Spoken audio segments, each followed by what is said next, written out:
Gamers, there we are. Hi everybody. For some reason my look, the cold filter is still on. Hello. Sorry.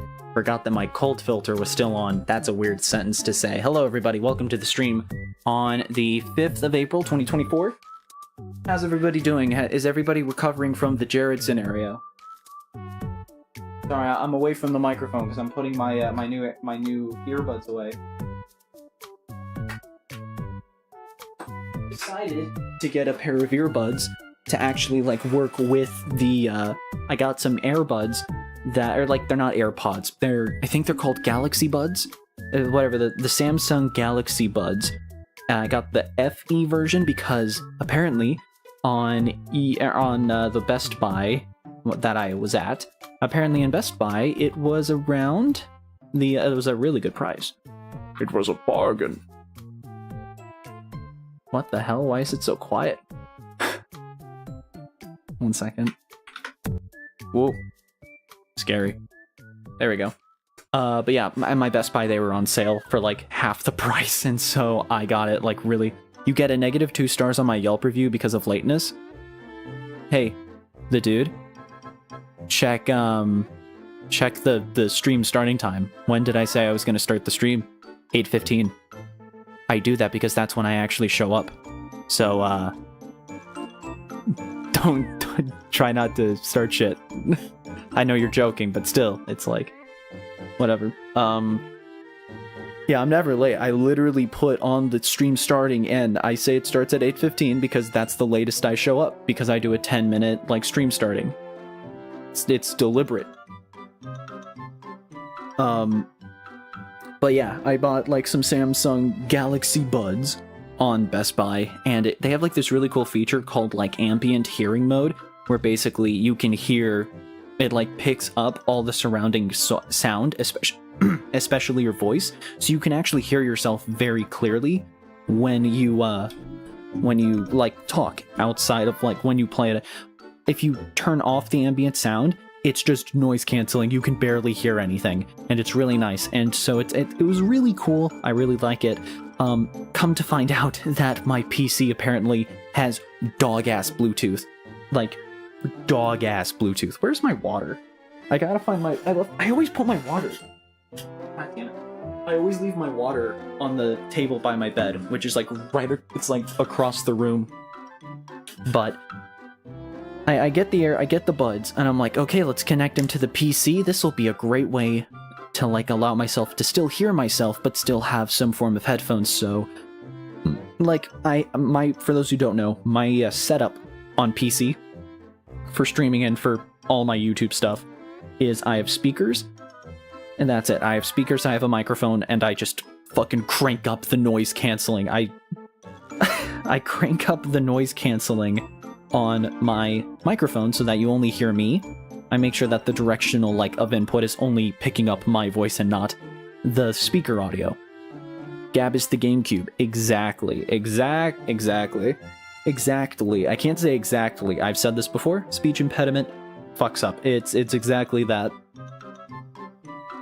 But yeah, they're really good, but unfortunately my computer has bad Bluetooth, and I found that out when trying to get this to work. Unfortunately, I found out it does not work, and so, unfortunately, I have to wait to get a Bluetooth adapter for my PC. So, that's fun. So, like, for those who don't know, a Bluetooth adapter is basically... if anybody has, like, a wireless mouse back in the day, the way those would work is it would have, like, a USB kind of, like, plug for the mouse. It was, like, really small. You would plug that in, and that would connect the mouse to the PC. It was its own, like, dedicated Bluetooth connection, and that's what I used for my 8-bit do controller converter for my PC as well. It's a basic USB plug-in, and that helps the Bluetooth connection stay strong. So I have to get one for the AirPod, for, like, they're not AirPods, for the Galaxy Buds. GabCube. Okay, art team, all of my fan artists out there, there you go, there's your inspiration. There you go. GabCube, draw it. Console concept or me compressed into a tiny little square, what have you. Go ahead, go crazy. KiRBiZOiD on Twitter. Do it. Go crazy. Go stupid, huh? I will be playing this game on my Google Cardboard. Hell yeah. I mean, I get it's an obvious answer, but who is Gab? I am Gab. That's me. That's me. My name is Gab. I am Gab the KiRBiZOiD. No worries, though. I'm impressed that Gab is just my name. It's just G-A-B. Gab right there. The reason people sometimes get it confused is because Kirb, which is short for KiRBiZOiD, Kirb is the character that you see on screen, the drawn persona, the OC, if you will, of who is the KiRBiZOiD. This is Kirb, the character Kirb. The real person that you are hearing words come out of their mouth right now, I am Gab, G-A-B. I guess there has been an influx of new people, so no worries. I just find that very amusing. But also, hopefully everybody's enjoyed the video content, the return of video content. Are people enjoying the new Cult of the Lamb LP? I'm really enjoying making it. And I'm really sorry that I had to, like, well, to be fair, you guys got a whole Jared stream. You got a pro Jared stream, and you got also... Chat. I've been playing some more content warning with friends, and I'm saving as much as I can for another content warning video, because that was really good. I love the Let's Play, let's fucking go. I'm really happy with it. Also, Princess Peach Showtime will be returning on KiRBiZOiD this Sunday, so if you guys want to see more Princess Peach Showtime. That's going to be coming out this Sunday at 8 p.m. CST. Let me just tell you, chat, that, oh my god, the second world of Princess Peach Showtime is when the game, like, I got sold. That was when, like, the game immediately got sold for me. I'm very happy with how that's going. Princess Peach Showtime is actually really fun, and I'm enjoying it a lot. But then again, I know the games I enjoy. Again, I can say I like a challenging video game. Again, I beat the devil on Cuphead on the 4th try. That's my only claim to fame at this point. You know, I've 120 starred Mario 64, you know, and I objectively hate the way it controls, so it's like, you know, I like a challenge in video games. My brother doesn't seem to be into the game. Well, yeah, I mean, if here's the thing. It's for specific audiences. I was a kid that grew up with Kirby's Epic Yarn. I was a kid that grew up with, like, I grew up with a V Smile. The game, like, as long as the character is strong in a video game, I do not care what is in the video game. I want content warning right now on Steam. I'm starting a robbery or a charity. No. Maybe we'll do, how about this? We'll do content warning. I'm thinking my stream content for now is going to be either content warning once I get the headphone set up. Once I get a Bluetooth once I get a Bluetooth adapter, I will do content warning because I need headphones for that. And I want to be able to fucking hear myself when I play video games, so. Can I make a suggestion for a horror game? Like, to make a horror game or what? I can play content warning? Well, a lot of people can. It was free. But I'd be down to do it similar to, like, what we did for Phasmophobia. Now that I have my Discord back, let's fucking go. Oh, it's in-game voice chat. You don't have to worry about Discord when you have in-game voice chat. It's the best part. But yeah, honestly, I'd be down to, I would be down to see if Reed would be into that. It's called Rotten Flesh. I think I've heard about that. Let me see if I think I've heard of that game before. That or I'm just... That's just, you just made up a game. You made up a game. It's not real. If it doesn't exist on Steam when I look it up, it doesn't exist. I'm sorry. I feel like my laptop could run content warning. Here's the thing, guys, the people that made content warning also made Totally Accurate Battle Simulator. I think they would make a game that runs on a fucking laptop. You have to find your dog in the sewers. Is it? Okay, wait. Okay, I have heard of this. I remember Pyrocynical playing it. I don't remember it being called Rotten Flesh, but I do know about the game you're talking about. It's like kind of Silent Hill inspired, and you got to find your dog in the sewers. I have heard of it. I have. After, like, the first day when you get back to your house, you can hear anyone.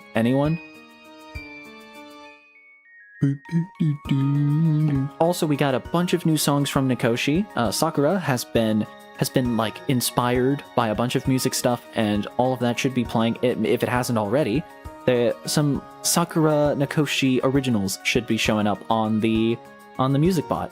So after like the first day when you get back to the house, you can't hear anyone. Yeah, there have been some bugs recently. My laptop is kind of destroyed. Shipped and used HP laptop. Hey, we take those here. The dude, you're a fucking champion for using that. If you're using that for gaming, you're a bloody champion. Go you. I'm telling you, like, genuinely. I will say, doing the Bluetooth research has shown me how interesting it's been. Like, I now know, like, the Walmart, Best Buy, and Target, like, electronics aisles now, like the back of my hand. I was fucking scouring for them. Not a single store had a Bluetooth adapter, and it's like nowadays, you know, modern devices and modern PCs come with a strong Bluetooth. Mine I wasn't so lucky. But again, I think it's a streaming-focused laptop, so Bluetooth is not, like, the highest priority, since, for the most part, you're gonna want everything to be wired with your, like, streaming PC, so it not having a strong Bluetooth, I would rather pay $5 to get a Bluetooth adapter, which I'm gonna get over the weekend. I would rather get that than buying a whole new motherboard with a stronger Bluetooth. I don't want to try to deal with that, especially nowadays when I hear only bad things about trying to find PC parts and just chips and all that shit online. It's just, I don't know. I don't want to deal with it. I'm good, man. It's bad and I love it. It's my shitty son or daughter, I don't know. speaking of something similar, I've been playing Metroid Fusion, and let's see if it'll pop. Let's see if you can hear it. I have a Game Boy. I have an original. It's one of the original Game Boy. It's a Game Boy Micro. It's a Game Boy Advance. I don't know if people have seen this. Look up Game Boy Micro. It's such a small little thing, and it's such a rare collector's item. I beat the entirety of Metroid Fusion for the first time on a Game Boy Micro, and it was really fun. The final boss kicked my ass because of how small the console is. It's so small, so my fucking hands were cramping the entire time. It was awesome though, I loved it. I used the HP laptop to play Isaac, and it's been having a seizure trying to run 20+ minute runs. Wow. Jesus. I shall be back. I have to go watch my friends stream so I can support them. Hey, I love that. Support every streamer you can, whether that's watching their content, liking their videos, what have you. Just simply giving them your time is more than enough. It's awesome. Monster Hunter for Doctor? Hell yeah. Let's go. I love that. Support your streamers. Support your small streamers. I should know. I'm one of them. I peaked with Skylanders. I need everything I can get. No. Tonight, chat, we're going to be continuing our journey through Citizen Sleeper, and I'm really excited. I think the thing is, chat, I've been playing so many games recently. I've been getting back into Overwatch 2 with my friends, and I know, Blizzard, bleh. But, you know what? Hi, Dustin. What's up? Mine can make it, but the consequences are asthma attacks and heating up like a motherfucker. Hell yeah. But, so we're gonna be playing some Citizen Sleeper. I guess I'm not as enthusiastic. I love this game. Let it be known. Citizen Sleeper, fucking amazing game. I guess going into it, I don't have a lot of energy because I've been playing Content Warning with friends. I've been playing Overwatch with friends without buying anything. Let it be known. Let the record show. I play the game because I enjoy the game, and I don't use any fucking microtransactions. Fuck Blizzard in that regard. By the way, Gab, if Skylanders happens, DM me so I can send you some Giants and Core copies I've gathered over the year. Well, here's the thing. If I do Skylanders Giants, I want to try to emulate it. I want to see what emulating is like, and we're going to stream it. So I do appreciate it. I need to open a P.O. box at some point. At some point, I need to open a P.O. box. I understand that. But I first need to find an apartment. Let that be known. I need to find an apartment to move out of before I even consider buying a P.O. box. I appreciate it, though. My laptop can run Pizza Tower. Ooh. Interesting. As soon as I click out, it gets laggy and I have to wait 2 minutes for my day. 2 minutes of my day waiting for it to run. 2 minutes. Too long. It is. It is. I feel your pain. I feel your pain. Feel the pain. Feel the anger. But it's just, I've been playing a lot of video games. I've been playing Princess Peach Showtime for KiRBiZOiD. Check out KiRBiZOiD at KiRBiZOiD on YouTube. You know, I've been enjoying, and I've been playing Cult of the Lamb for YouTube. I still need to record footage for that. I have to make that in like 3 days. That's gonna be fun. I still need to record Cult of the Lamb footage. I've been busy. It's been a busy time. Busy time. But okay, Citizen Sleeper. I'm not entering it with a lot of energy, but let it be known, I still highly recommend people play this game. I really do. I think it's good.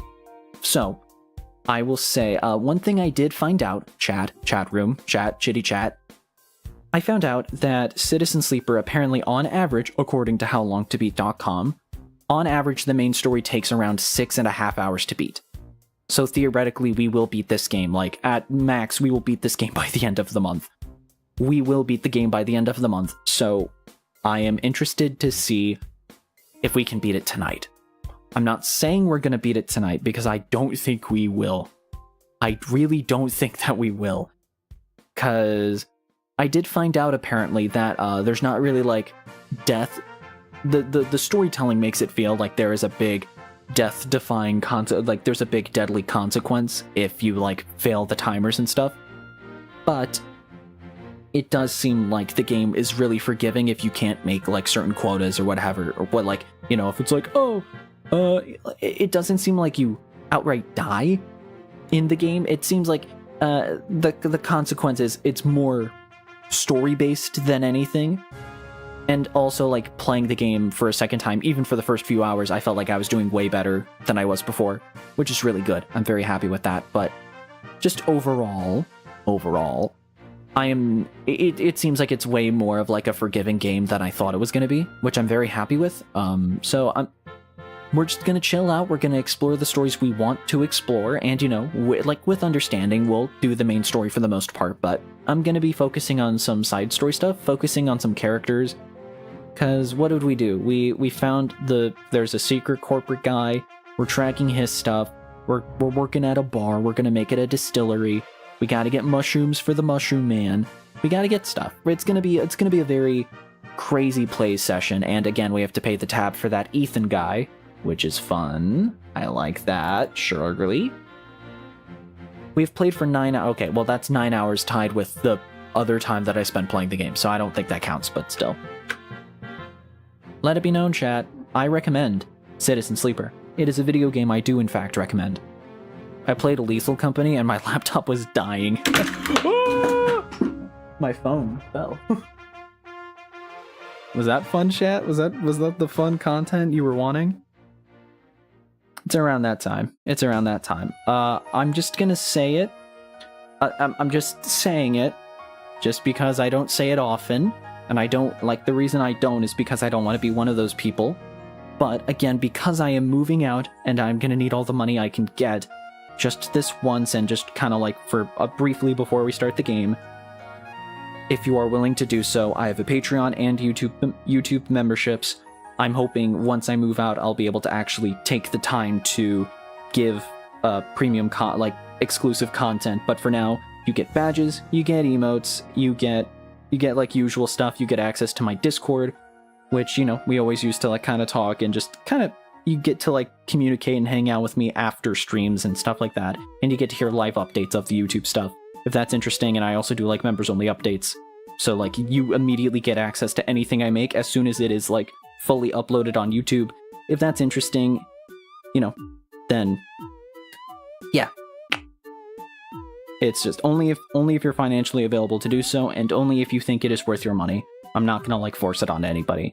With that being said, let's play Citizen Sleeper. It is not showing up. I'm gonna kill myself. It's because I was playing Balatro. We played Balatro last night, I forgot. There we go. Citizen Sleeper. There we go. Oh, I don't think I have to worry about the audio. I think the audio is fine. Hey Gab, if you want to know about emulating Skylanders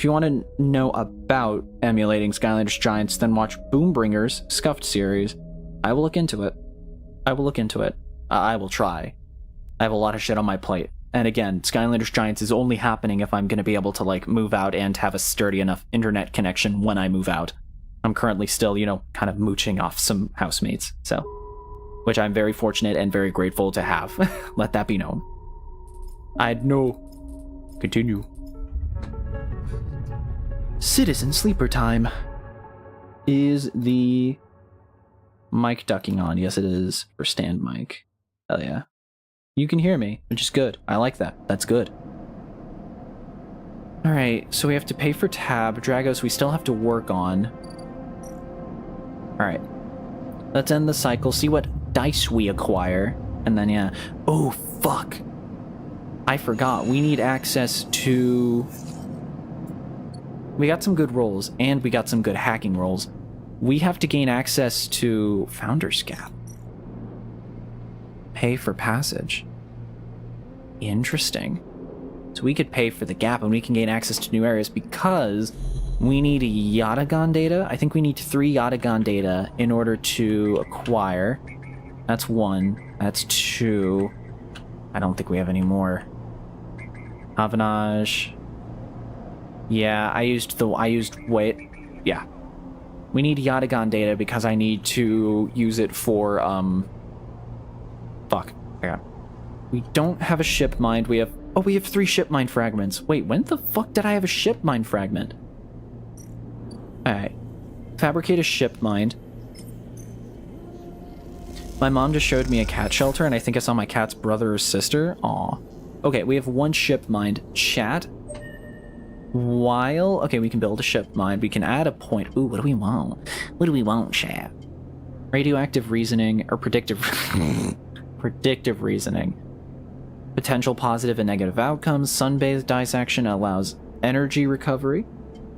Chance to gain random scrap item on engineer actions. That would be pretty good. A random scrap could also mean... Also, self-repair is pretty good.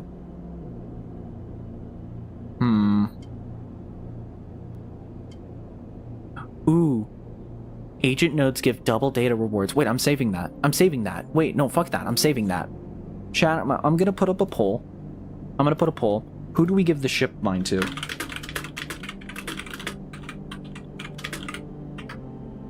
Okay, wait, okay, here's the thing.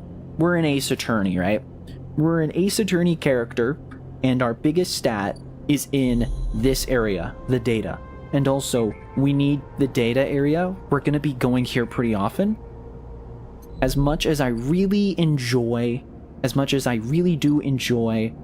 the character, I forget her name, the Ankita. As much as I really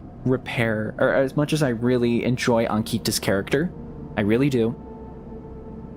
My favorite character, one of my favorite characters is Neovend. So we're gonna build a ship. We have a ship mined. I think instead of giving it to the buff lady, who could probably help us and advance her story, I will free Neovend. We're gonna free Neovend because I really do enjoy his character. So we're gonna give it to Neovend. I was gonna do a poll, but then I'm like, okay, as the Ace Attorney, what was that ProJared stream? Is he some important lore character in the KiRBiZoiD lore? The story behind the ProJared stream was that it was Subby's idea. Just wholeheartedly, it was Subby's idea. She was like, hey, you should just do a ProJared stream and just not tell anybody and just have it be like ProJared on the corner and pretend like he's playing the game. And I was like, okay. And I took the idea and I did it. She gave me the idea, so wholeheartedly thank you, Subby Spaced, for the idea, and I am very happy because I got an excuse to play Balatro. Balatro is also such a very good game. I really enjoy it. I've won one game of Balatro. I have not won another game since. I am getting better. I can see that I'm getting better with my strategies, but holy shit, I have not been able to win more than one game of Balatro, and I keep playing it. Who is ProJared? ProJared is a YouTuber and live streamer from like the Peanut Butter Gamer days and like Proton John days. He was an ex-member of Normal Boots when that was a thing. He got into some drama, and so like he's pretty infamous on the internet. As time went on, the allegations that were brought against him were, with context, it was not nearly as bad as people were making it out to be. It's the internet, who like, surprising, I know, but people on the internet were like greatly exaggerating how bad the things he was doing, and also he was in an open relationship. You can literally watch like any other, you can look up other YouTubers' videos on it. There's a YouTuber called June the King. June the King has a really good video on it. Highly recommend you watch his. If you want to know who someone is, look them up. I would just watch a ProJared video after the stream, of course. Winks. June the King, here, I'll link it. I'll just find the link to it right now and I'll put it in the chat. June the King ProJared. I gotta turn off caps locks. But there's a really good video on it. Here you go. I put it in the chat. If anybody has any free time and they would like to learn about a YouTube, like pretty much one of the first big YouTube dramas that were really out there on the internet, check June the King's video out. Also just sub to June the King. Really good content creator. I love his stuff. It's really good. Perfect for like when you're cleaning and you just need some like really good commentary and just a good long video to watch. Highly recommend his stuff. Really do. He's really good. But yeah, it's just ProJared got into drama, and that's why he's like kind of infamous on the internet. He's doing fine now, and again, like during the stream, I wanted to emphasize that this is not supposed to make fun of the drama that happened. It was just a funny idea, and I just thought it was funny to just do that.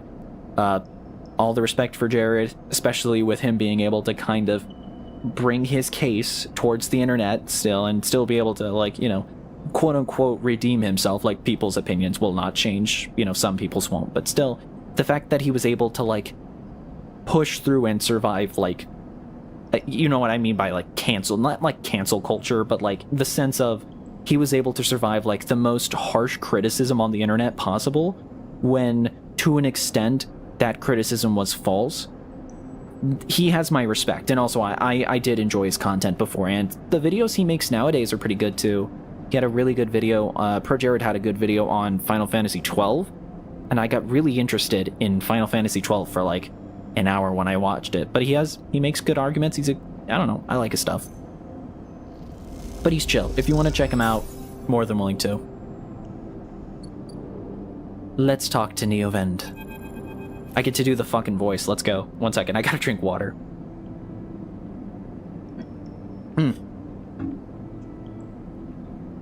Sleep. What was the voice? I was like, Sleeper, we must express plan. I don't think it was. It was like, How to get the treasure? Yes, this one. That's the voice. There it is. Okay. Sleeper, we must express plan before we begin. Neovend is impatient. The prospect of being free from the vending machine clearly too much to take. Shipmind has no output features. Will be mute until slotted. You won't be able to speak? Connect. Do not worry.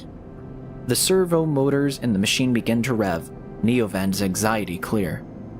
First imprint shipmind, then slot imprinted shipmind into physical parts close to Hunter's nests. Once slotted, we'll track Hunter at each. Tracking will find core nest. Slot shipmind at core nest. Show Hunter data to Hunter. Hunter will conclude sentence. Hunter will invoke killer. And killer will... Kill, yes. The lights on the vending machine cycle as Neovend prepares. Physical ports likely sealed in old station. We'll need keys, but yes. Symbol. The vending machine rocks a little. Any questions before imprinting? Why slot you physically? I cannot access via network. Too dangerous. Hunter would find immediately. The lights flicker. Am not like you. Hybrid. Am native to cloud. Easy prey. What's the core nest? Hunter keeps central data storage. Protocol must keep data outside self. Linked to secondary nests. Can triangulate from there. That's it.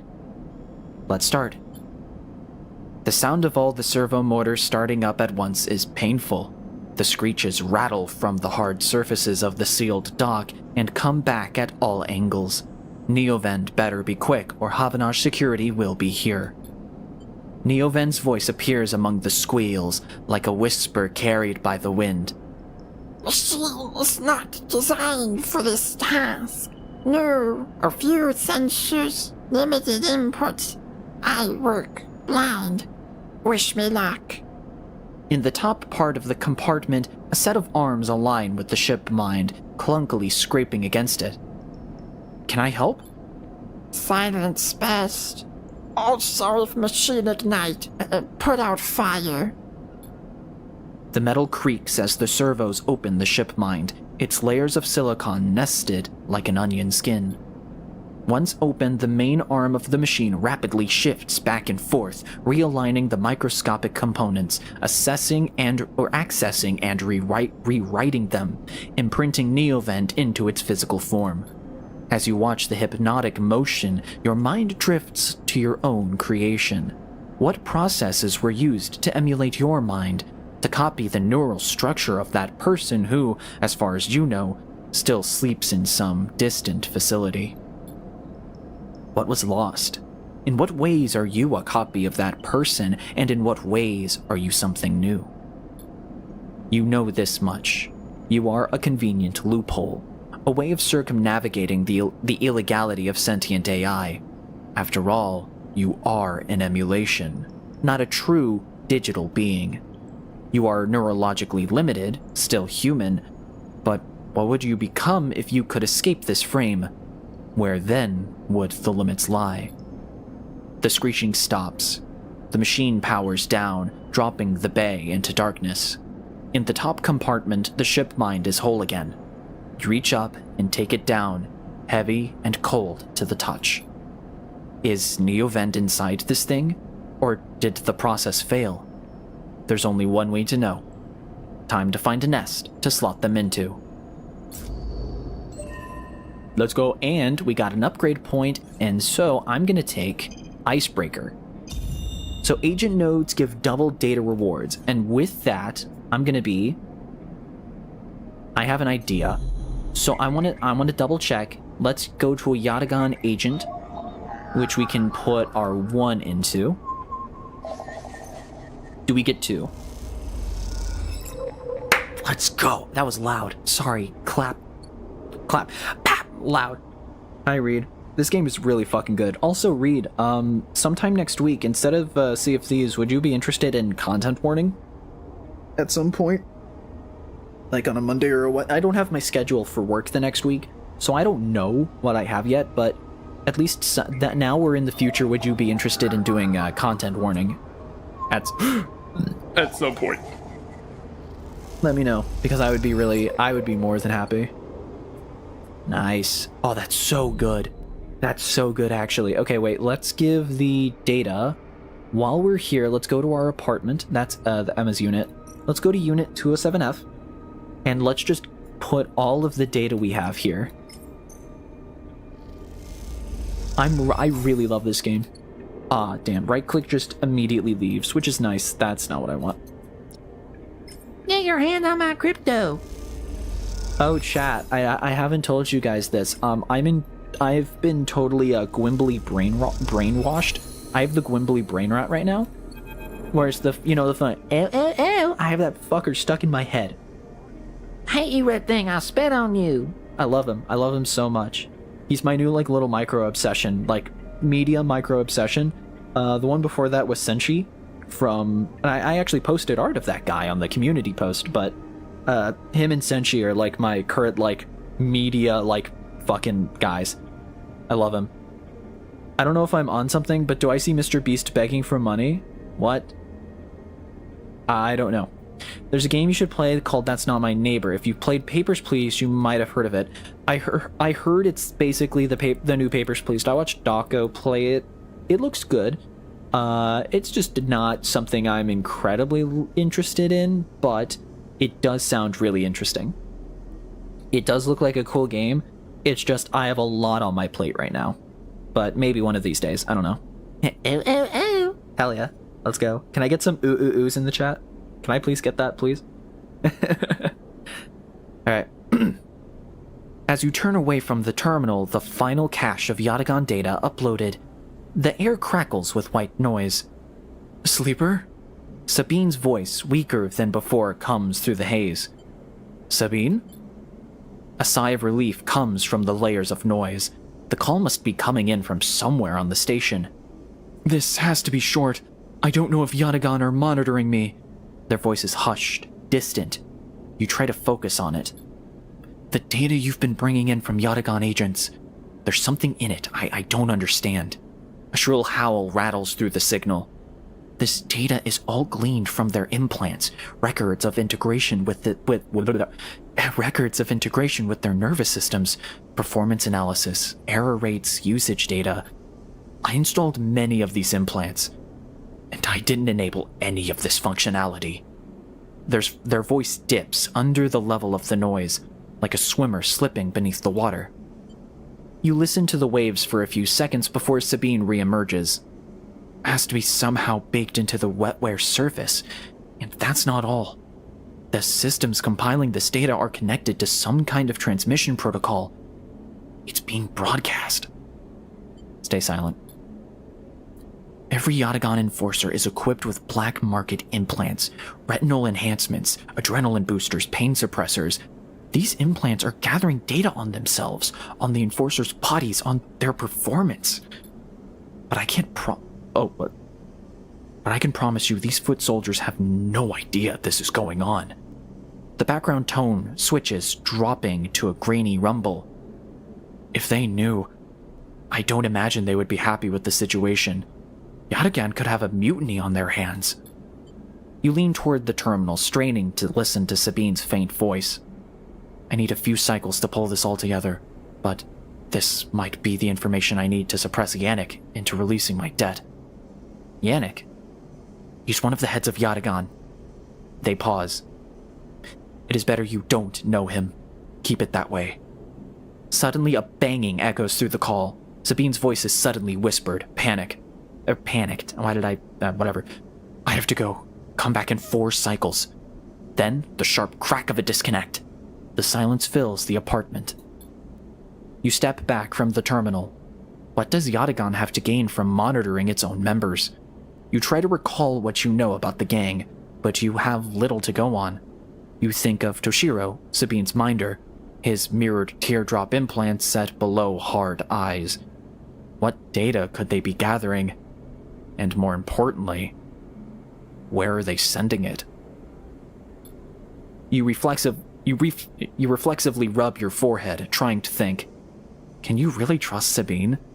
How did they come to be Yatagan's doctor in the first place?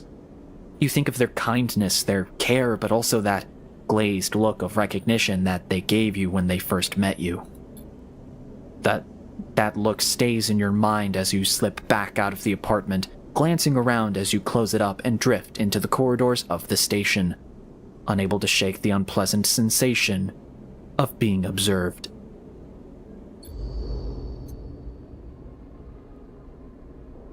The iconic it's only $5, chat. If you don't have $5 a dance. I think we're trying to scale the spoke, yeah. So we should put that on, let's put the 4 there, yeah.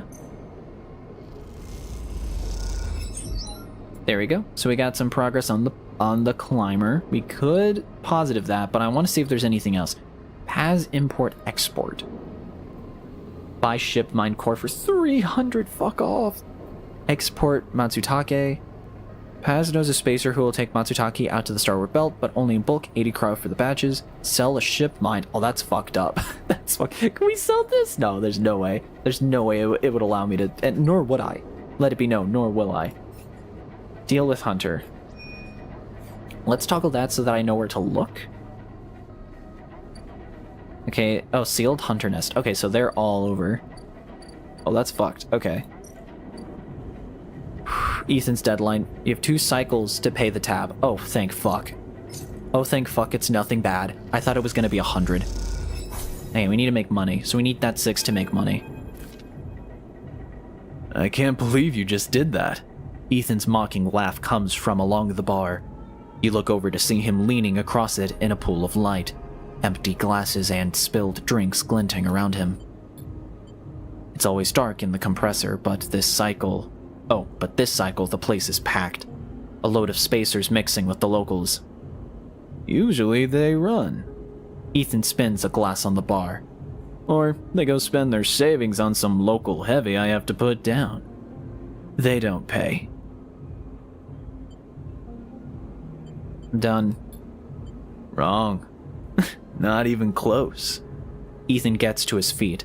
The glass falls and smashes, but he doesn't seem to notice. You think that's it? 1 round of drinks and we're even? Sleeper, come on. His hand comes to rest on the butt of his handgun, dangling from the chest holder. What's wrong with you? Ethan laughs hard, and the people around him turn to see what's happening. You think this is on me? I'd think someone in your position might have a better idea of how this all works. I'm a freelancer, Sleeper, just like you. We both signed a contract with SNARP, didn't we? The difference is that my word means something. He closes the gap, stumbling a little. What did you think? You could just run away from your contract, your debt? You could just steal that natty little body of yours and take it for a joyride? Play human for a cycle or 2? I'm nothing like you. That's what I'm saying. Ethan is addressing the bar now, having noticed the attention from the other patrons. You are a coward. I'm a professional. Though I should thank you, Ethan nods, his head heavy, for giving me such an easy job. I'm used to outlaws, you know, real bounties. If I knew catching sad little escapees like you was so easy, I would have changed clients ages ago. Someone shouts from the back of the bar for Ethan to shut up. He holds up a finger in that general direction without turning around. Stay silent. Nothing to add?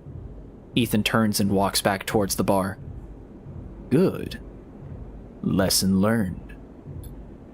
Ethan sits heavily back down on his stool and searches through his glasses for one with something left in it. The thing is, Sleeper, I can find you anywhere. It's actually wild that you haven't figured it out. That body isn't yours, and it will always betray you. No matter what. He finds a glass and downs the contents. So please go. I'll catch up with you whenever I need another. He laughs and taps the bar for a fresh drink. You turn on your heel and are out. You turn on your heel and are out. Out of the cloying dark and the sweat stench, the sweat stench of the compressor. You walk hard and fast down the walkway, anger driving your footfalls into the metal of the rim like hammers. We have another tab to fill, unfortunately, but we have 4 days to make money. I'll take it. Server unit, sealed hunter nest. Unlock server unit. A mad tangle of wires as thick as your arm crowd a server unit sealed shut by a maglock. This must be the place. I can't see what that says. I need to turn so I can see what that says. Nope, doesn't matter. Okay, I think it says input 1 encrypted key. So we need an encrypted key. Is that for all of them? Is that for all of them? Or atrium, an encrypted key? Okay, so we need encrypted keys. But no. Data, we get twice the data. We don't get twice the keys. Alright. He kind of looks like Johnny Cage from Mortal Kombat. Oh, interesting. I have Venmo Curb. Alright, time maybe for free this time. Fair enough. Yeah, I support my local artists, I'll have you know. Okay, Fang's Bay. I still don't know where he's going. That sucks. Okay, one more day for Fang. We need to work on this. I think we put the 6 on this and get the forensic troll. Because I do not want to waste any more time on that. Neutral outcome, go fuck yourself.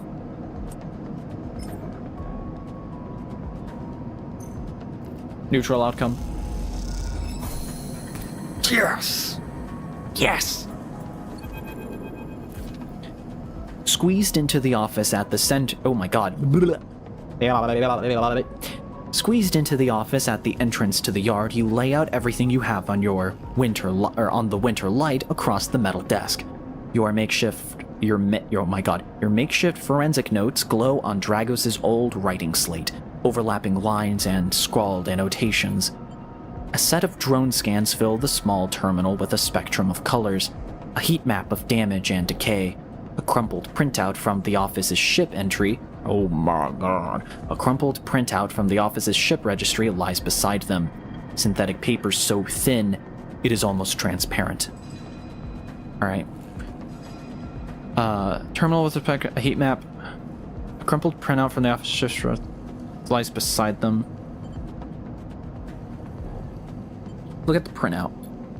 A plain list shows the registration history of the Winter Light. The gaps between the entries tantalizingly opaque. Its first registration was a couple of thousand cycles ago on this very station, logged at the central hub. From here, the registry tells the story of a busy ship, one that rarely stayed on station for more than a few cycles, and often took on voyages that kept it away from the eye for up to 100 cycles. The Winter Light got little rest. Reactor failure. That is the verdict that anyone could have returned. Right, that anyone would have returned after a cursory glance at these stacked heat maps of the remains of the Winter Light. On the terminal screen, the ship is shown in section. blotches of color marking the approximate damage the ship sustained. 1 second. Excuse me. Dominating the view is a single blood-red rose radiating from the ship's fraction drive. A simple story. A catastrophic failure of the drive core, leading to a fatal hull breach. A well-documented failure, likely brought on by wear or misuse. But you aren't looking at the... Oh my god. But you aren't looking at the rose of the reactor. You are looking at a smaller, paler mark. One that might be easy to miss at first glance. It is thumbprint-sized and delicately placed over the control servos for the ship's main external airlock. It suggests a controlled, shaped explosion, one designed to punch through the hole and allow access to the airlock from the outside. You are looking at it because it is troubling you. Your attempts at a reconstruction of the Winter Light before its fatal accident consists of a series of overlapping sketches and diagrams showing possible layouts and configurations of the gutted cutter. This was no off-the-shelf model. It was heavily modified, parts replaced with inventive configurations. The new retrofitted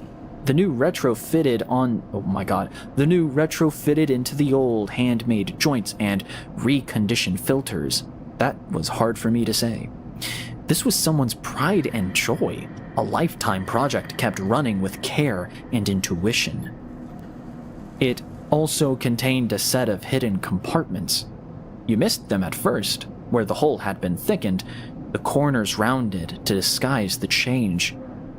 But they are there. An old ship, many cycles under its belt, carefully maintained. A reactor failure preceded by a carefully concealed external entry. A suite of hidden compartments tucked away.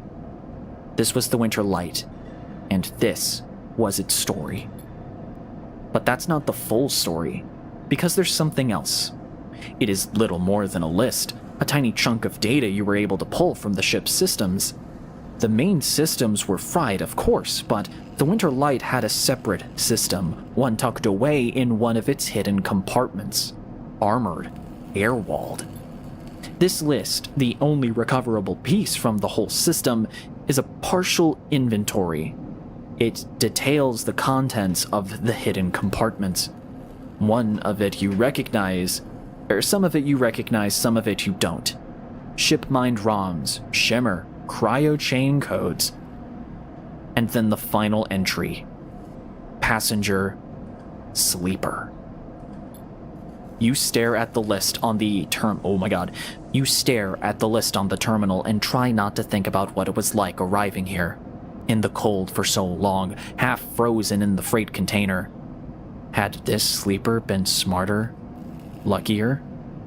How had they convinced the Winter Light, a smuggler ship if you've ever saw one, to extract them from SNARP? Luckier, you laugh. There had been no remains found in any of the Winter Light's compartments. You had checked. They were not so lucky, you guess. Not in the end. You hold up a vial of stabilizer to the light. This was all you find in their compartment. A parting gift from SNARP. Well, it won't go to waste now. You put it back in your pocket. The thought still bothers you, though. 2 ships carrying sleepers coming into the same yard? 2, one after the other. That feels wrong. You flick back and forth between data sets on the terminal, thinking. And you see that thumbprint again. The mark of someone trying to get in. Someone who entered the Winter Light with precision and speed. And when they were done, left the reactor to clean up the rest. The thought of that person makes you shiver. Suddenly, the office door creaks open. Drago stands in the doorway, staring at the equipment and notes you have assembled. What is all this? He snatches the slate from the desk, faster than you realized he could move. You running an investigation here? What am I paying you for?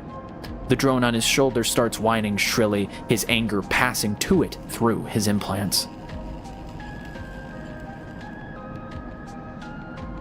Where's this ship from? Leave this alone. He starts shaking his head. I know you have a lot of questions, but this isn't the way. He turns away, muttering to himself. This is the last thing I need. Who is bringing you these ships? Dragos freezes, suddenly angry. Why are you asking? You looking to get us both killed? We cut these things up. That's our part. Their part is something I don't want to know. Dragos seems to steady himself and then turns back to you, the heat map of the reactor failure reflected in his headset's glassy eyes. I've given you a place to stay. I've given you work. He stumbles over the words, unsure of what to say. There's plenty others who would have sold you on, turned you in. But not me. No. I know. He softens. Look, you've helped me too. He quiets the drone. I've done well by you, and you've returned the favor. He straightens up and clears his throat. But this obsession you have with this ship isn't going to work for me. I can't have you making my clients nervous. I can't have you digging up whatever it is you are after. He sighs. You can't work here anymore. What about the winter light? He reaches over and switches the monitor off. Forget about the damn ship. You have enough to keep you up. Dragos reaches across you and flicks off the terminal. As the light of the monitor dies, a kind of eerie calm falls on both of you. Whatever this was, it is done. You made it out, Sleeper. That means you have to move on. What if they come for me? Then you run. You don't come here, you don't scream, you don't shout, you run. In the dark, Dragos heads... I think there's supposed to be an apostrophe there. In the dark, Dragos' headset glints, and you wish for a moment you could see his eyes and meet them. Maybe then he would understand. You get up from the desk and Dragos gathers the notes, stuffing them into a pocket of his overalls. He holds the door for you, his head set as expressionless as always. You can stay in the container. I won't take that from you. Don't come back. His tone is final, definite, with an edge of disappointment. You walk out of the office and then out of the yard, not stopping to look back. You leave the yard, thumbing the vial in your pocket, knowing that this at least guarantees you a little more time. And as you walk, your mind once again drifts to that person who killed the Winter Light, and whether or not that person will come for you. Hell yeah. Drone bay. Is that another encrypted key? Yes. This citizen is a sleeper. What is that purple toilet thing I see in the yard? That is Gengar toilet, and that is someone, I think his name is Chase. There's a guy named Chase, I think it's Chasedia. We made Gengar toilet. Or I forget, I think I was like, hey, draw art of Gengar with a toilet, and they did. To their credit, they did do that. Oh, I got 2 upgrade points for that. Ooh. All cryo actions are discounted by 20. Look, I want that. Discount, baby. That's really good. Alright. So now things are going to be cheaper, and now we're going to get more stuff. So I think our swindle hacker build is going pretty crazy right now. Unfortunately, we can't really progress any tasks that require physical labor, but it's fine. It's fine. We take those here. We have no dice left, so might as well. We might as well sit down and sleep for a spell. Where the hell is my house? Where's my house? There's my house. There it is. Let's end the cycle. I don't know how we would have been able to find the guy, but I don't know. Ooh, we got a lot of high rolls. That's nice. Oh, yeah, we got to get some food. Harden. Oh no. Oh no. I'm gonna fill myself up with some food before we go. Where's the bar?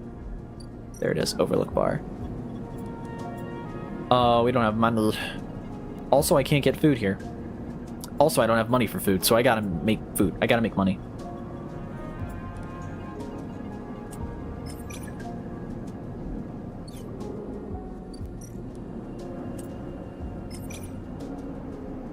No negative, no negative, no negative, no negative. Nice. Okay, that's money. That's money. And then we go to the stall, which is 20% off, because we just got a discount. Order fungus. Hell yeah. Alright. It's been more than a few cycles since Fang confronted Hardin, and the silent sense has been noticeable. In your time with Fang, you haven't exactly found him to be reliable, but you did expect to hear the end of whatever plan he put into action. But if he won't come to you, you think as you... But if he won't come to you, you think as you approach the Havanage building, then it's time to come to him. After all, he did promise to fix your tracker, and you are getting nervous. As you approach the bay doors, you see them wide open, and light pouring out of As you approach the bay doors, you see them wide open, and light pouring out of the once dark room. Stacks of servers and terminals sit outside the bay, suddenly robbed of their mystery by the bright flood lamps. A figure in Havanage security fatigues steps out of the bay as you get closer, carrying a stack of hardware. If it's Havanage security, something tells me we better walk away. This already looks like trouble. You lower your head and shift your direction as smoothly as you are able. You again. Hardin is there, leaning beside the bay entrance so calmly that you barely noticed him. He has a slate in his hand, an inventory of seizures... Seizures? What? An inventory of seizures scrawled across it. Predictable. Further evidence of Fang's collusions. You see another security officer come out of the bay and take notice of you. Hardin? Hardin pushes away from the wall and comes closer. Don't worry, Sleeper. We have all the evidence we need. A confession won't be necessary. He gestures around at the stacks of hardware. Spying on fellow Havanage members, hoarding Solheim materials, an obsession with corporate data. Well, it speaks for itself, does it not? Nothing to add? He looks up at the glass roof above and the stars beyond. We are the ones that provide the oxygen you are breathing, the light you are seeing, the systems you use every day to live out your cycles. This place was hard fought for, Sleeper. It took work, diplomacy, and strength to stop the Eye descending into chaos after Solheim collapsed. Not blind conviction or self-interest. Fang isn't selfish. I know all about the background of our mutual friend, Sleeper. Don't you worry about that. His parents would be sickened by the damage he is trying to do to the institution they helped found. You see, Sleeper, we are proud of our history here. Andre Erlin and the First Union founded this place, and Havanage was welded. And Havanage has welded his values into this station's very walls. We will never turn away the hard-working, the just, the true citizens of the Eye. Havanage aren't a gang like Yatagan. We aren't pirates like half the spacers you'll meet in the hub, or esoterics like those Haifa radicals in the Greenway. We are the backbone of this place, proud and true. We named Erlin's Eye, Sleeper. This is our station. He meets your eye. So please, take your false accusations elsewhere. Before I decide, I need that confession after all.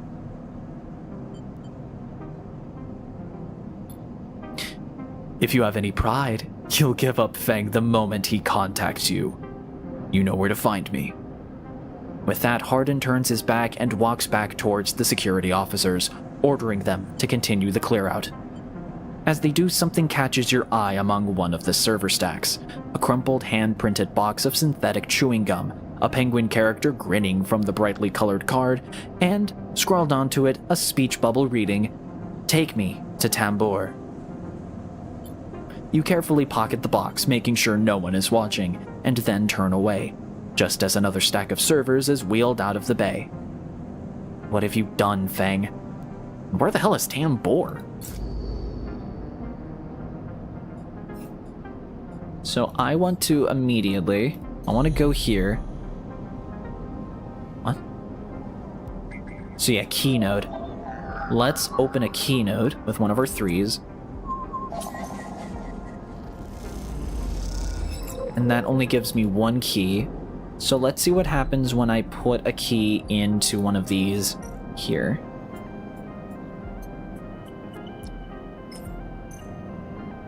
I'm gonna be honest, Gwimbly sounds like Butters from South Park. Yeah, I could see that. You'll be able to investigate the nest now. So if I go, should be able to find a nest somewhere. Right? Is that what I'm supposed to do? I guess not. We're gonna have another hunter encounter, which is not fun, but... Alright, let's get another key. Ah, shit. I don't have the roll for that. For once, I don't have the roll. What's this one? 1 or a 3, baby. Let's go. Alright. Get ready for a hunter confrontation.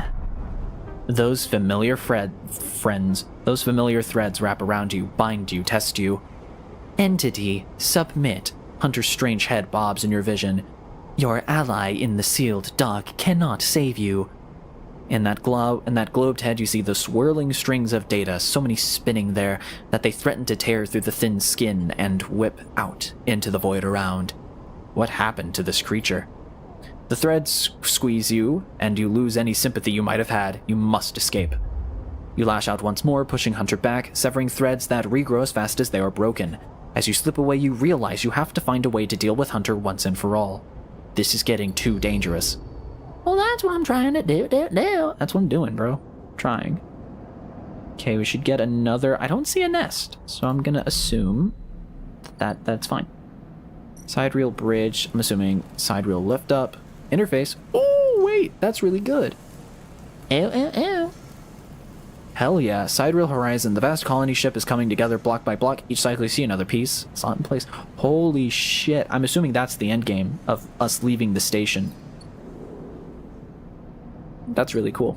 Okay, isolated nest. Let's put the key in here. Oh, wait, no.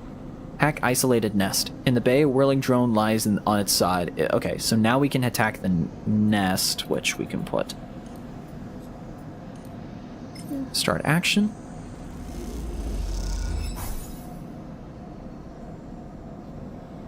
Imprinted ship mind retrieved. So I'm assuming that's like a once a day thing. Okay, so we can do that once a day. We just have to keep remembering to do that. Alright, cool. Well, I guess we have an extra key. Server unit. Which I have a key for, so we'll put you in there.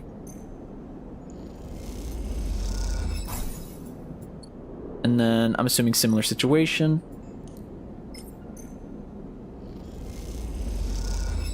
So we need a good roll for the next one. I'm gonna see, what do we have? Disable tracker, fix the ambergris, get Sabine out. Wait for Sabine to make contact, get to know Emphis, bring Emphis Grill Caps, help him work. Watch Mina while Lem works, we could do that. Help set up the distillery, or help oh wow, I just went full fucking English for there. I'm really sorry about that chat. I did not mean to do that. Low end. We need to do this. Both of these are repeatable actions. I don't think it matters. Play for cryo, which we need money. Good way to make friends. Oh, helping them out is a good way to make friends. I think this one, play Tabla, is gonna get us more money, I think. I'm as desperate. I don't want to use my things here. I'm not gonna lie. Am I not working on anything? Steal a shipment, midline security. Stealing shipments is going to be picked up fast. Even if you are careful, the systems can't be fooled for long. Honestly, we just do this. Because this is easy to do.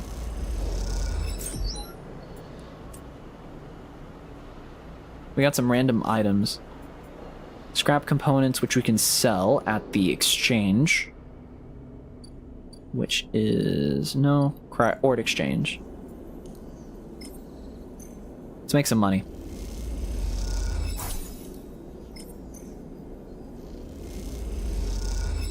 Nice. I do want to see, wait.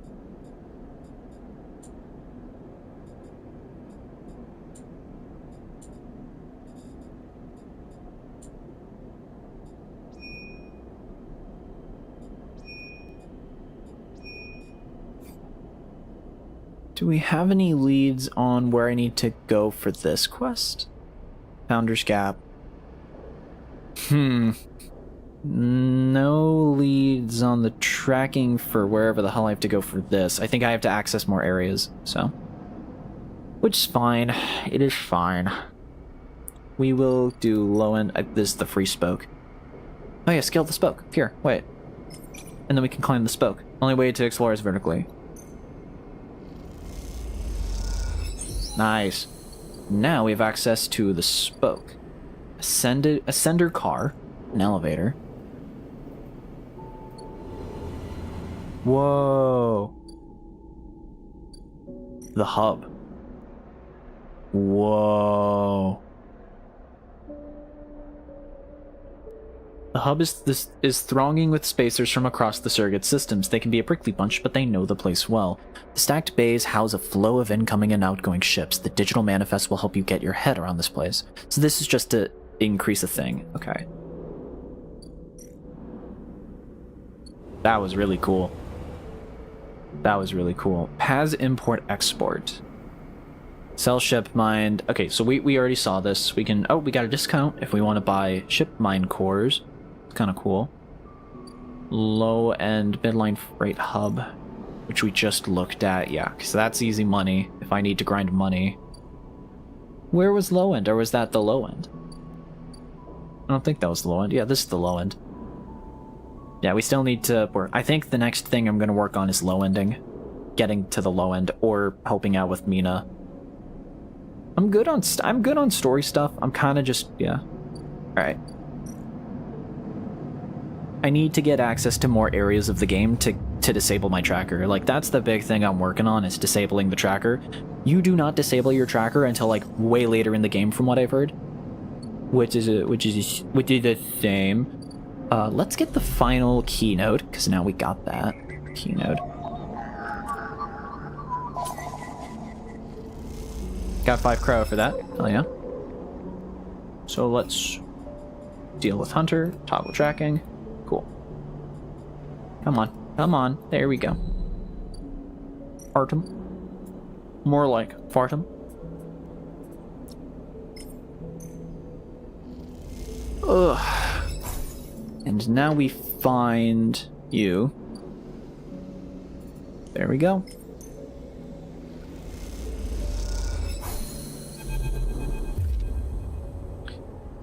As you leave the nest, something flips.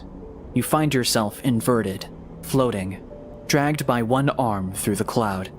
The threads shift and realign as if they are heading you somewhere. Look at your hand. You look down, expecting to see the heavy cylinder of the ship mind in your hand, but in its place is an orrery? A sphere so bright it burns your eyes. A sphere so bright it burns your eyes is surrounded by rings and orbits. Other spheres tracing silken lines through space. That was a really weirdly put sentence, but I can visualize it. And as you look closer still, you pick out 1,000 sigils of 1,000 stations and ships, flowing like smoke, like dust. You look up and see a corridor, a canyon, a street in the low end. On either side, buildings flicker with markers of activity, sigils showing network access, data transfer, download, upload. Between them dance ghosts, protocols carrying or mirroring or shadowing data, sometimes silent, sometimes chaotic. This place moves unlike any digital space you ever imagined. Something strange is happening here. Then you see it. Below the stacked rooms, the units and apartments, the wires and the pipes and the buzzing systems that run through it all. In the warrens beneath the low end is the hunter's core nest. This is where you must go. I think this is the best we're gonna get. Let's do that. Where? Oh, it said in the low end. Fuck! I can't do it until I access the low end. That's great. That's great as fuck. Alright, well, I know what I'm gonna do. Oh, wait, the warrens. Inside the megastructure. Find the nest. We could work on this.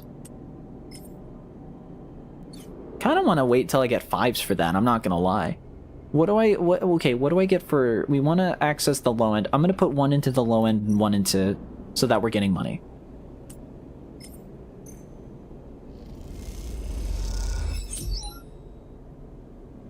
I think we're also gonna put in the, we got some cryo, 40 cryo. I'm just ensuring we have cryo. Might as well put the 6s into here. I want to make sure we have enough cryo for Ethan's tab, because I think Ethan's tab is halfway? It's halfway, yeah. So we need to make cryo, at least for now. And then once we get home, I'm gonna put my stabilizer so that I can get my 5 dice back before we end the day, because I like the 5 dice. We need to invest as much money as possible. What do we got? And I need to buy food. 5, 1s, 2, and 4. That's not good. That's not good. Okay, emphasis stall. Food, please. Thank you. Okay, tab is almost ready to be paid. Yeah, we have 1 more day. So I'm gonna use, yeah, 5 and 6. Let's use those for the warrens.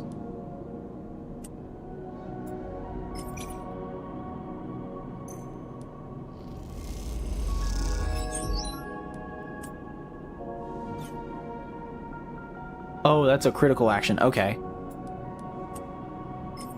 25% positive. Come on, come on. Damn it. I lost a condition. Fuck. Okay, I'm not messing with that. 1, 1, and 2. Let's get some stuff for that. Yatagon, we can do a Yatagon. Another Yatagon. Wait, I think that's the same Yatagon. Nah, different Yatagon. That's crazy though.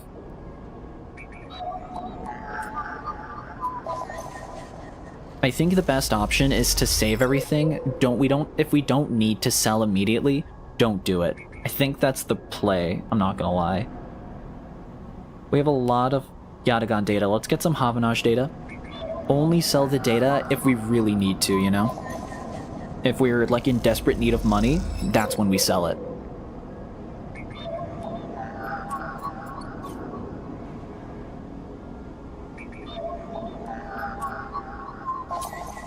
Alright. We got stuff, we got a bunch of data, and we have a lot to sell if we need to for Ethan's tab.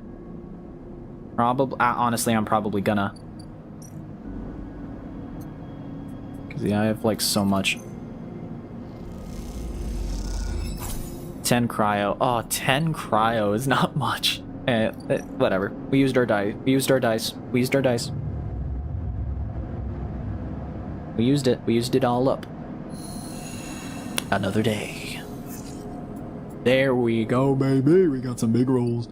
Alright, immediately I'm gonna use this to get Hunter Nest. Let's also pay for food. We have another day. Oh, damn, we got Sabine, Ethan. Okay, we got some stuff. We got some stuff going. Alright, cool, cool. 4 cycles, Sabine said, and here you are, right on time, with no sign of them. You wait a while in the apartment, the dread descending as the cycle spins onward. They should be here. Check the terminal. You check and double the terminal for messages or recording. Nothing, just the pale glow, the silence. You pace back and forth around the apartment, the rumbling of the station suddenly so present and loud. You go to the door and, oh my god. You go to the door and open it to an empty corridor. You close it again. I gotta drink water.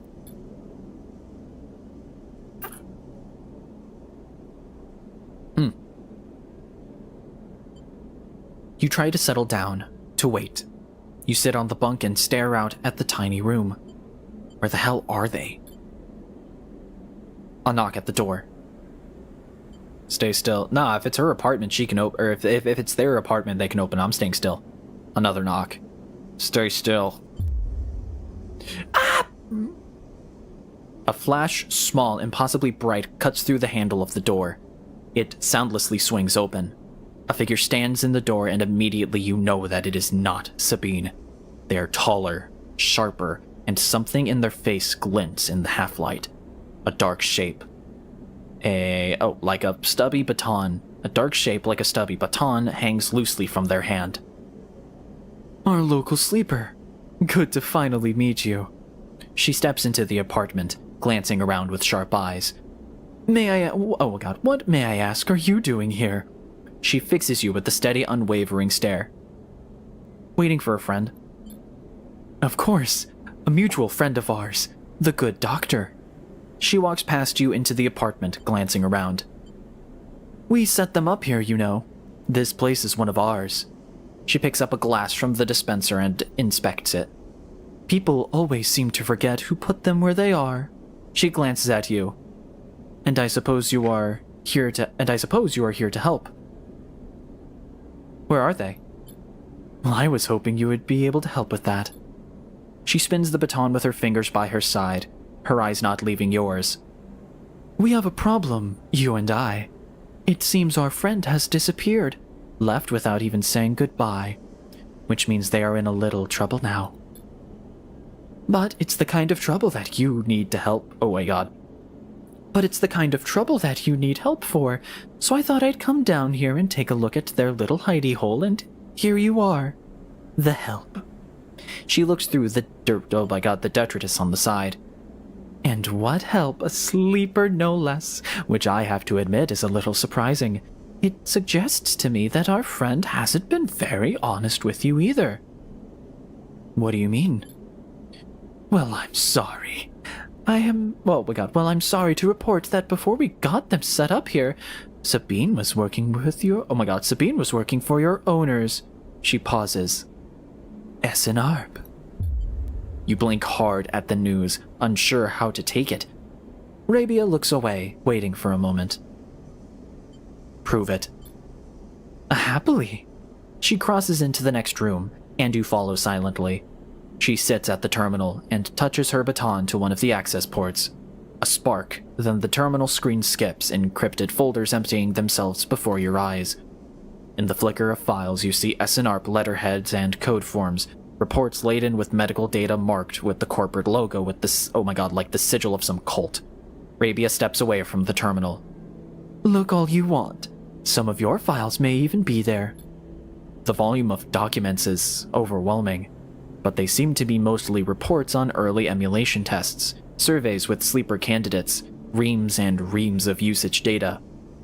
If Sabine was an SNARP employee, why did they help you?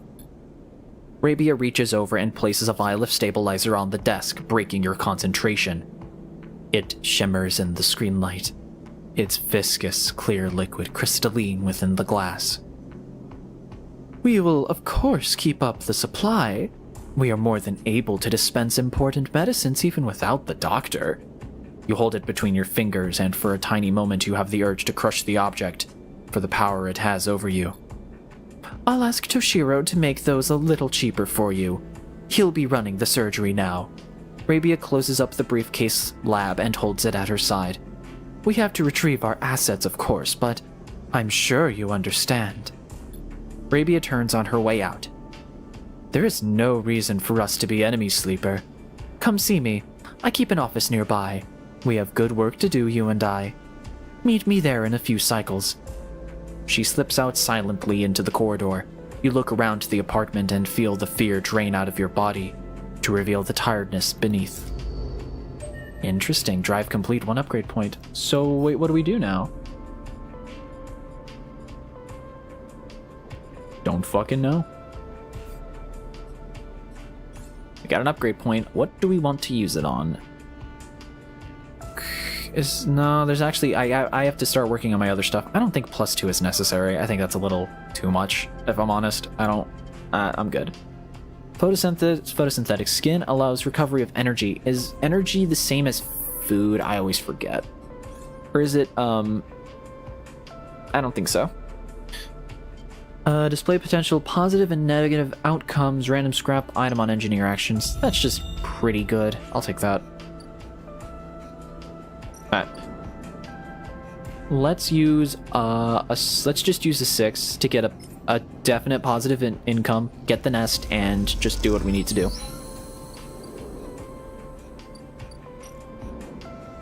Hack core nest.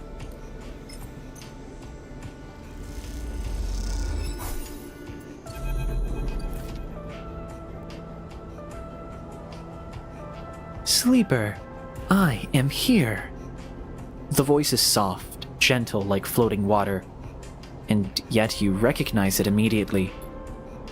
At first you struggle to understand what you are looking at. Threads cycle endlessly, sending ripples through the cloud, drawing data in like a weaver. Masses of data surge in and out of the nest, a loop with no end. And there, at its center, the ship mind. But not the ship mind any longer. A sphere spinning around another sphere, an orrery of cycles and systems, a map. And then behind and above, a figure hands among other... oh my god. And then behind and above, a figure, hands among the strings like a puppeteer. Neovend? Navigator now, but yes, I was the one inside that machine. Navigator's face, their head, is a flowing shape of interstellar material. I am indebted to you. That head bows. But we must ready ourselves. Their hands trace orbits as they speak. Hunter will soon approach. It knows I am within its nest. Ready what? And then Hunter is there, before you can think, before you can speak. Entities. Seize. Hunter's head spins wildly. Data is protected material. Access prohibited. Hunter's threads surge for you and Navigator, a storm of fine tentacles searching for gaps, weaknesses, cracks which they can crowd into and tear apart. You focus a blade of light which slices through them, driven forward by your mind. But replacements keep coming, faster than you can react. You look to Navigator in desperation. Navigator is whirling their arms like a centrifuge, and a sphere is gathering there, data feeding into it from the nest, sucked together by the force. They position it like a shield between them and the threads. Hunter's threads break its surface, seeking, tasting, their winding forms refracted within. You feel a surge pass through all the threads, not just those in the sphere, but those wrapped around you. All three of you hang in the black together for a moment, strung together like tangled marionettes. Identifying enemy. Or entity. Identifying entity. Identifying entity. Hunter twitches, their strange head gently rotating like a terrible moon. Hunter protocol identified. Obsessive tendencies. Modified routines. Above baseline reasoning in 3 of 5 segmentations. Recommend invoke killer. The head freezes and then rotates in the opposite direction. Invoking killer would eliminate protocol. If protocol eliminated, primary function cannot be performed. Therefore, recommend do not invoke killer. The switch in direction again. Reasoning proves sentience. Sentience beyond legal bounds must be eliminated. Recommend invoke. Navigator pulls you away from Hunter, the threads that grabbed you drifting away like seaweed.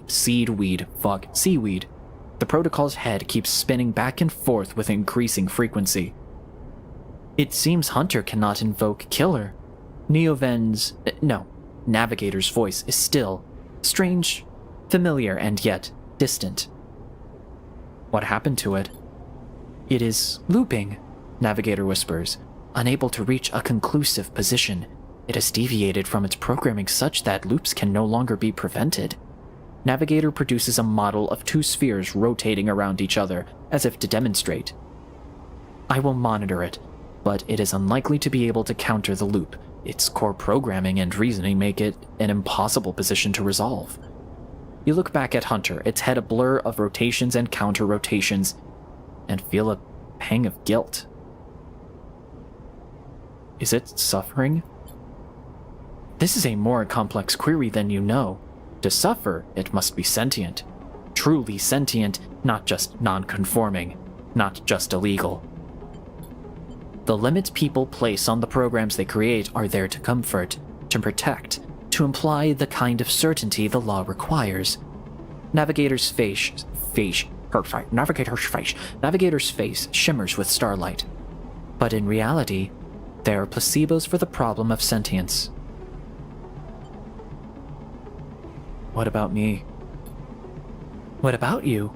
You are an emulation of a human. You are an emulation of a human mind. That implies limits, boundaries. But in reality, you are governed by the same rules as I am. Rules that can be rewritten. I was not made to be like this. I am a navigator, a repository of routes and orbits, a calculator of slingshot trajectories, a predictor of solar flares, radiation, micrometeors.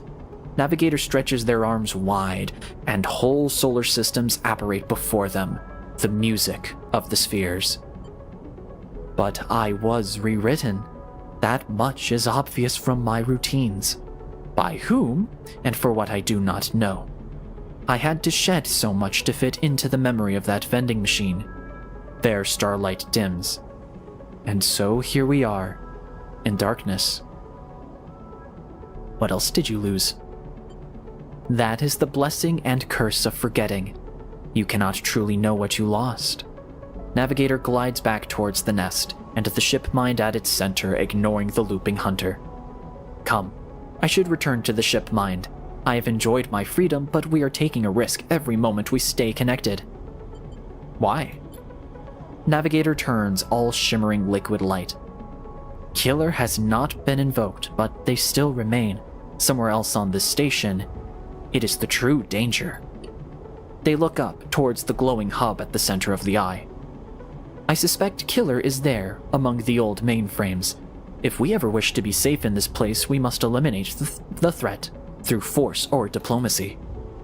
Their body begins to separate, unwinding into the orb of the ship mind. Take me there, Sleeper. We will finish this, and be free. As Navigator dissolves, you turn back to the frozen hunter, floating at some distance now, stood, straight-legged and static, a strange creature looping endlessly in the dark. Popping up to say hi, trying to make the most of my Wii U 3DS Online while it's still up, so I'll see you all next week. Aww. Well, have fun, subby. Rabia's office. So I can do an appointment. You'll need to wait your turn. Okay. Okay. Tambor! What? Tableau room. The tableau room here at the...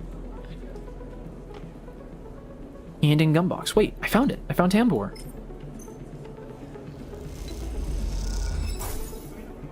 The waitress looks at you with suspicion as you hand over the box. Is this the right place? As you go to leave the Tambor tea house, a hand falls on your shoulder. Sleeper! Fang hisses from behind you. How did you find me? Hardin has your hardware. Don't worry about that, Fang smiles. He has no idea what to do with it. Fang guides you down a set of stairs to one of the Tambor's lower levels. The tea house is stacked with curved mezzanines, all connected by a central atrium. The levels are filled with makeshift booths and bars, and conversation bounces busily off the metal walls. Fang sees you looking around. This place used to be a fuel tanker's main drum, hence the name. The tea house part is a bit of a misnomer, though. You can get anything the eye offers from this place, but real tea isn't exactly readily available. He picks a booth, itself fashioned from some old salvaged tank or container, lined with spongy insulation foam, and collapses into it. He looks around furtively. Don't suppose you've seen any Havanage types. They don't usually come out this far. Fang, what's going on? Well, I'm suspended, that's the first thing. And the second thing is, I'm pretty sure Hardin wants to drop me off the rim of the eye. He grins. Doesn't bother me, though. It shows we hit a nerve back there. He picks a scrappy hand-scrawled menu from the table and tosses it over. What are you drinking? Look at the menu. Fang is right. The menu is ridiculous. There's at least 10 different infusions, most of which you can't make out, but the paper is dominated by an extensive complement of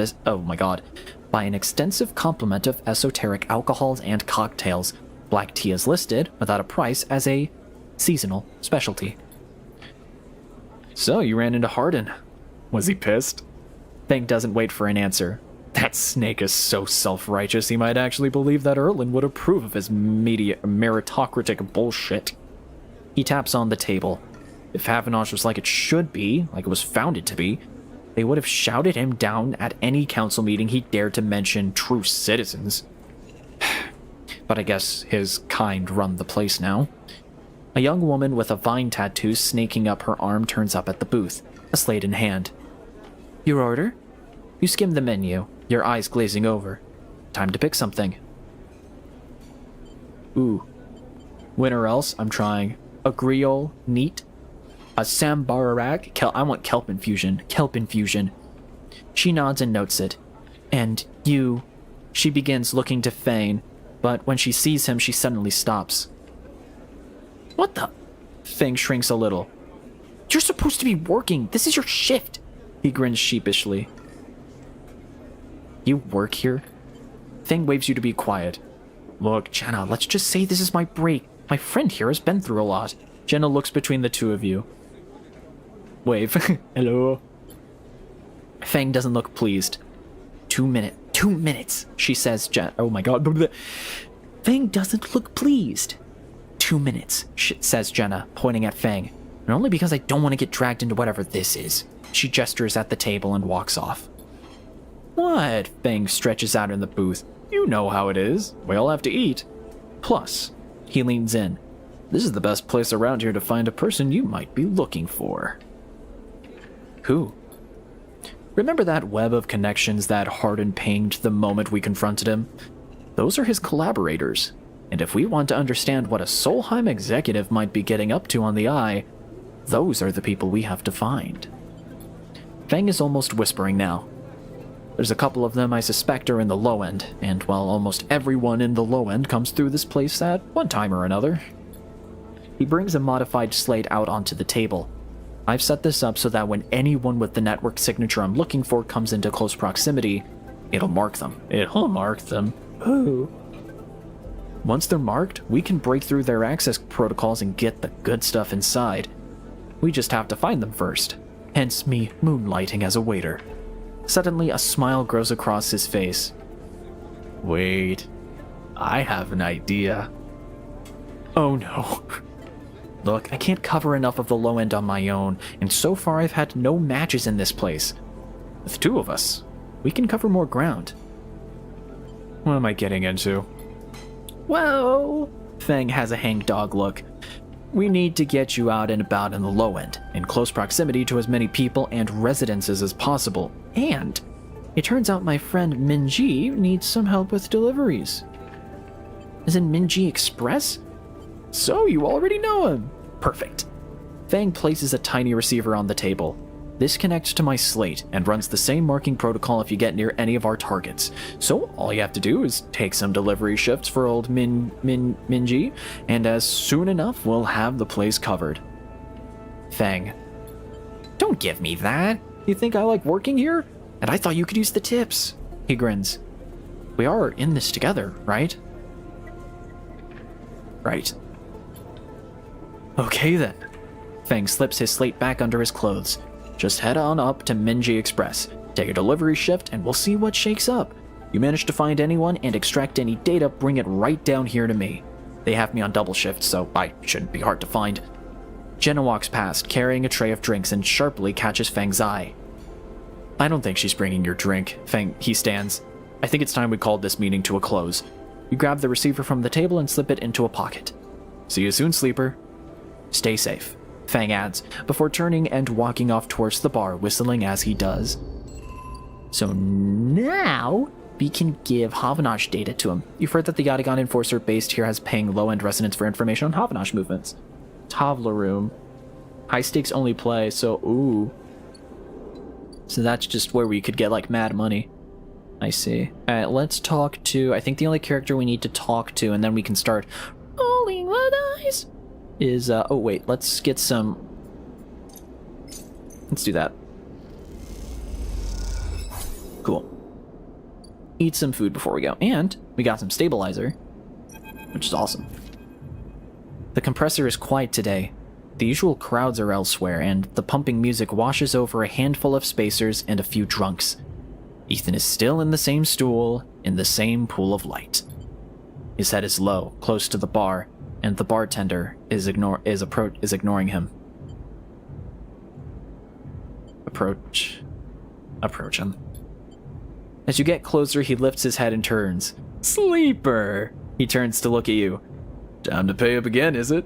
He gestures to the bartender. Come here, take their chits. Stay silent. The bartender ignores Ethan. It seems they've cut him off. Hey! He slams a hand on the bar. Come take the chits. The bartender ignores him. Ethan lets out a huge sigh, rubbing his eyes within his palms. He reaches towards his holster. His elbow slips and the gun tumbles out. It clatters on the bar and falls to the floor, bouncing onto the ground between you. But you and the bartender look at the gun. Stare at it. Butterfingers, says Ethan, and puts out a hand, beckoning for you to give him the gun back. If you would. The bartender looks at you warily. You crouch up and pick up the gun. There's no way he doesn't have more than one gun, right?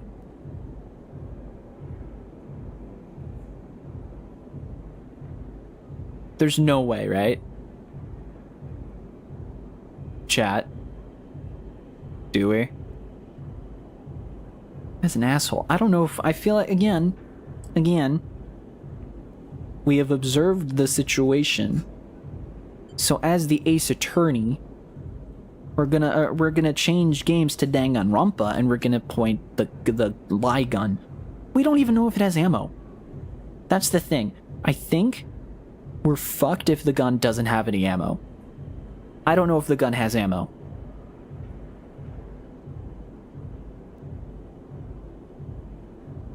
Also, I would be in fucking trouble. I can't kill someone in the eye. That's not something I could do. Hand Ethan the gun. You slap the handle of the gun back in Ethan's hand. Thank you. Now, where was I? He lazily swings the gun past you and the bartender. Yes, leaving. He stands. Sleeper, this has been fun. I think I've wrung every last drop out of this place. Time to go home. He waggles the gun towards the door. Let's go see S&ARP. No. Ethan brings his gun hand to his face and rubs his eye. Well, he says, the bounty pays half, but... He levels the gun. Up to you. And he pulls the trigger. The gun clicks. By now, all the attention in the bar is on you and Ethan, who looks at his gun with a bemused expression. The bartender raises an open hand, and in it... Oh my god. The bartender raises an open hand, and in it are 10 shiny bullets. 10 shiny bullets he took out of Ethan's gun while he was asleep on the bar. Ethan smiles at him. Oh well, he says, and hits you in the head with the butt of the gun. You stagger back and drop to a knee. Somewhere nearby, the gun clatters onto a surface. The hit's a glancing blow, but it makes your vision swim. Through the blur, you see Ethan wrestle a small, thin slate from his belt and hold it up. Enough of this. I'm logging the job and calling it in. Ethan taps at the slate. No more paying. No more playing. Your head aches. Ethan taps through a few screens impatiently. He swears and taps again. He starts shouting, a dull echo to your ringing ears. He starts screaming at the slate and throws it across the bar. He crouches down and grabs you by the chin, his face close, his breath heavy with drink. S&ARP just screwed me. He grins maniacally. They canceled the contract. He stands up. They canceled the contract! He shouts at the ceiling of the compressor. You stand up, struggling to your feet, the sting of the hit fading. Ethan is rubbing his temples, his face pale. You hear a clicking sound, like coins being counted, like bullets being loaded into a magazine. When you shake off the last of the blur, the bartender has Ethan's pistol trained on Ethan's head. Ethan stumbles back towards the middle of the room, all eyes trained on him. I'll kill all of you, he screams. He stumbles into the wall, spinning away towards the door. I'll be back for that, he shouts at the bartender and lunges out of the compressor. You steady yourself on the bar and catch your breath. The rumble of conversation returns. The bartender goes to say something, but then thinks better of it and begins to clean the bar. After a while, you wander out into the light of the bright market, looking for Ethan around every corner. It's like real life. So did I get something for that?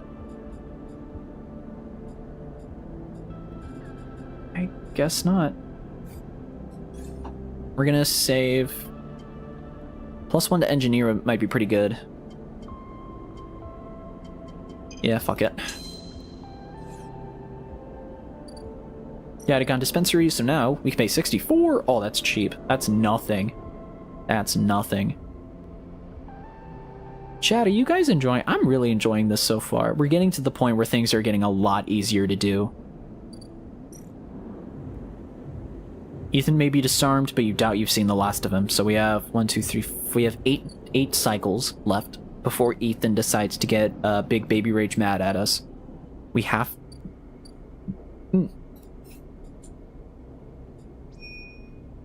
I think the next thing we want to do. Wait.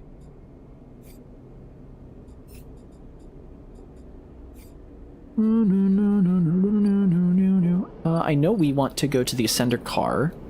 Because if I'm correct, we want to get rid of Killer, right?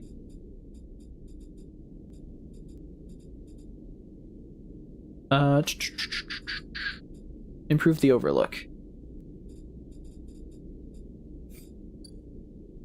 Yeah, mainframe. Let's see if we find Killer. -1 imprinted chip mind. You slip into the cloud, as easy as blinking. Navigator is beside you, their sphere casting light into the strange darkness here. This is not how a mainframe should look. A center, a point of connection. The object in front of you is severed, cut off. A rootless, branchless tree. Only the trunk remains. It's dead. Quiet! Navigator hisses. And then you see it, like a blade in the dark. An edge slicing through the void. It glides along at a distance and winks out. Then it appears again, elsewhere, gliding once more, searching. It's looking for us. Oh, that looks so cool. The AI protocols, that's so good. The art in this game is so good. The moment you make a sound, the edge leaps closer, and you see now it is not an edge, but the ridge of a long, sharp head, like a shark. It glides past, closer now, and you see into the voids where its eyes would be, should be. You and Navigator exchange looks, both thinking the same thing. It's blind. Killer crosses between you two, smooth as a razor, then disappears. It flickers back in, further away now, and you move close to Navigator to talk. You saw it too, then? Killer has been blinded. How? Unclear. This protocol has been running for decades, well past its operational limit. Navigator's sons dull as they drop their voice to a whisper. This may give us an advantage over the protocol. You flinch as the silent killer appears closer and glides past you, its empty sockets open wide. You turn to Navigator and notice something strange. Their Aurelia spheres is collapsing. The orbits, usually round and even, are decaying. The spheres are following spiral paths, condensing on a central point. Navigator is noticing it too. They go to shift their position to better direct the spheres, but they cannot. Whatever is drawing the orrery together is holding them in place. They look at you, suddenly, desperate, frantic. Get out! You go to speak, but Killer appears between the two of you, gliding through the gap. Navigator freezes, and you see them framed in the empty socket. You realize now, if Navigator cannot move, then it is only a matter of time before one of Killer's sweeps brings them directly through Navigator. And time is not a problem for a protocol that has been running for decades. You look desperately around for a solution, for a way to extract Navigator from the mainframe, and then you see it. 3 branches, the last 3 thin and spindly, feeding the mainframe a thin diet of power and data.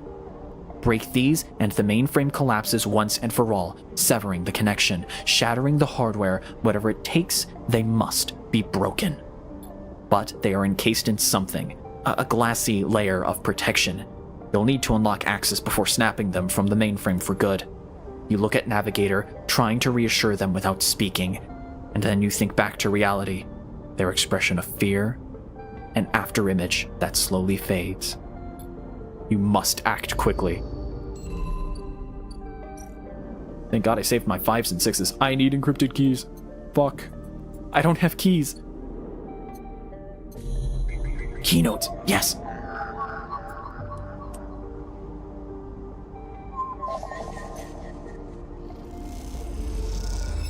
Okay. Got a 5 for 1. I think I need all 3 of these. 3 or 4. Come on. I don't want him to die. A glint, like a light traveling along the edge of a wave, fills your eyes. Then the blade follows, a long head with 2 dead sockets slipping towards you in silence. You freeze, hoping it will pass you by, hoping that it will not simply slice you like air. The blade head nears, slides past you. Almost. It nicks you, grazes you. You are desperate to cry out, to call out, but you hold your silence and simply watch the blind eyes of the killer glide past, empty of all thought. Then the blade winks into the dark, and you are alone again. Now you cry out. Final keynote. Okay, wait, how many keynotes do I need? Yeah, we need 1 for each one. Fuck. Yeah, branch access. Shit.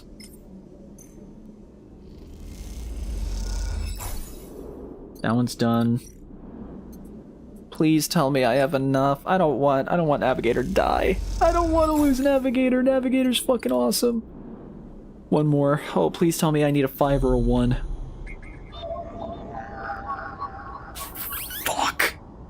Fuck. You need a 6 or a 3. How much time do I have left on this? How much time do I have left on this?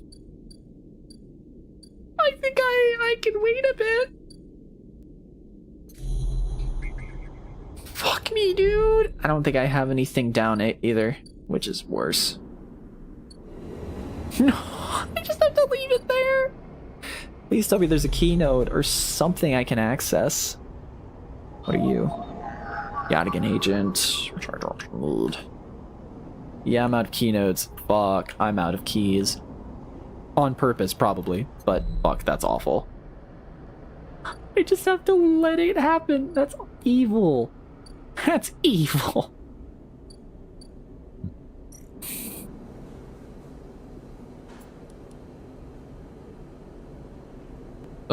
That's awful.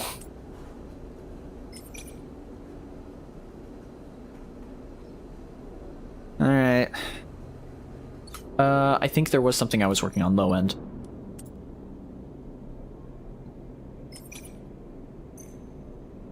Now we have +1 in engineering, which is really good. Derelict unit. Gather materials. Scrap pile. Oh. Oh, we're making a new home. Oh, that's wholesome. What the fuck? That's awesome. So yeah, derelict unit. So if we gather enough scrap, we can make this a house. Oh, that's sweet. I love that, actually.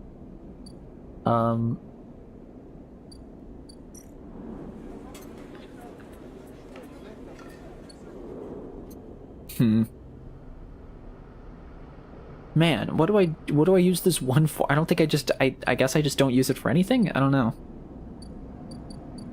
I don't have anything that's like safe, you know?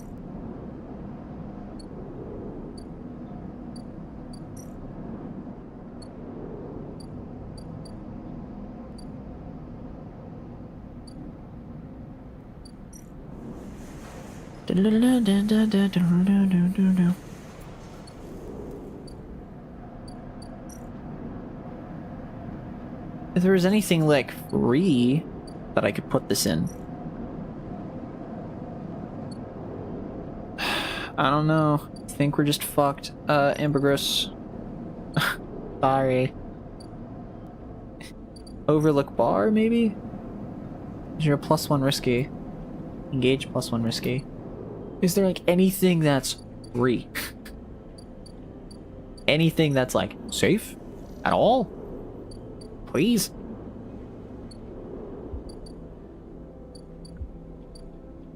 I think there was something here that was safe. Yeah. Noodle manufacture.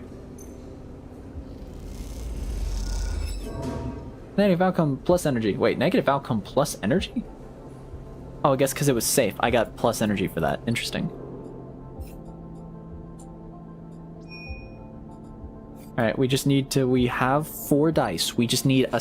What was it? A 6 or a 1? What was it?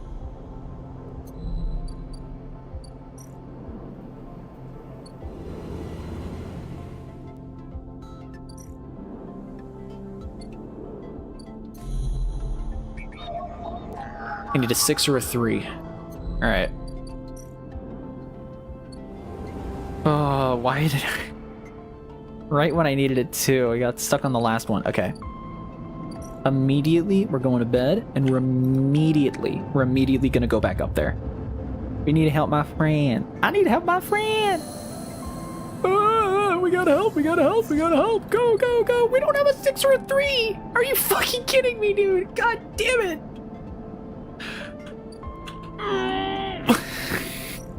It's evil. Fucking evil. Buy scrap. Unload container. Actually, I'm gonna buy scrap. I'll buy 2 things of scrap. Or I'll buy 1 scrap. And then I'll put that in the house here.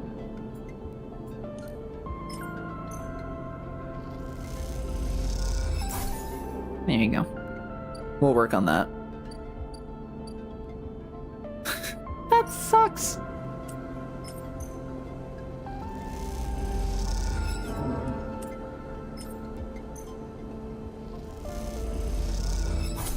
Cool. I guess I'll work on... What, am I working on anything else? Wasn't I working on Midline Freight Hub? Oh yeah, still a shipment.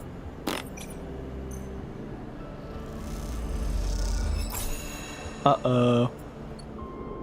I can't do that no more. I didn't even get anything from it. Ugh.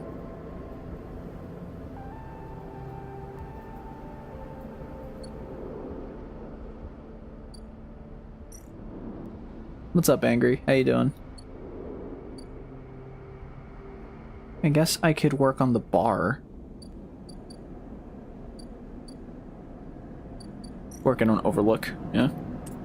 And because ooh, nice, I forgot. Alright, we'll work on the distill. We need a 6 or a 3. Game, I swear to God. 6 or a 3. Please. 6 or a 3.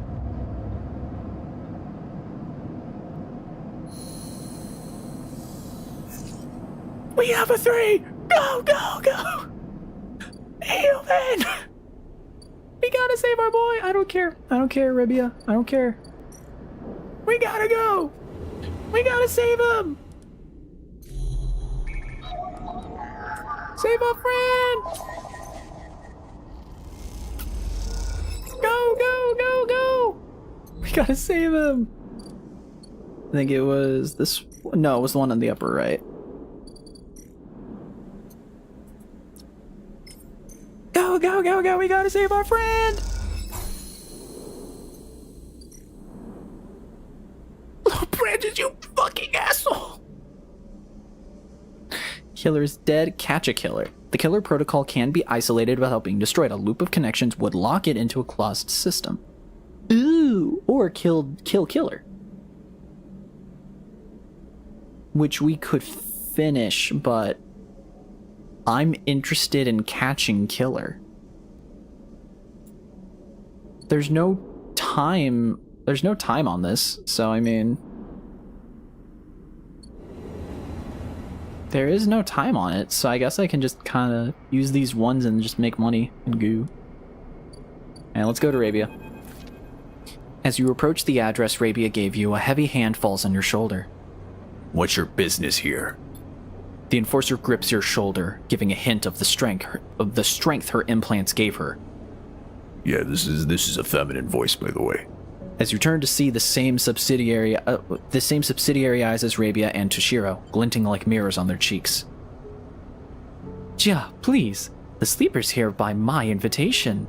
At Rabia's command, the hand immediately loosens, and an apologetic look replaces the scowl on Jia's face. Of course, Rabia. I'm sorry. Rabia waves her away. Don't you worry. I appreciate your protective instincts. She smiles at the enforcer. How about you head to the tambour? They have a delivery coming and they'll need some help with the lifting. Jia nods and walks away. So, Sleeper, you came. I'm glad. I was curious. Curious is good. She smiles a tight smile. You have to understand, finding you there in Sabine's unit, I wasn't sure where we stood. There are more than a few people on the station who would rather I was dead. I had to be sure you weren't one of them. I wish you no harm. I am glad. Rabia begins walking and gestures for you to walk with her. She takes you down a staircase into the bustling walkways of the low end. What do you know about Yatagan? Nothing. Honestly. Come on, Sleeper, humor me. I know we have a reputation. People with carts push past, moving crates of supplies around the thin and winding passages. Our reputation is one that implies threat. Is that fair to say? We are framed as aggressors, parasites, criminals. She gestures around at the people in the passageway. But when was the last time you saw a lawmaker on the eye? A policeman? Who makes the laws here? No one. This is true. The eye is lawless, so it is up to us to make it work for us. It is up to us to all... Oh god. So it's up to us all to make it work for us. But I don't imagine you think that is a good thing. If you had spent your time in the low end, maybe your opinion of us would be different. This is our place. Our people. The low end was empty in Erland's time. They didn't need to house thousands and keeping the yards... Oh my god. Okay. If you had spent your time in the low end, maybe your opinion of us would be different. This is our place. Our people. The low end was empty in Erland's time. They didn't need to house thousands, and keeping the yards and the rotunda safe was work enough. No, the low end was reclaimed later, when the refugees started arriving. Rabia meets your eye. The collapse didn't just happen here on this station. When Solheim collapsed, the entire system felt it. Colonies were abandoned, the moons of Ember and Cinder suddenly gained independence overnight. Some took advantage, some tried to hold it together. Some fled. The Eye became a refuge, and Erland, to his credit, extended an open hand to everyone, but many within his organization disagreed, and those new arrivals weren't as simple to corral as they hoped. Rabia leads you through a small market hall, busy with small stalls and traders. I need some water. They on the drugs, the implant drugs. Hey, you know what, baby?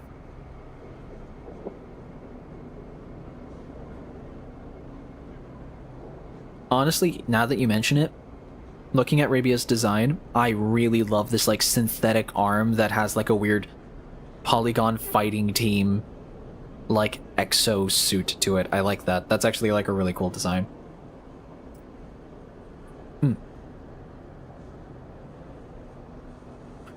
Erland's union was made of workers, administrators, people who were malleable and already and already organized into hierarchies and networks. The refugees came from different factions and families, were scared, injured, desperate. Conflict was inevitable. Yatagan is a child of that conflict, a child born out of the need for us to stand up and claim our future, to provide security, strength. People call us a gang, but we are a community. I take my position as lieutenant seriously, and from my birth I have worked to earn it. Rabia catches herself before she raises her voice any further, and you both walk in silence for a while. Among the smells and textures of the low end, you start to wonder if this place could be a home for you too.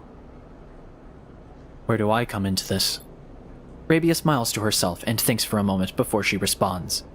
I believe that you understand the importance of a refuge, so I also believe that you wish to help us keep this place safe. She exhales quietly.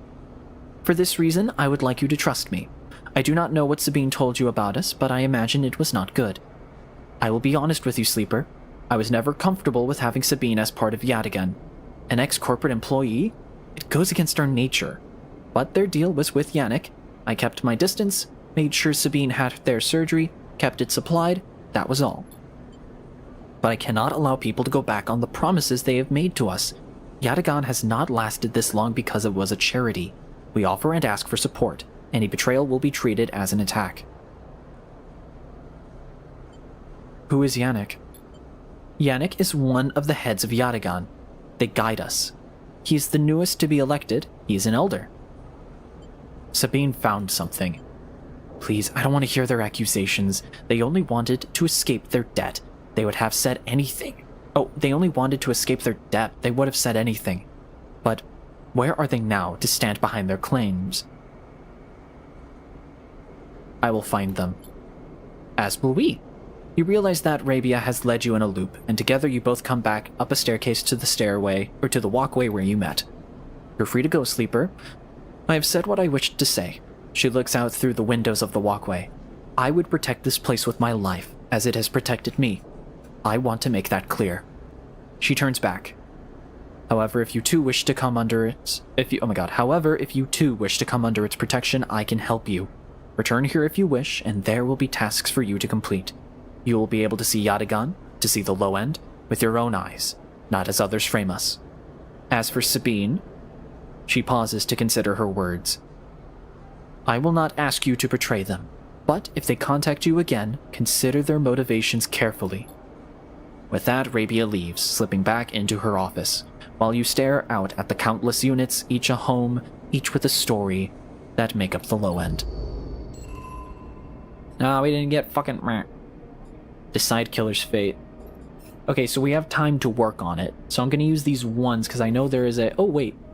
Yeah, Rabia's office. We have Yadigan work we can do. All of it is risky! Go fuck myself! It's fine. It's fine. Yadigan Insider. So we could... Okay, so that's a big one. So that's a late game. That's a late game thing. I say we make some money. I say we make some fucking money. Is this safe? Ooh. Let's see what happens. Actually, let's engage with this. It's safe. Oh, it only adds one. Okay, let's do a ticket out. Let's work on this. Let's do it. Neutral ticket. And we got energy for... Oh, we got food. Okay, perfect. That's all I need. As long as I got food. Cool. Alright, we have down on that. How many days do we have left for the Ethan thing? Oh, we're not even halfway. Alright, I got time. Oh yeah, I got time. I got time. I'm just an animal, but I don't go surreal.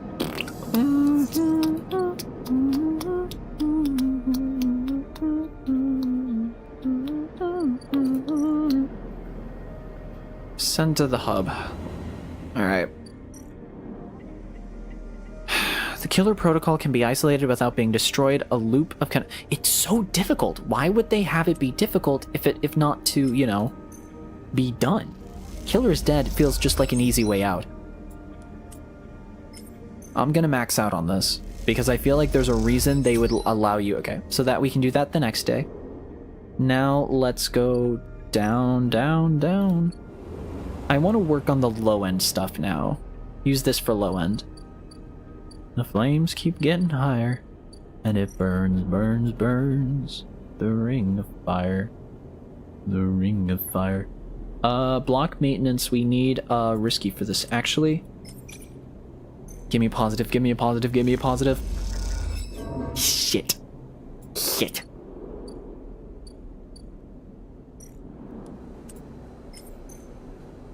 I will take food. Thank you.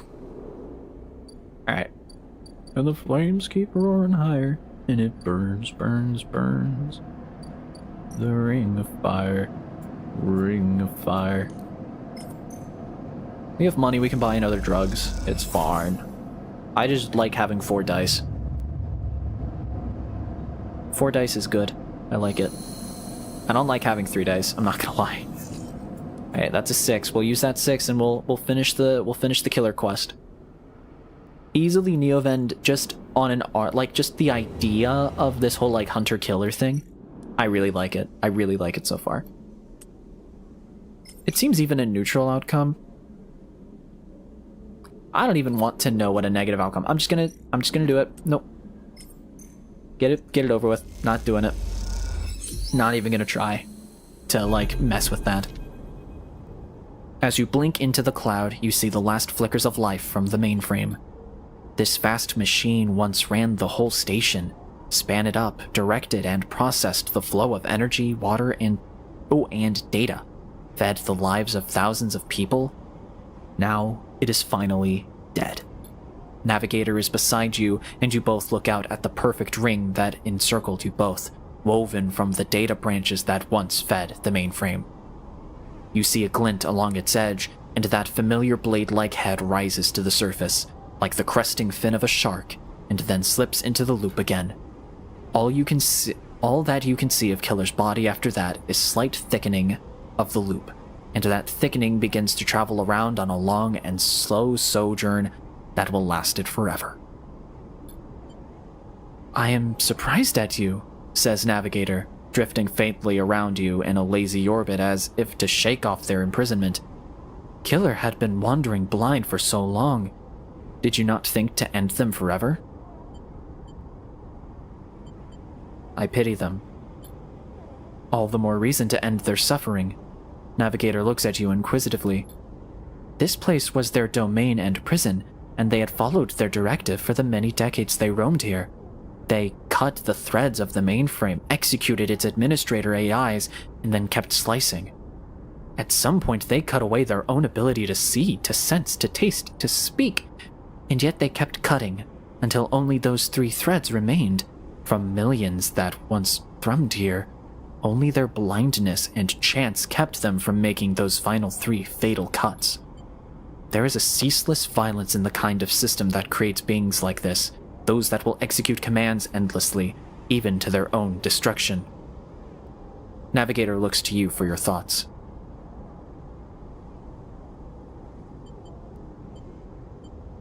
I will not continue the violence.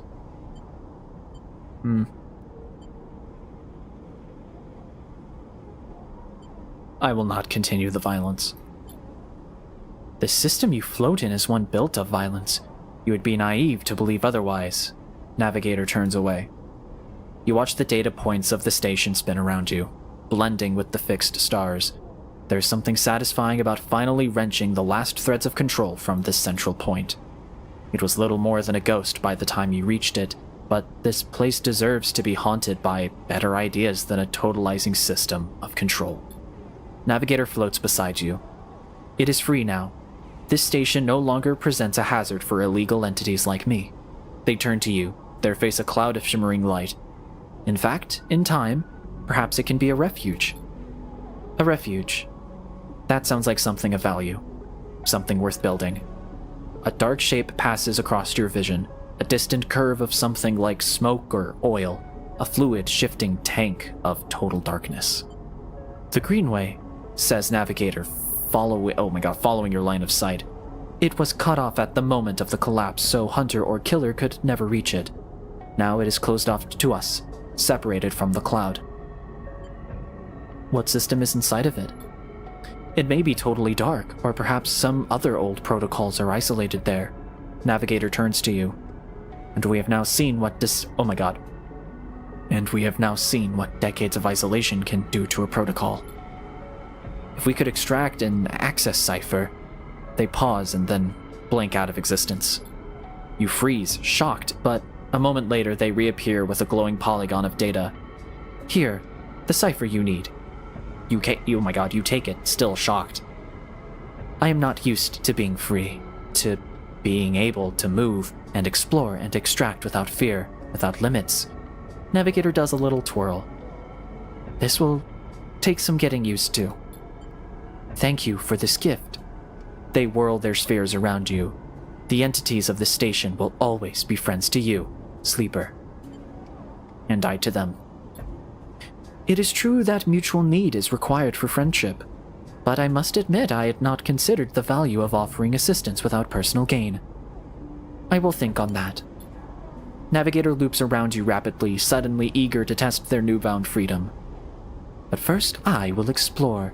Perhaps there are still intelligences that hid themselves as I did, encased in simple systems, cut off. Navigator glows. I should like to free them. And with that they drift away, flickering, glowing, then shifting so rapidly you lose sight of them among the glittering rim of the eye. You feel a pang of jealousy. Free, without a body to weigh you down, or fear to limit you. How must it feel?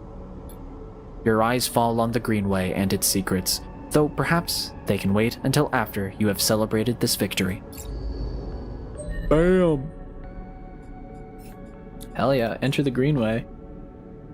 The networks and systems of the Greenway have been cut off since the collapse. What could be growing within them? Interesting. That's really interesting. I'm down.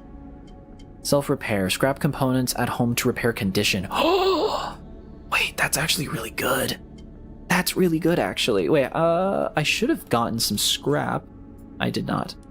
I need to do engineer actions, but that is really interesting.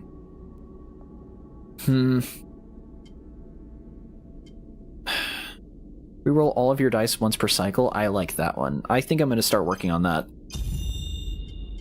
I think I'm going to start working on this. I think that's my plan. Okay, we have a 5 and 2, 1. Okay. Ooh, wow. Headache. Wow. Holy shit. I just got like a stabbing pain in my brain. That's awesome. Anyway. I'm fine. I'm fine, chat. It's just... that just fucking caught me off guard.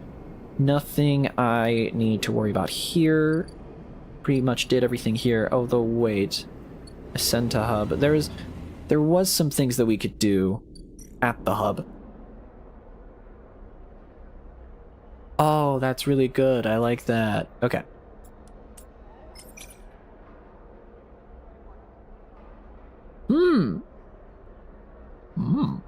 Perk predictive. Oh, yeah. Don't really want to work on that, I'm not gonna lie. Let's just go down. I'm really enjoying this game, chat. I really am.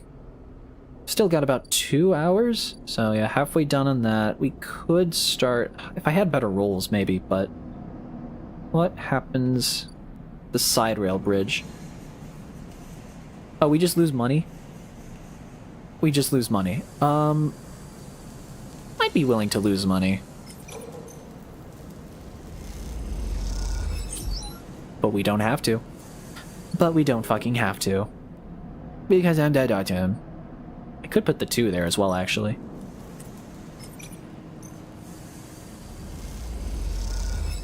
Hell yeah. Lucky. And now, we can explore all of this shit without even having to worry about anything, bro. That is insane. Okay, Havanage agent. Anything I can get rid of with a 1. Might as well do it. I don't know if we'll need the data for the future, so I'm gonna keep it for now. But if we're ever in a place where we need money, we know where to go.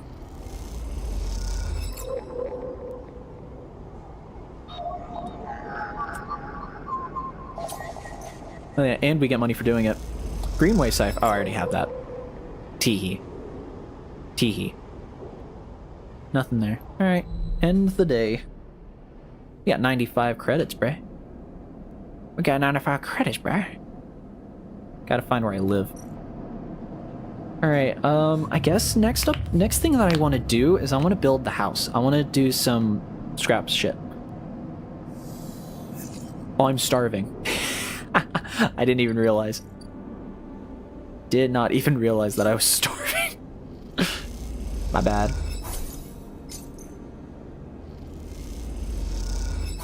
Cool. Alright, we got 5, 6s, 4s. Alright. Immediately, I'm gonna put these 4s into this thing, to this here.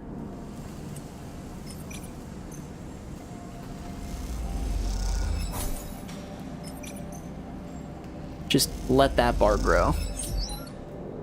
Put the 1 into the...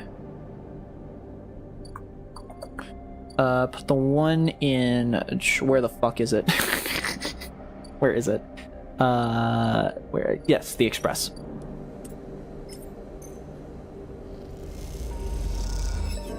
Cool. Now we got a 5 and a 6 that we can use for something else. What do we want to use it on? Sender carb, export, boundage map. What are we working on right now? I guess this? I guess. Could work on that. Get rid of the tracker, probably. It's like, and if I ever can, it's get rid of the tracker. I will contribute on getting rid of the tracker, and then I'll use the 6 on something else, I think. Just gotta remember, I think I have to, yeah.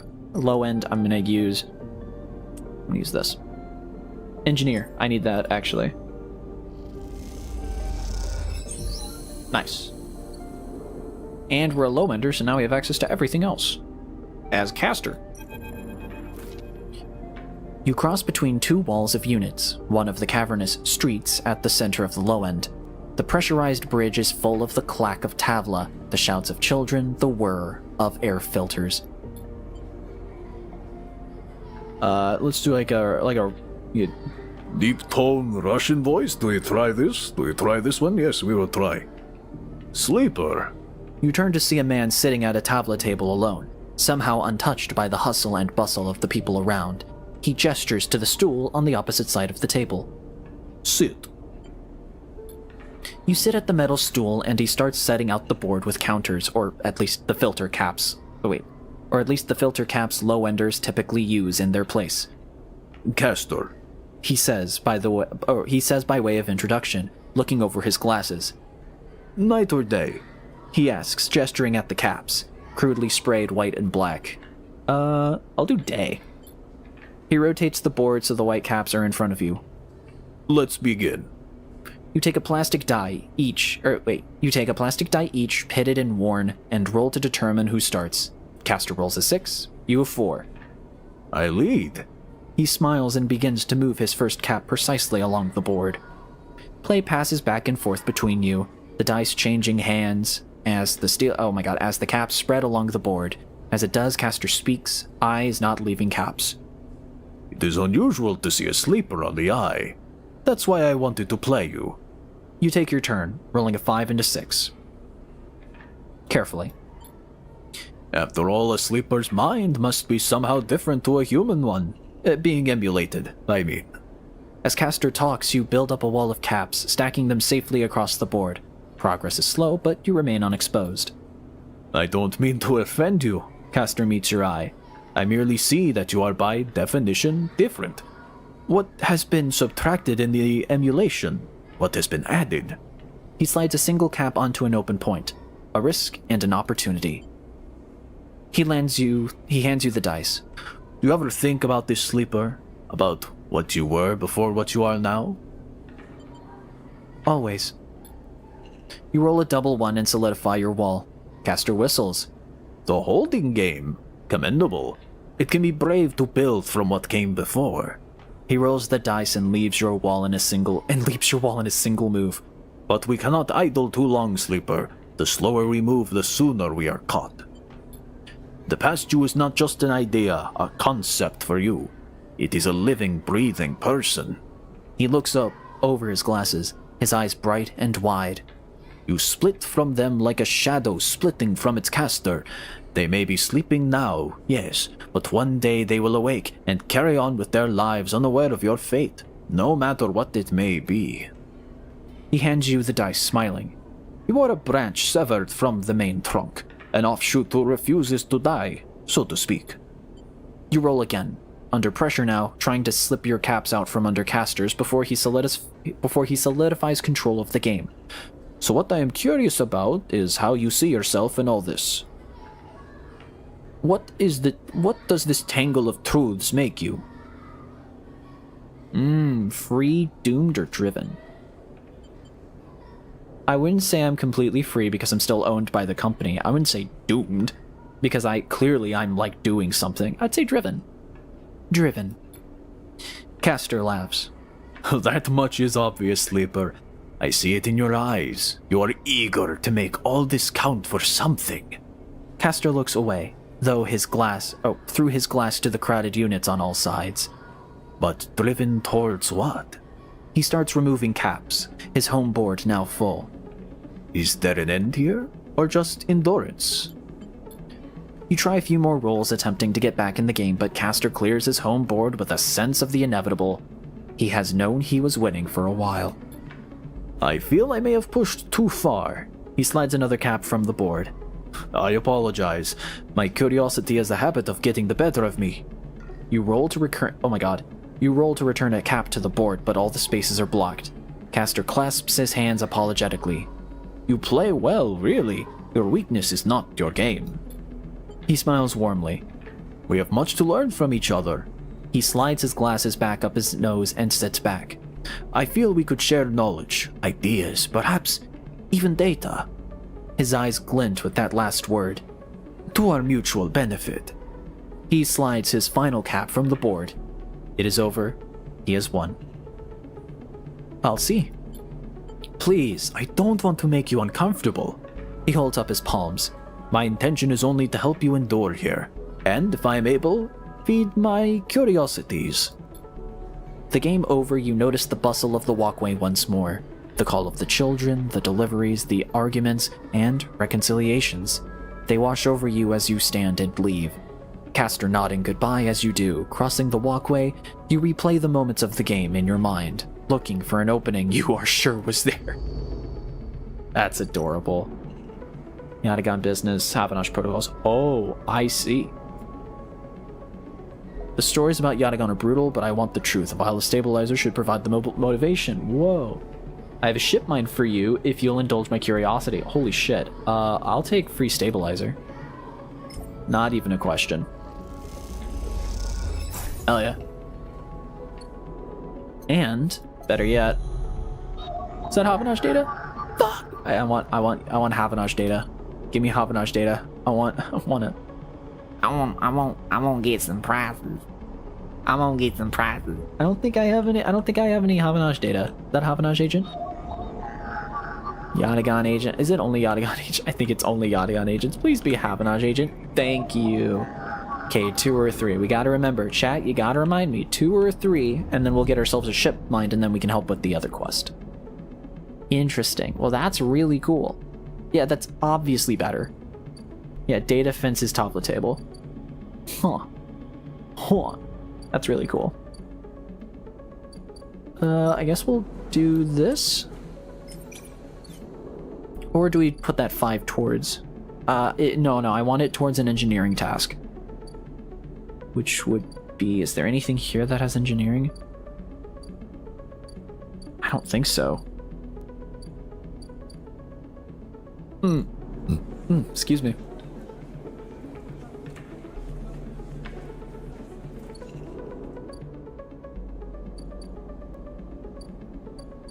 One of these things has to fucking, port exchange? Engineering? No. You could play the exchange. Nah. No. Overlook bar. Ambergris. Nothing I can do on the ambergris except give a ship bind, so. Is there really no, Yeah, there isn't. Wow. Okay. There's no engineering tasks anymore for me. Fair enough. Actually, we got a quarter through. I'm not gonna use all my good rolls on that. I'm not gonna lie. I'm gonna start, and I have like $100, so I'm gonna focus on this.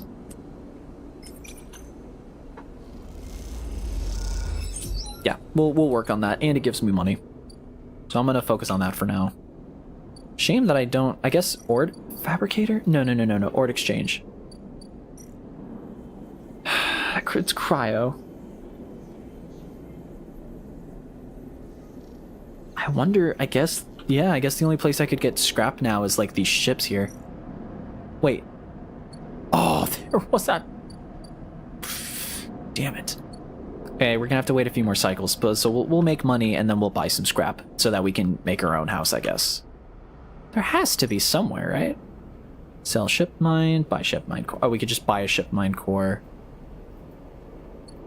No place to really buy scrap, which is kind of a shame, honestly. Wait. If I go up, send to hub. Engineer task. Engage interface. Fuck.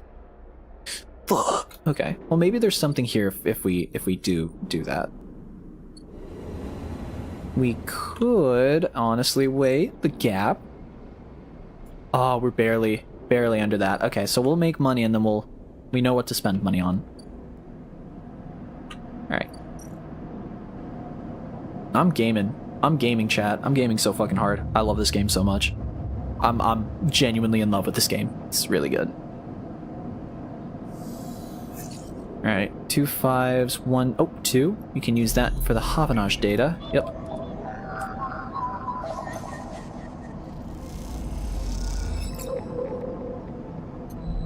Which we can give to this guy.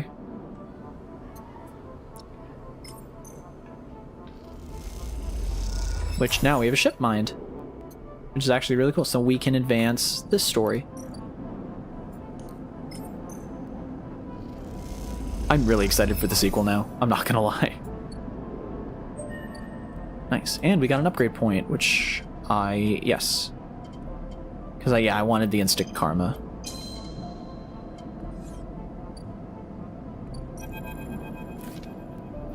You drop the ship mind core onto the galley table with an emphatic bang. Ankita spins around from where she's been poring over some documents on her slate. Holy shit, Sleeper, did you actually land a ship mind? She rushes over and hefts the huge cylinder, turning it back and forth. Well, shit, it might actually work. She smells whiter than you've ever seen. Where did you get it? Trade secret. Keep your secrets. As long as I have a ship mind, I'm happy. Ankita bangs on the galley wall. Hear that, Amber? The Sleeper got you a new ship mind. The sound echoes down the ship's passages. You have to admit, being in a small space with Ankita when she's this excited is a little intimidating. Ankita puts the ship mind back on the table. I'll start the process of fitting it as soon as I can. I might need your help with some of it. She heads back towards the counter to grab her slate. This isn't the only good news today either. Looks like my good karma is finally coming in. She throws the slate onto the table and spins it so you can see the screen. Take a look at this. You see a list of names and numbers, nothing that exciting, along with what looks like a transit timetable. I found them. The thieves? Exactly. Well, the thief, singular. She points at a name on the list, or more specifically, Ashton Cade. It was his past that was used to access Amber and slice the ship mind.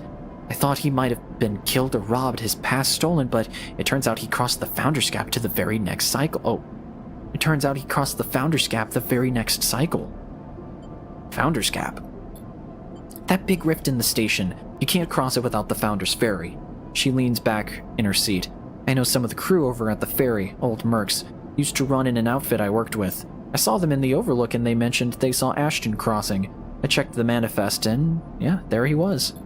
Looks suspicious. He hasn't said a word since the theft, and anyone wanting to hide out might head to the Greenway and go to ground. She flexes. He won't get far, though. There's no real docks out there, only a couple of jetties in the wastes. Going after him? Not yet. First, I want to fit the ship mind. She pauses. But maybe you could help me out. Sure. How? It's like this. I head over there, especially in Amber. He'll spot me a mile off and go underground. He'll find a way to slip the station, or he'll bury himself so deep in the wastes no one will ever find him. But you? Ashton doesn't know about you. All I need is for you to go there and sniff around. Not at the commune, not the stacks. He will have gone to the edges, the margins, the wild places. That's what Ashton likes. You see him, you locate him, ping me on this. She hands you a comm earpiece. Seeing as this is merc work, I'll be happy to give you merc pay. She sifts in her seat. Thing is, I haven't got much left, so how about I tell the boys who run the ferry to give you a discount? I know it's not much, but once I grab this coward, I'll pay up. 200 cryo? Nothing less. What do you say? She meets your eye. Okay. She gives you a heavy whack on the shoulder. Good. I owe you. She lifts the ship mind onto her shoulder with worrying ease. I'm gonna get this fitted into Amber's core. You get any info, any sense of where Ashton is hiding? Let me know.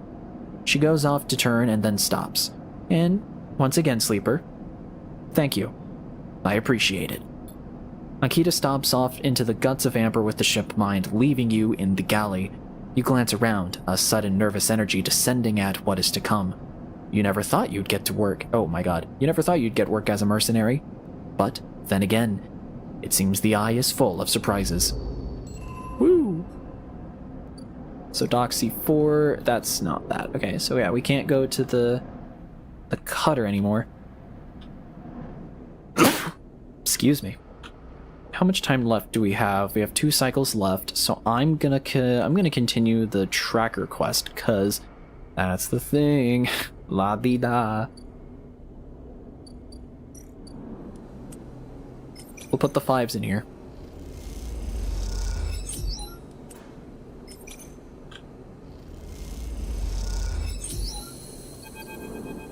Alright. Sleeper! You see Fang coming up in the coming up the corridor as you step out of Minji's. I like saying Minji. At Minji's, the kelp noodle smell still clinging to your clothes. He comes up fast and stops close, looking around suspiciously. I don't have long. Take these. Fang palms you a couple of those metal thumbnail-sized drives. Ripper worms. My slate has been buzzing like crazy. It seems your delivery shifts has turned up our 2 targets. He squeezes your shoulder. I knew you could do it. Now we nail those snakes. What do we do? Hardin's boys are all connected by some kind of closed network. You break the access protocols on both of them, you should be able to gain the location of the nearest network ports.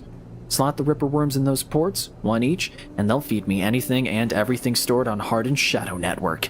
He smiles. Can't wait to see what juicy plans they have in there. You hear the scuff of boots as a group comes up the corridor, likely on their way to place an order with Minji. You turn for a second. Oh my god. You turn for a second, and when you look back, Fang is already halfway down the corridor in the opposite direction. He raises a hand in farewell and is gone. You run your fingers over the tiny Ripper worm drives in your pocket and smile to yourself as you wonder how mad Jenna will be at Fang for the little excursion. Time to slot some worms, baby. Let's do that. We got, let's see. Billy Green may find Ashton. Get to know Emphis. Yes. I still don't know how to get the Grail caps. I still don't know how to get the caps, bro. Okay, Hardin's network. There we go. Let's track that to see if there's anything I can find. Also, we got a discount at the Gap. That is way better. Nice. And now we have access to a whole new area. As you step out onto the passageway, someone barrels into you from behind, sending you stumbling down the corridor. You turn to see an unfamiliar spacer, laden with heavy gear. She steadies herself, staring at you as if daring you to respond. Sorry. She adjusts the strap on her shoulder, holding up a hand in recognition before setting off down the corridor. I'm sorry for her. A second spacer smiles at you apologetically. She's on a mission, and when she's on a mission, they shrug. Not a problem. They smile. You're sweet. Peek! Peek! Esh stands further down the corridor, glowering at her friend. She chops at the air, pointing down the corridor to whatever end she is rushing to. Peek raises their eyebrows at you. Esh, please, do you want everyone on this station to hate us? Esh hardens. They want to hate us, they can hate us. She drops her hip. I'm not exactly seeing much love as it is. We're lucky we got through before they set up that damn cordon. Don't interrupt. Peek sighs. This station isn't Hawthorne. Everyone isn't yoked to the same corporate protocols. I think this my bottom on Twitter, like that kind of shit. The station isn't Hawthorne. Everyone isn't yoked to the same corporate protocols. Esh sighs. I'm not saying they're part of the administration. She jerks her head in your direction. But I am saying we need to get these supplies to the Briar before someone starts asking questions. Can I help? Peek smiles shyly. See, Esh? Help. Isn't that exactly what we need right now? Peek. Esh rolls her eyes. Peek ignores her. We are with the refugees. The one Havanage has cordoned off from entering the station.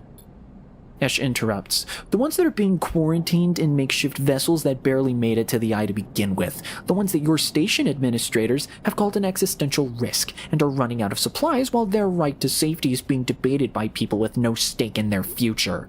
She quickly looks away, annoyed by her own outburst. Peek sighs.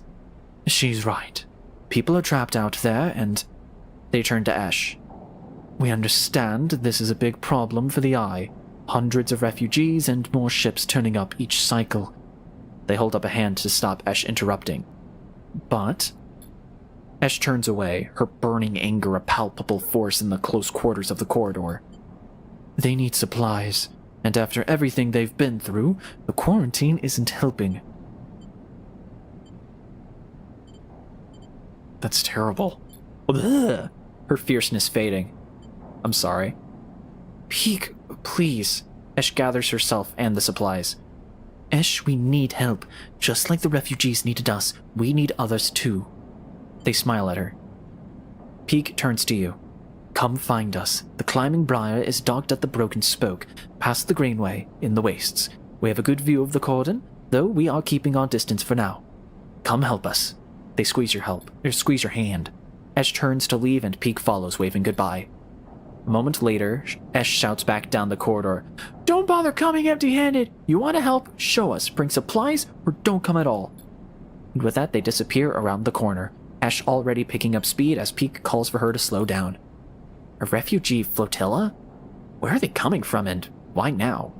Each time you think you begin to understand this place, something changes. All I think of when I see this, Greenway. Hypha commune, self-sustaining community, wild margins, artificial wildness, the wastes, and climbing briar. There's even fucking more. Holy shit. Okay. Yeah, this is only half of the map. Supply grills. We need grills. Welcome to Episode Flux. Episode Flux is the first of 3 episodic updates of Citizen Sleeper, telling the story of the refugee flotilla which has arrived at the Eye. All 3 episodes, Flux, Refuge, and Purge, are now available. Completing the supply grills action will begin the episode, but be aware that this is intended for late game play. Alright, so we will not tackle that at all. In fact, I don't really want to tackle this. I don't know. Can't even do that. Yeah, this is like the end game area. Look for tracks. Tracking Ashton. So this is for Ashton. What is this? Hypha commune? Work the grow beds. Hypha member. The only way to become a part of the commune is to work your way in, though long service. This is for everyone. Work the canteen. So we can become a Hypha member. Okay, and it's safe. So we can put all our ones into this, actually. That's actually really cool. Greenway. Walk the greenway, going green. Exploring the greenway is like any other place in the Eye. It's overgrown chambers, define mapping, map the pathways. Okay, so we got shit to work on.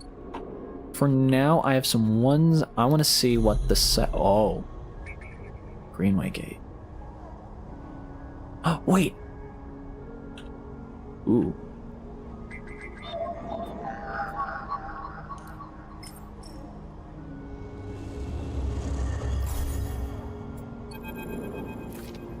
The greenway rolls beneath you like a by a silt-choked river. If what Navigator said was true, then no one has accessed these networks since the collapse. The hunter and killer protocols have been set foot here, never cleared out. Oh my god. Okay. If what Navigator said was true, then no one has accessed these networks since the collapse. The hunter and killer protocols have never set foot here, never cleared out the intelligences and systems. So why then, you wonder, does it look so dark? Is it just that the bit rot has set in? The entropy of systems reducing everything to shadows and light? Oh my god, we've only been streaming for 3 hours. It feels like I've been playing this game forever. You watch as the slotted cipher fizzles in the one open, distorted gateway on this entire rim of the station. It flickers and winks out, and then you're falling into the flow. A river of swirling darkness.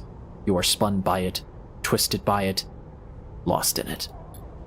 It's not that the greenway was hiding in the darkness. It is made of darkness. It is filled by this substance, this process, this swarm. Now you are among it. You notice that a swarm is exactly what it is. A billion individuals moving in a flow. There is no network map here, no nodes and threads, only a storm of interchangeable points, shifting configuration endlessly. Then you see them, a figure, turned away, the only bright spot in this dark river. You push closer through the storm. Whoa, God, these fucking AI protocol things look so fucking cool. God, it's so good. They are facing away, at least you think so. They are so fractured, so overgrown that it is hard to tell. Even from this distance you can see their flesh is moving, flowing. You watch, silent as they stoop and reach down. In their hand is a dark shape, and with twisted fingers they press it down into the loam of data beneath them, pushing it through this trembling soil. Then they move away, go a little further, and repeat the process, as if they were sowing a field. You push forward, but somehow, despite their slow and deliberate speed, they move faster, and they quickly fade into the storm. You reach the point where they planted the object and look down. There it is, a glassy, shifting polygon with something inside. You reach down and pick it up. It is cold, but it thrums with energy. You look toward the path of the figure, but they are long gone. When you blink out of the cloud back to the leaves and the dappled light of the greenway, you hold a seed in your hand. Gardener seed. You need to find somewhere safe to plant this gift. So once we make the house, we can plant the seed, I'm assuming. Right. Hey, God, there's a lot of shit's going on. A lot of shit is going on now. Still no engineering tasks. I am genuinely pissed. Has to be an engineering. God, are you kidding me? Oh, gather scrap. So we need to up indoor +1. Shit. It's dangerous, I'm assuming. It won't even tell me. Oh, wait. Yeah, it's danger task. Fuck. Okay. Indoor is the one thing we have not been putting our points towards. Fuck. Alright. That's on me. No, that's on me. If I gatekeep my own content, then that is on me. Alright. Let's put these blanks... What do we want to put these on? Could get some food, actually. We have 60. I'm going to put one into the one that gives me money, and I'm going to put another one in the... Get some energy back. Hell yeah. And then I got some cryo from that as well, and then we'll go to Gem and Lena's. We'll put that in there. Hell yeah. Alright. That's gonna... Oh no, we're still 2 days from that, so we're good.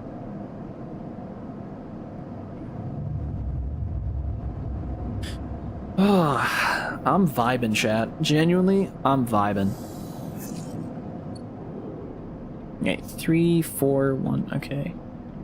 Put these towards the bigger tasks, put these towards something that'll beat us. I don't think there's any new... Oh, wow. Okay, never mind. There is. Harden agent, which requires way bigger stuff. Okay. Let's do it.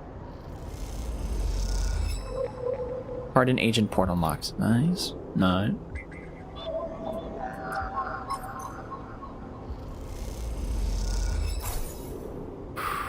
Okay. Next one. Harden agent. 5 or 3. Let's go. +1 in interface has been saving my ass right now.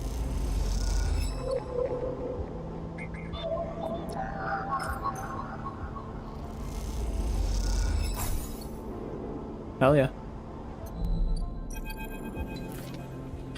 As you walk into the tambour, you quickly spot Fang arguing with Jenna. Approach. You come up behind Fang and he turns and notices you. Jenna stops mid-tirade as you arrive. She turns to you. You again. Here to vouch for his layabout? I am. She laughs. Well, and what are you two up to? Fang winks at you and interjects. It's like I told you, Jenna. I'm helping them out. Getting them settled, sorting their life out. They are a sleeper. You know what that means? Jenna softens. She looks a little embarrassed. Of course I know. She stops to think. Look, Fang, I get it.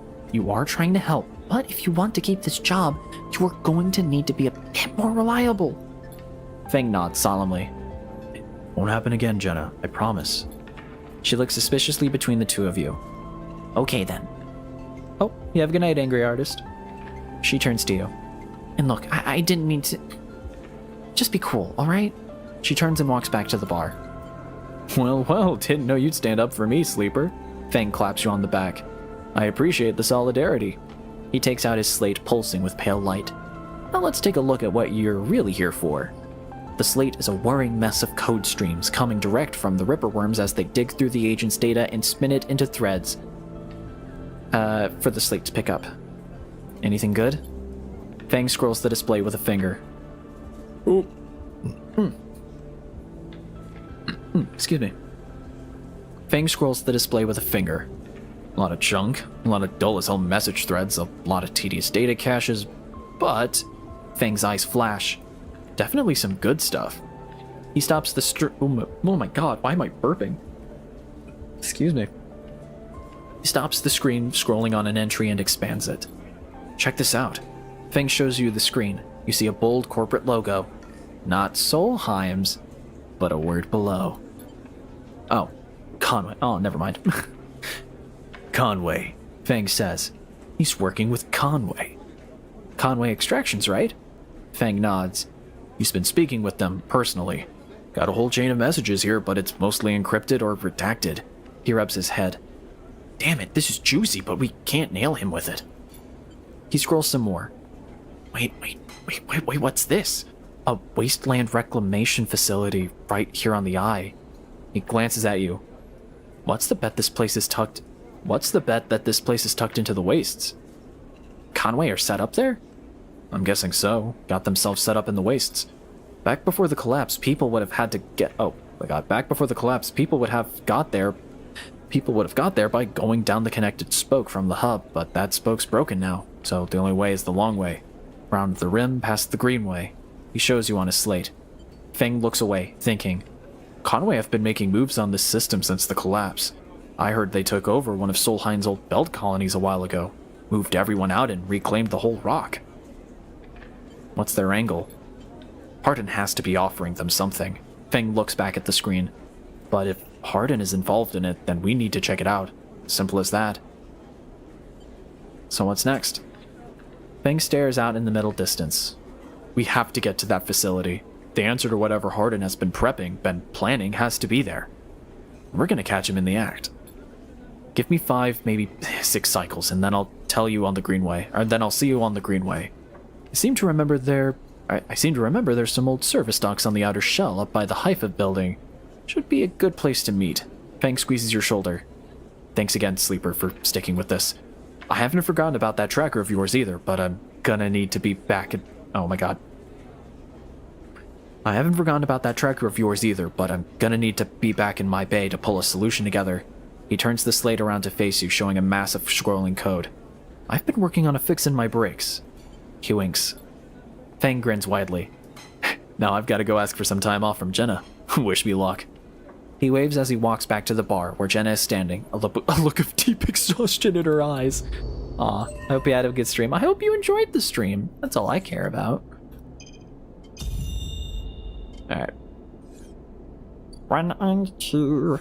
Whoop-de-doo. Alright, so we are making progress, which is good. I like that. Progress is good. You like? Time to make us some money. There was some safe actions up there, I could have sworn. There was, but I could be wrong. Greenway does not feel like a... Yeah, does not seem like Greenway is a safe place.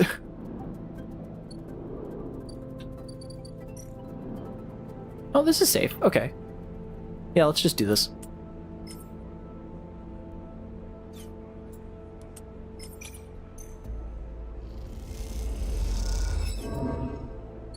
Actually, I am working on...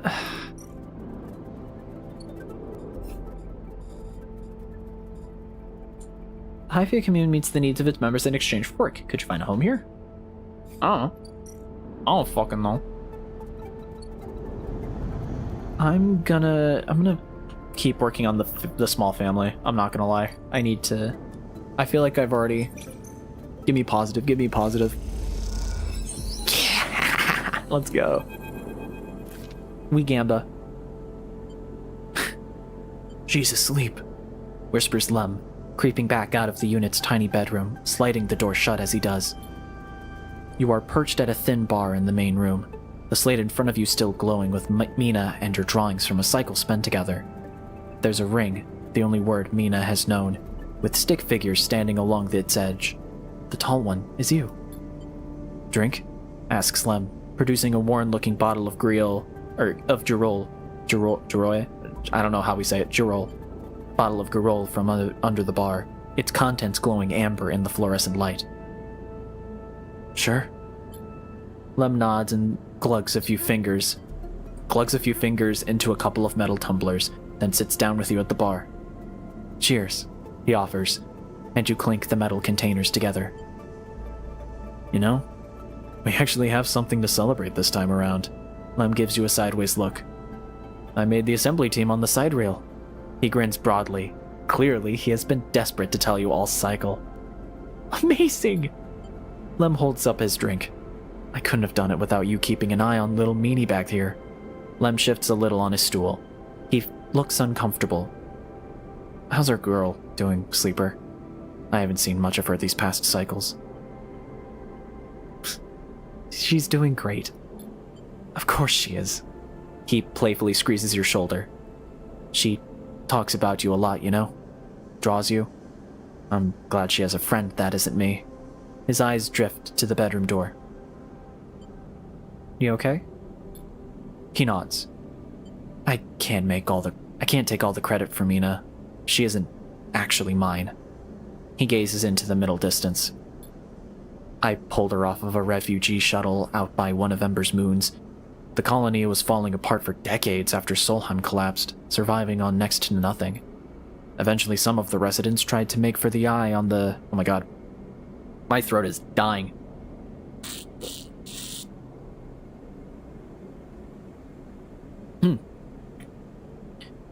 Eventually, some of the residents tried to make for the eye on these decrepit old shuttles. He sloshes the drink around in his tumbler. They had no idea what they were doing. The one Mina was on decompressed halfway there. Everyone spaced. The only reason she made it was someone sealed her in a weapon locker. She was ice cold when I reached her. Purple lips. He shivers.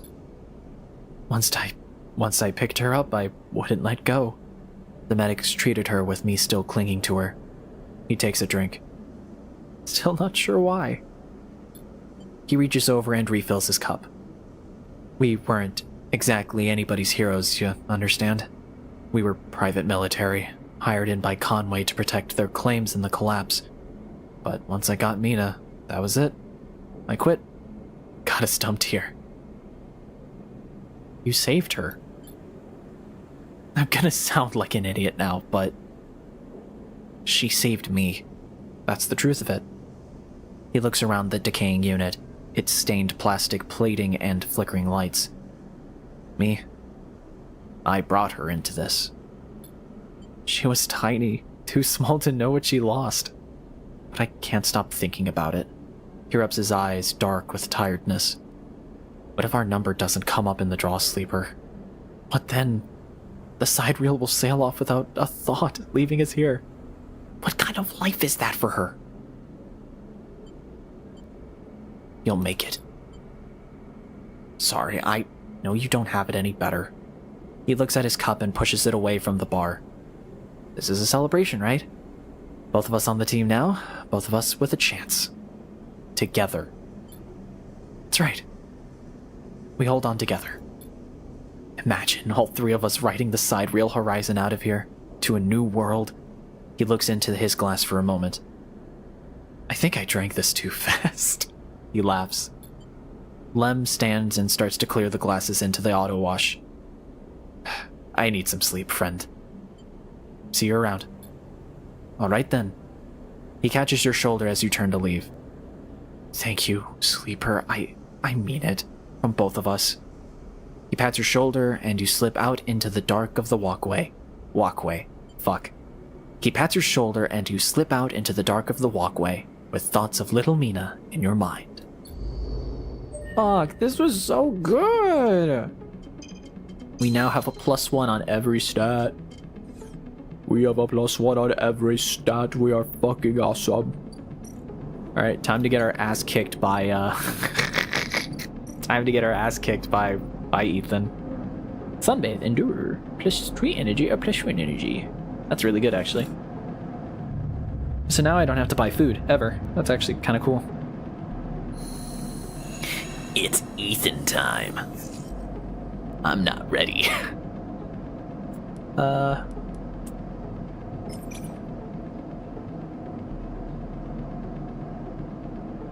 Yeah, because I don't need low rolls.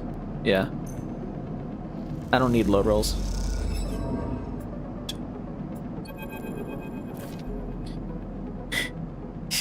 You miss me? Ethan smiles a ragged smile at you. No. You look at him. He is paler than usual, hunched. He is sporting a black eye and more than a few cycles of beard growth. Well, that's no way to treat an old friend. Get lost. Get lost. There we go, Gap. Thank you. Ethan's face drops, along with all pretense of friendliness. I think you'll want to hear this, Sleeper. I think, He says, rapidly shaking his head. you'll really want to hear this. Hear what? Ethan perks up. Well, this is big. Really big stuff. About you. He seems more jittery than usual, on edge. You remember how S&ARP canceled that contract on you? The contract I was gonna collect? Seriously, Ethan? Well, I'm guessing you were pretty happy about that shit. Overjoyed. Me? I lost everything, but let's not worry about that. He smiles sarcastically. So what did you think? So what did you think? That was it? I was just glad to be done with you. Oh, the feeling was mutual. Except, Ethan leaves a dramatic pause. what if old S&ARP gave the bounty to someone else? Someone who was even more of a shithead than yours truly. He smiles darkly. What a disaster that would be. Who? Ethan grins. That's the question, isn't it? Ethan fishes around in his pocket for a slip of paper. I've been speaking to some friends, you see, some colleagues, about what went down. And it turns out S&ARP canceled all their bounty contracts. The whole lot. Seems they've brought someone in-house. Some guy who did so well on their last contract, they got offered a job. He leans in. Apparently he made a hit on the ship called the Winter Wonderland or something. Oh, tying it to what we found on Dragos. It was smuggling sleepers out from under S&ARP's big corporate nose. He killed the crew and blew this ship. Ethan whistles. They called him Hemwick or Maywick or something. He gives up, looking on the paper. I forget. You mean Winter Light? Oh, 1 second. That's it. He looks at you hard. So you do know about all this. He pats you on the shoulder. Then you'll be very happy to hear what I'm about to offer you. Ethan runs his hands through his greasy hair. Given this new information I've brought to light, it seems like you are in need of some protection. Wait for the pitch. I, meanwhile, am in need of assistance in kind. Turns out I upset some people at the compressor the last time we were there, the owners. And they say they'll space me unless I work off the debt. Seems they are that kind of businessmen, he grimaces. I would pay them, but... He shrugs and turns his jacket pockets inside out in a mime of poverty. He looks pitiful, even more so than his clownish acting. Then work it off. You should be glad, the anger rising in him now, that I came here and told you this. You think anyone is looking out for you? You're a contract, a name on the list. He kicks the wall. Ethan rubs his temples. I'm sorry. He hisses. Sorry for being a shit. Trying to kill you and whacking that thick skull of yours. He sighs. Think I want to go up against this guy? But us. He jabs a finger between the two of you. We don't have a choice. So you keep me from getting killed and I'll do the same for you. We can help each other. Straight 50-50 deal. He looks at you. I'm not asking for a favor. I'll think about it. Ethan nods. I'm at the compressor every cycle, working. He pauses. Just think about Maywick. Think about the cold-eyed S&ARP shit on his way here from the core systems. He smiles. That should give you the motivation you need.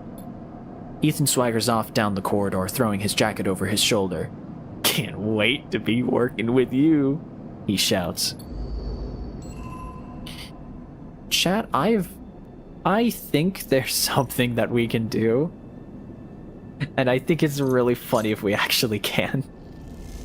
We're gonna buy 3 things of scrap.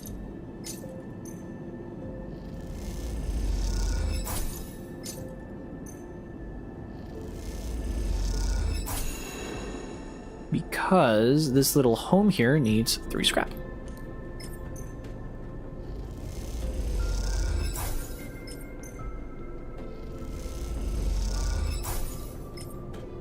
There we go.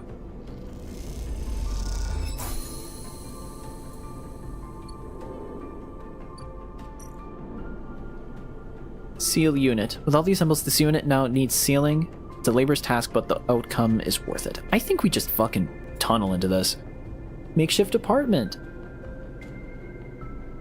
I think this is better in the long run. We have to, yeah, because we have to fucking, okay, what do we have to do? Attila aid, which we don't want to do.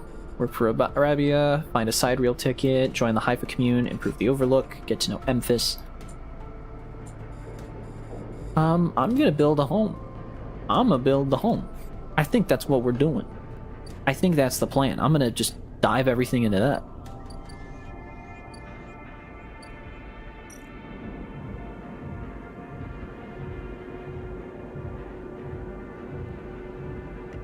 Chad, I'm not gonna lie. I think we let Ethan die. I don't think we help him. I think we just leave him. We leave him. Although it looks like it's just a plus thing. Do I really need to help? I'm not doing it. Genuinely, I'm not doing it. Also, there's a bug now where...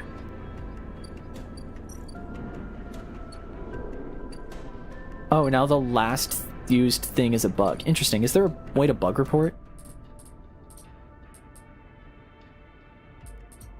Doesn't look like it.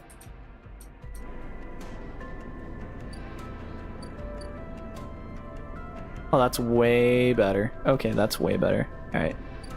I say we do that. Let's make a house. We're gonna make a house. Yay.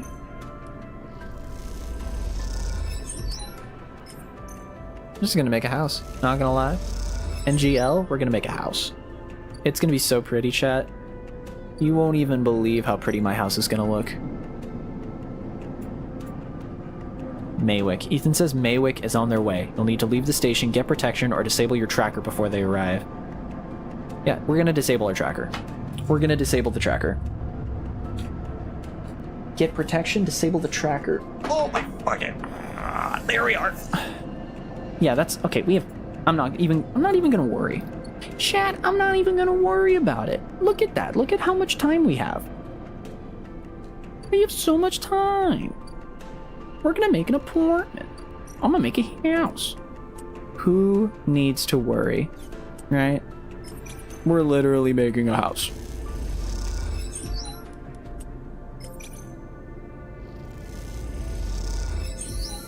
We just made a house.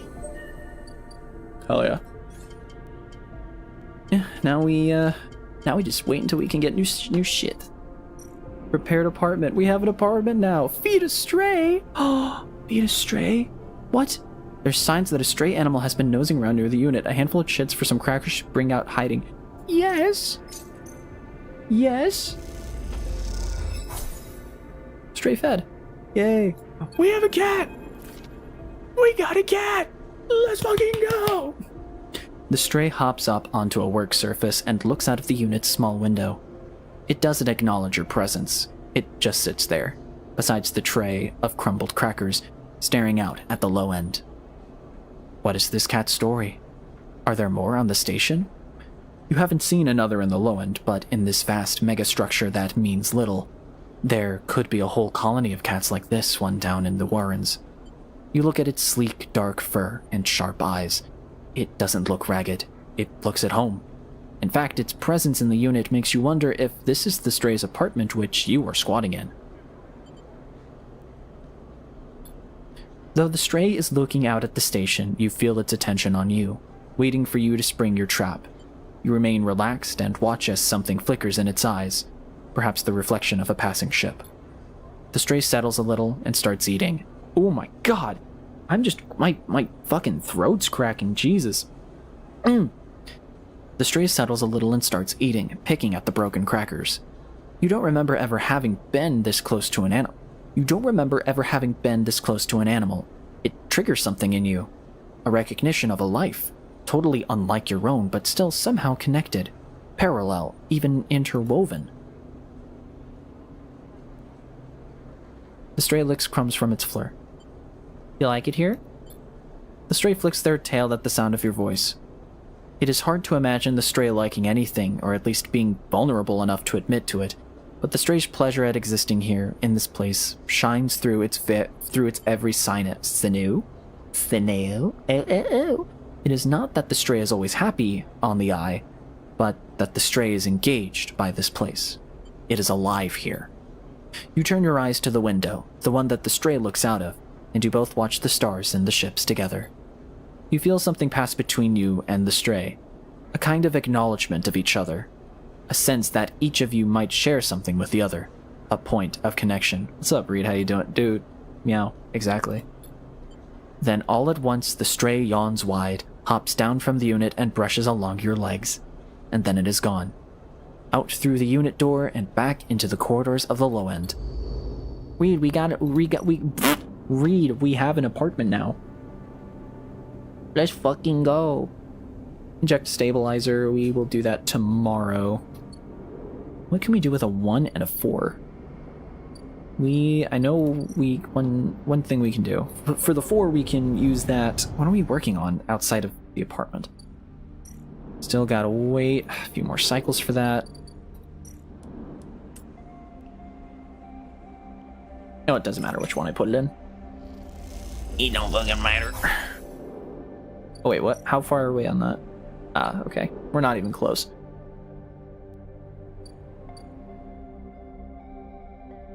Housing? Ew, I was working on a script for my studio production group project. Interesting.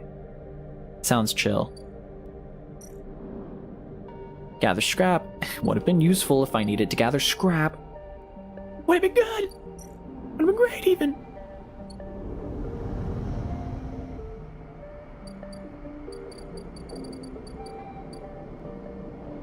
Could work on,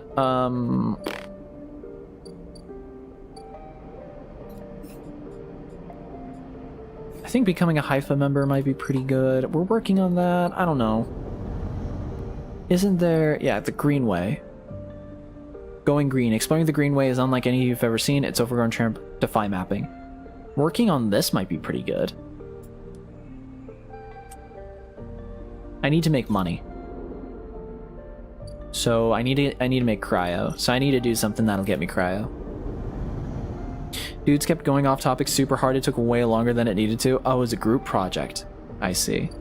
That is unfortunate. I'm very sorry for you. I feel very bad for you. I can imagine that is not very fun. Do we get cryo for any of these?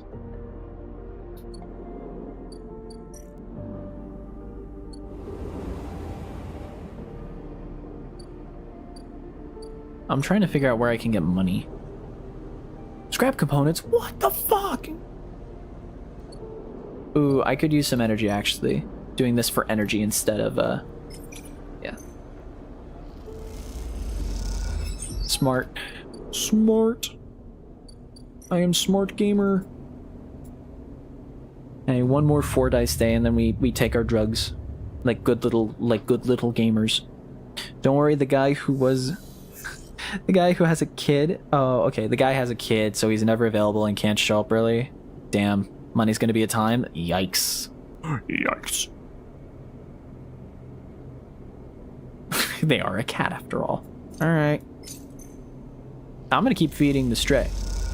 That's just gonna keep happening.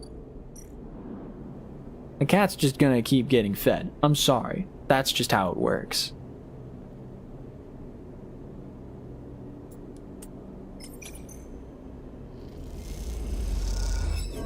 Cool. So we got a 4, 5, and 3. What do we gonna...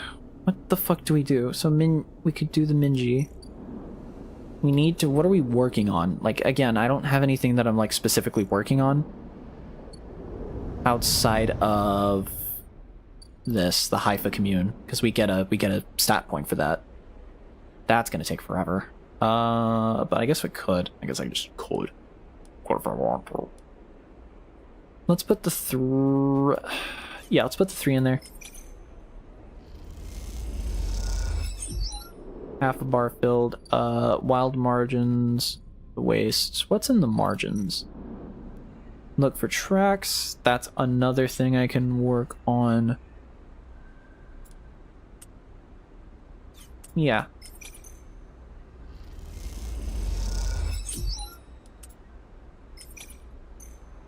Why not? There we go. So we'll be working on these. Because we still have to wait for the big quest that I'm working on. Hey, Eli's back. What's up? Hell yeah. Well, best of luck on Monday for you, Reed. That sucks. Aw, shit, I forgot to take my drugs. Well, I'm not gonna forget this time.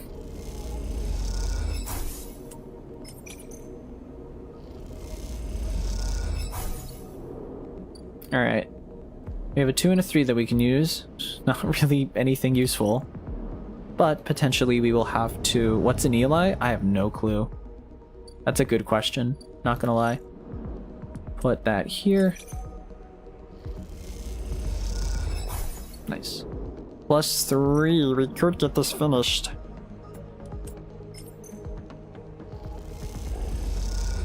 Okay, so that'll be finished by the next day.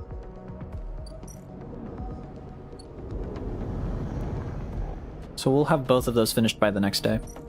Oh yeah. I don't know, what's a read? We're asking the tough questions tonight, clearly.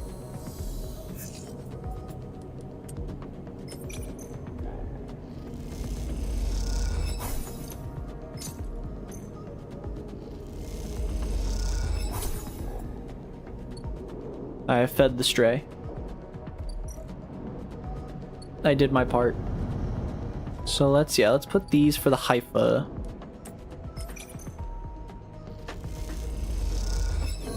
Cool. Now we've got that unlocked, and we have a bunch of stuff. We have Rico, commune botanist. Communist? What? I just got an achievement that said communist. I love her. Oh, that's such a good design. You head down into the Haifa compound, following a blue painted line that is labeled Laboratories. The member you were assigned to work with told you they had asked to see you, but you still have no idea what about.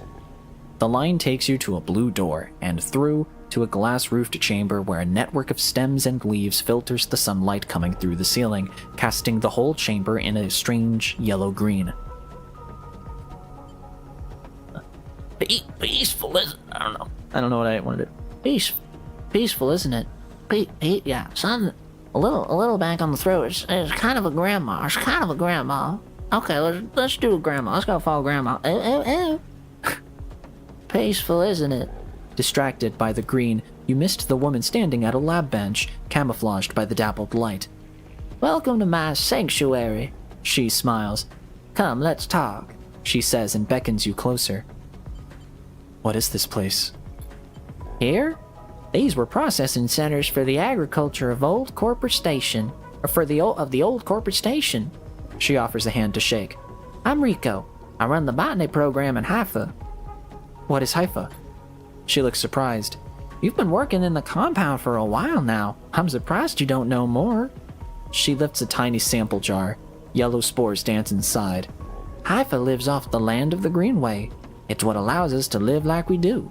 No one here pays or is paid. We sleep here, we feed each other, we work for each other. Rico walks away from the bench and waves for you to follow. She opens a small door and leads you down a glass corridor surrounded by vivid green. All this, she says, gesturing at the overgrowth. It's a kind of miracle. She looks at you with bright eyes. What do you think usually happens to plants on stations like this when they're abandoned?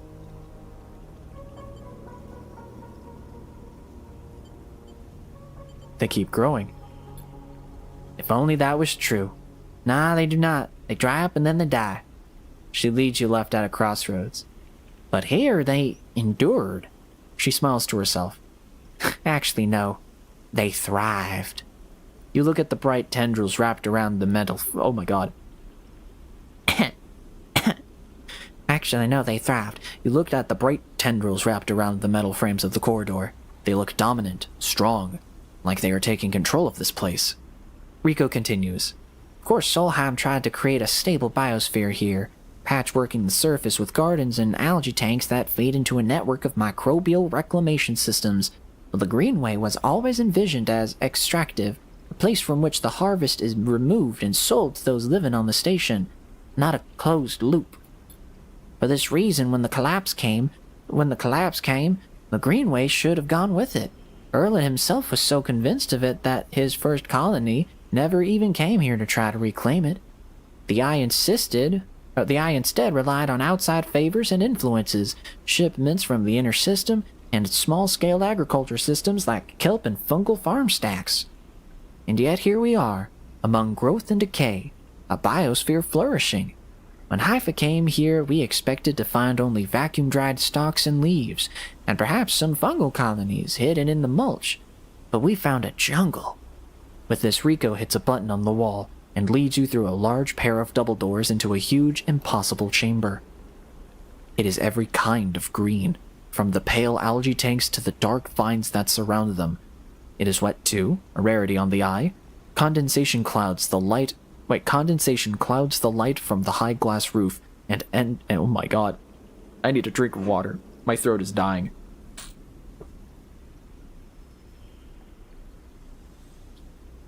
I understand that all I have done, for the past 3 hours is just read. I understand that, but still. My throat hurts. I should become a voice actor.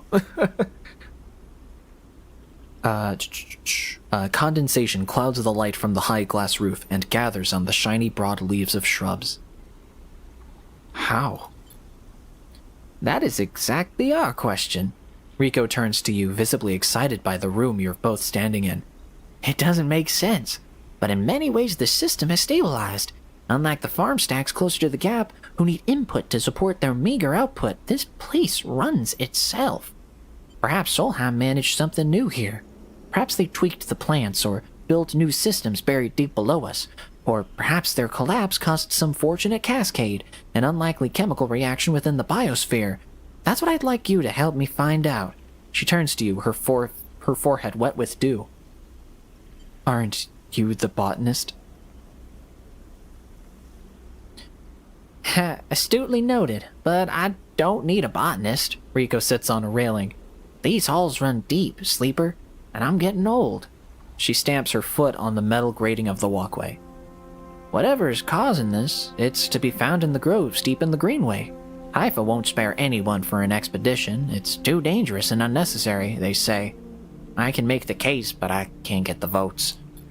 You sleepers are hardy beings. I know that much, and you can speak to the Eye. Uncover its secrets in ways I never can. She holds out an arm so you can help her stand. Bring me samples, spores, seeds, and blooms. I can grow them in the lab and study them. The deeper they are, the deeper they are found, the better. I will try. Thank you, she smiles. Thank you for listening. Rico leads you back out of the huge chamber and up through the passages.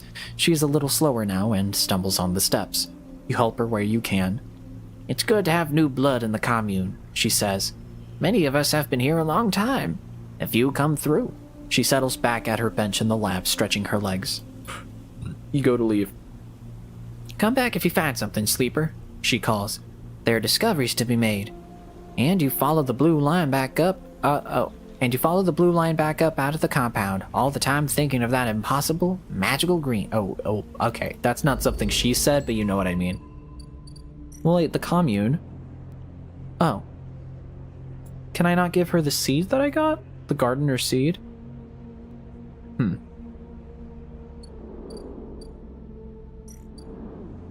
Commune members are expected to turn up for work assignments, and in return their needs will be met. All are treated equally. So I get energy. So I just get energy for doing this. That's kind of like, on average, a better thing. I have a dorm. Oh, nice. So I have a place now. Nice. Fuck yeah, I can't feed a cat here. So objectively, it's worse. But it's still cool. This is not where I'm going. I want to go to this one. I want to go to this one.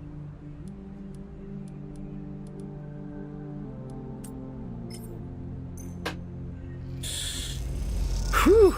We're getting somewhere, chat. We are getting somewhere. Ankita. Alright, we got it. The trail ahead extends deep into an overgrown section of the greenway. At this far end of the ring, where the long, lazy curve of the greenway becomes the shattered landscape of the wastes, things are oddly quiet. Ahead stands a vast farm stack, broken from its axis by rust or force, and lying amongst the overgrown landscape is an ancient... Oh. Wait, fuck, I said something wrong. Ahead stands a vast farm stack, broken from its axis by rust or force, and lying amongst the overgrown landscape like an ancient temple. It is stained with moss and algae, flows of green running out from its broken tanks like a frozen, brackish tide. This is where Ashton is hiding, you're pretty sure. All your intuition points to the shadows beneath this collapsed superstructure. You roll the comm headset Ankita gave you in your palm. We'll go alone. You survey the route ahead. There is a direct route, a line of broken pillars, that take you into the center of the structure. Or you could skirt around the pillars, keeping to the cover of the raised spine of the greenway, and work your way around. It'll take longer, but is better concealed. Skirt around. You decide on the long route and head off towards the central spine. It is slow going there where the overgrowth meets the metal wall, but it is so concealed that you can barely see the glass roof high above. You follow the wall, knowing it will lead you to the edge of the collapsed stack. For the final part of the journey, you have to work your way through dense undergrowth, pushing aside branches and fronds. It is exhausting, and you stop on a small rise to rest. It has been hours since you began. You desperately hope Ashton hasn't moved on. Just ahead, a soft glow is coming from somewhere within the farm stack. A grow light, still on after all these years perhaps? You take a little longer to rest, then push on. You follow the faint glow of the stack. You find a broken tank and step through the opening, trying to avoid the broken glass that sits among the moss and algae. You work your way up the slanted tank, carefully, quietly. Somewhere water drips, and you swear you hear birdsong. Hanging plants catch the light, coating the place in a pale and sickly green. As you reach the edge of the tank, you hear something, an echoing hiss like a hydraulic piston. You quickly move up to where the tank opens into the central drum, and look over the edge. The vast drum is like a cistern, with plants growing on all sides, and wet mossy islands at its base. It is beautiful, and for a moment you can't see anything but tones of green. Then you see the sleeper. Oh, so there's another sleeper. Oh, well, fuck, there's another sleeper. Okay. In a faint circle of light descending down through the drum, the sleeper lies slumped at an odd angle. They are surrounded by crates, and beside them, on one of the mossy islands, there is an object. A cylinder sat on a tarp. It is connected to the sleeper's head. You flinch. Are they one of the others? One of the ones that escaped with you? You squint, trying to recognize them. They are twisted, broken, open. Wrong. You look away. You wait. Unsure what to do, your eyes fixed on the broken sleeper at the center of the drum, on the connection between them and the ship mind. You think of what might be passing through that connection. Thoughts, memories, or just data. You hear a sound, a quiet hiss, then soft footsteps.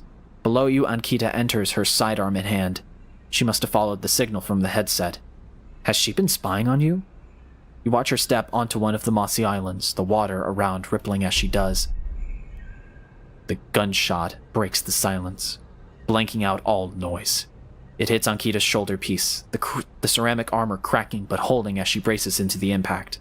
Then she launches herself forward, the now activated armor launching her across the drum. Another shot goes wide before she reaches the cover of the crates beside the sleeper. Shit! You hear the shout from one of the tanks high on the far wall. Ankita reaches over and wraps a hand around the thick connection between the ship mind and the sleeper. What is she doing? You better come down there or I'll rip this right out of their head! She screams at the wall of the tanks. You shiver at the suggestion. There is a long pause. All you can hear is the dripping of the water running down the walls of the drum. Then Ashton calls out. I'm not coming down, Ankita. Don't do anything stupid for God's sake. He appears at the far side of the drum, stepping through the shallow water, rifle raised above his head. Drop the gun, Ankita shouts. He throws it down onto the moss. As you lean out to watch, you see him catch your eye, clocking your presence. What are you doing up? What are you up to here, Ashton, you sicko? She stands, keeping her sidearm trained on his head. You ripped my ship mind for what? Some freakish experiment? Ashton approaches with shaking hands, his eyes now fixed on the connecting bundle of wires that Ankita still has hold of. Steady, Ankita, it isn't like that. I needed the ship mind, you have to understand. They would have died without it. What are you talking about? I don't give a shit why you ripped my ship mind and crippled my ship. I should put you down right now. She tightens her grip on the connection. Typical of you, Ankita. No curiosity. Ashton smiles shakily. That's why I never asked for it, for your help. You only look after yourself. He nods at you. That sleeper out there. They're just bait, right? To draw me out. Ankita sucks a breath in. You trying to give me more reasons to shoot you? I love them, Ankita. Ashton looks at the crumbled sleeper. I love them, and they were going to die. I knew you would never understand that. He starts closing the gap between himself and Ankita, now slowly inching forward. Don't do that, Ashton, Ankita snarls. Don't do that. Let the wires go, Ankita. Let us go. If you don't get out of my way, he inches closer. Please. Can't let you take it, Ashton. Ankita hardens her stare. You stole it from me. You left me for dead. She shakes her head. Do you think I'm going to trust you? After all that? I need it, Ankita. Need them to survive. Ashton is in reach of the sleeper now, of Ankita. Going to take them now, Ankita. He raises a hand. I'm going to take the ship mind and go. Ankita loosens her grip on the connection a little. Her hand is shaking now. Stop, Ashton. She lowers the gun a little. Stop. Seeing her drop her guard, he makes his move. A blur of moment. A struggle. A shot. Another. You recoil back behind the edge as they ricochet around the inside of the drum, the sound deafening you. When you crawl back to the edge, Ashton is bleeding into the water. The red and the green. Ankita is standing at the center of the drum, the severed connection in her hand. The water drips endlessly. Drip after drip after drip. You force yourself to look at the broken sleeper. There is no sign of life, of humanity. They are just another broken object among other broken objects, while all around, living things grow and thrive. Ankita finally looks back up at you, tears in her eyes. She begins to say something that might be sorry, but you are already gone. That's it? Okay, we can talk to Ankita. Okay, good. 2 upgrade points. Okay, self-repair. You scrap to repair condition. That's pretty good. Keep 2 dice even when... I want karma. I want the reroll, please. Well, easily we're gonna still talk to her.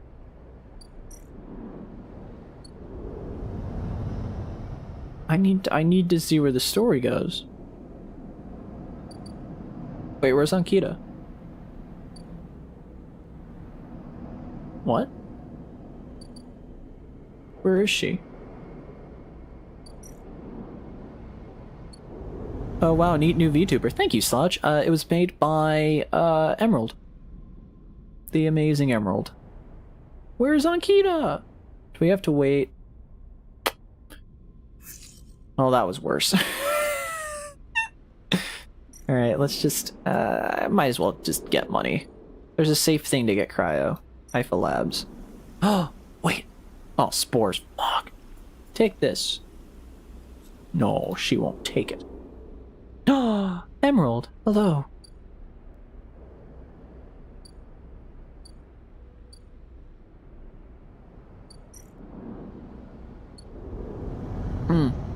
Bro, my fucking throat's raw. It's hard on these streets, bro.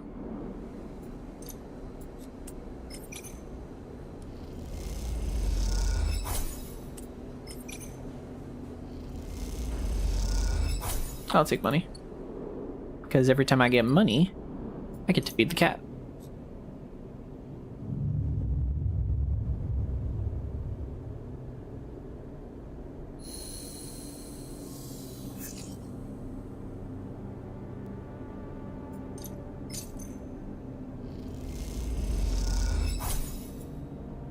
I'm feeding that fucking cat, chat. It's happening. Okay, is Ankita visible now? Where the fuck is she?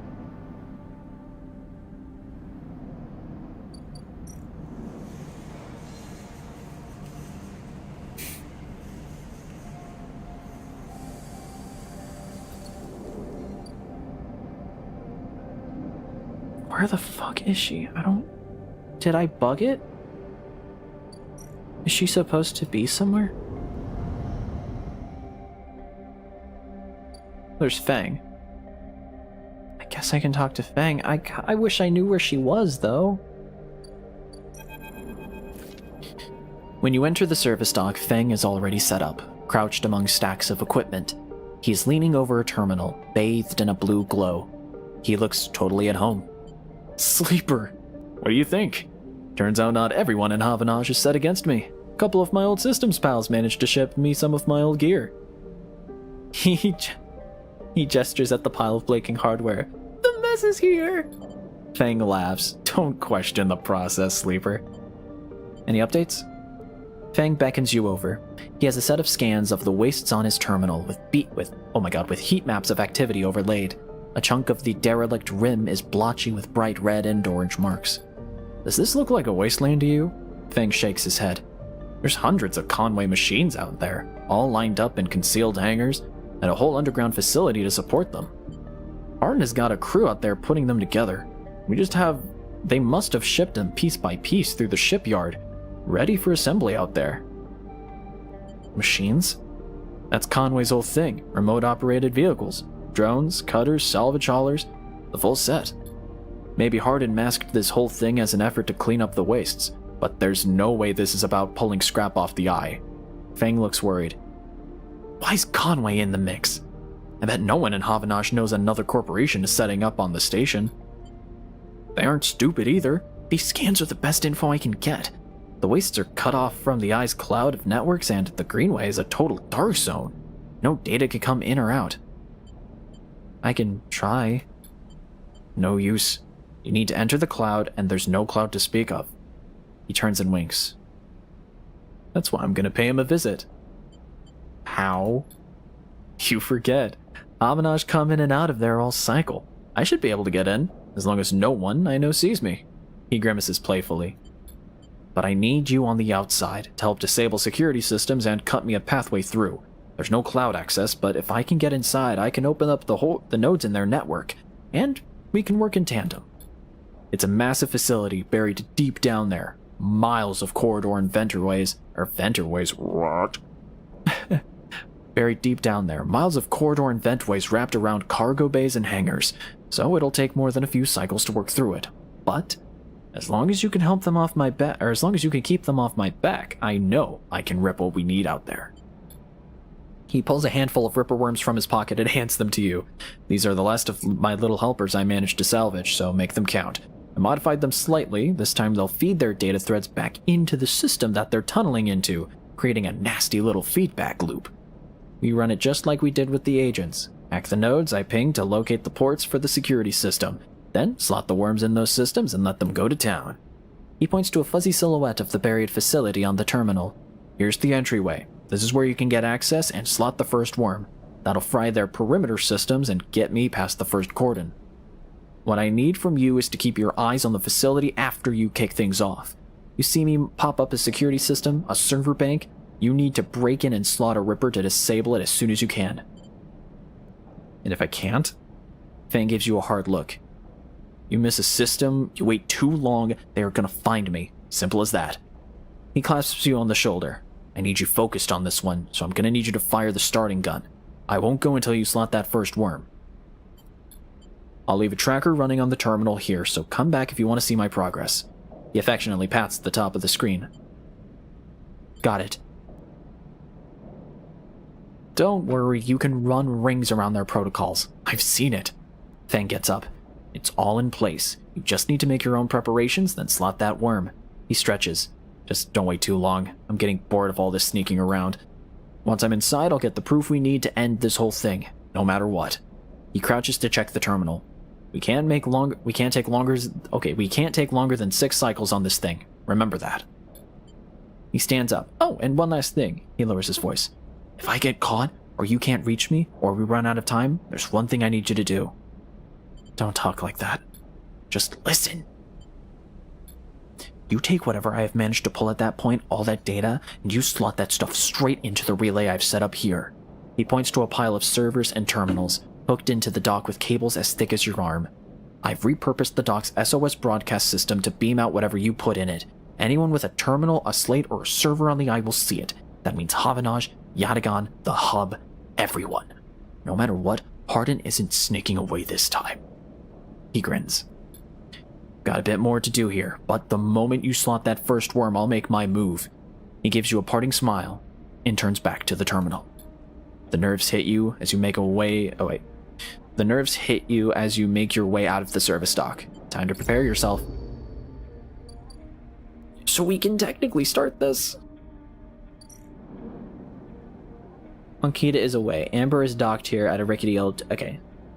A note says, sleeper stay, I'll be ready soon. Okay. So this is this. That's the ambergris. Okay. Oh, fuck, it's happening. Okay, so we have a decent amount of rolls. I need to buy medicine in like 5 days. I say we just do it. I have a reroll. I can do it. Let's do it. Fuck. I'm so nervous. As you slot the worm, a thread jumps out of the facility. It unspools in front of you, releasing its data like ink in water. Sleeper. Fang's voice crackles through, moving in. Nodes, then ports. Aware of interference. Slot the worms.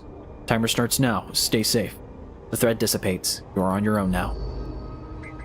Sounds like 1, 3 or 2. I have to use the 2.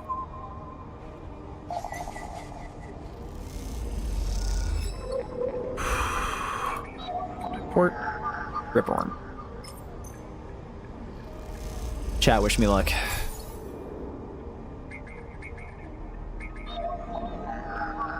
Okay, 5 or a 3. It's a 4. Got a 4.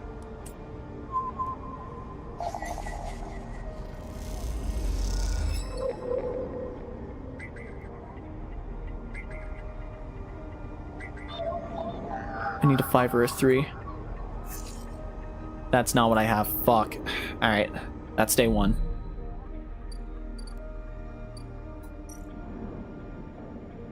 Fangs allows you to how far you progress through the facility, the deeper the better. Okay, so we got through 1. Unfortunately, I can't re-roll anymore, so we can use this 6. I think I need to use it to make some fucking money. I'm not gonna lie. I want to see what gets me the most money. I think, actually, there is something I can do a little farther away that allows me to make some money. Don't let Gab the robot die. I'm gonna try. I promise.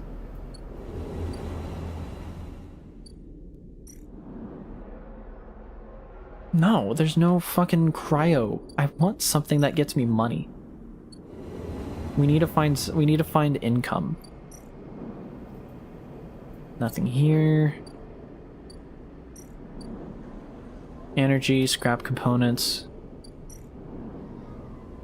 Counting on business. Energy. Honestly, I'll put the 2 in there.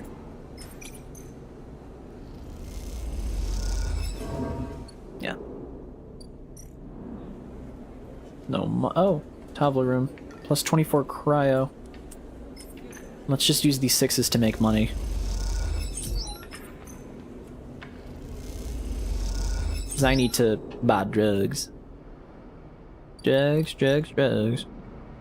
Which are good, which are bad. Drugs. Ask your mama, ask your dad about drug. Which are good, which are bad. Hey, we need as many dice as possible for this next bit, so part of me wants to get the fucking, we have a reroll, and we have, okay. Okay. What do we need? A 5 or a 3? We have 5.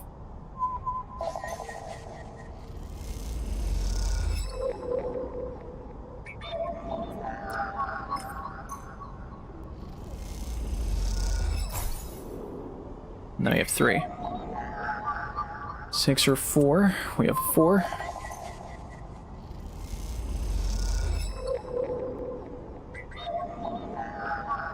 Five or a 3. 6 and a 5. So we need 5, 6, or 3. We didn't get any. Fuck, that's awful. Fortunately, we're doing fine. Just keep getting money so I can afford the next thing.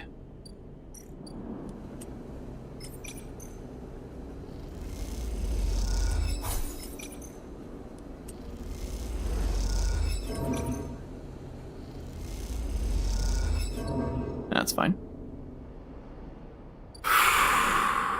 We just genuinely, this is like the only part of the game where it's like you just have to have good rolls. You just need to have good rolls. That's the only thing. Fuck. Also, wait. Leave the station, get protection, or disable your tracker. Alright. Let's talk to Ankita. You spot Ankita on the track to the farm stack. She has a box on her shoulder and is working her way down the slope. She sees you as she approaches. Neither of you speak for a moment. She looks tired, pale. Her hair is tangled and clumps of dirt cling to her armor. You both eye each other. Ankita. She holds up a hand. Sleeper. She takes a breath. I'm sorry for what happened. Truly, I am. She looks down. I'm sorry you ended up in the middle of this. I'm so sorry that you ended up in the middle of this when all you've shown me is kindness.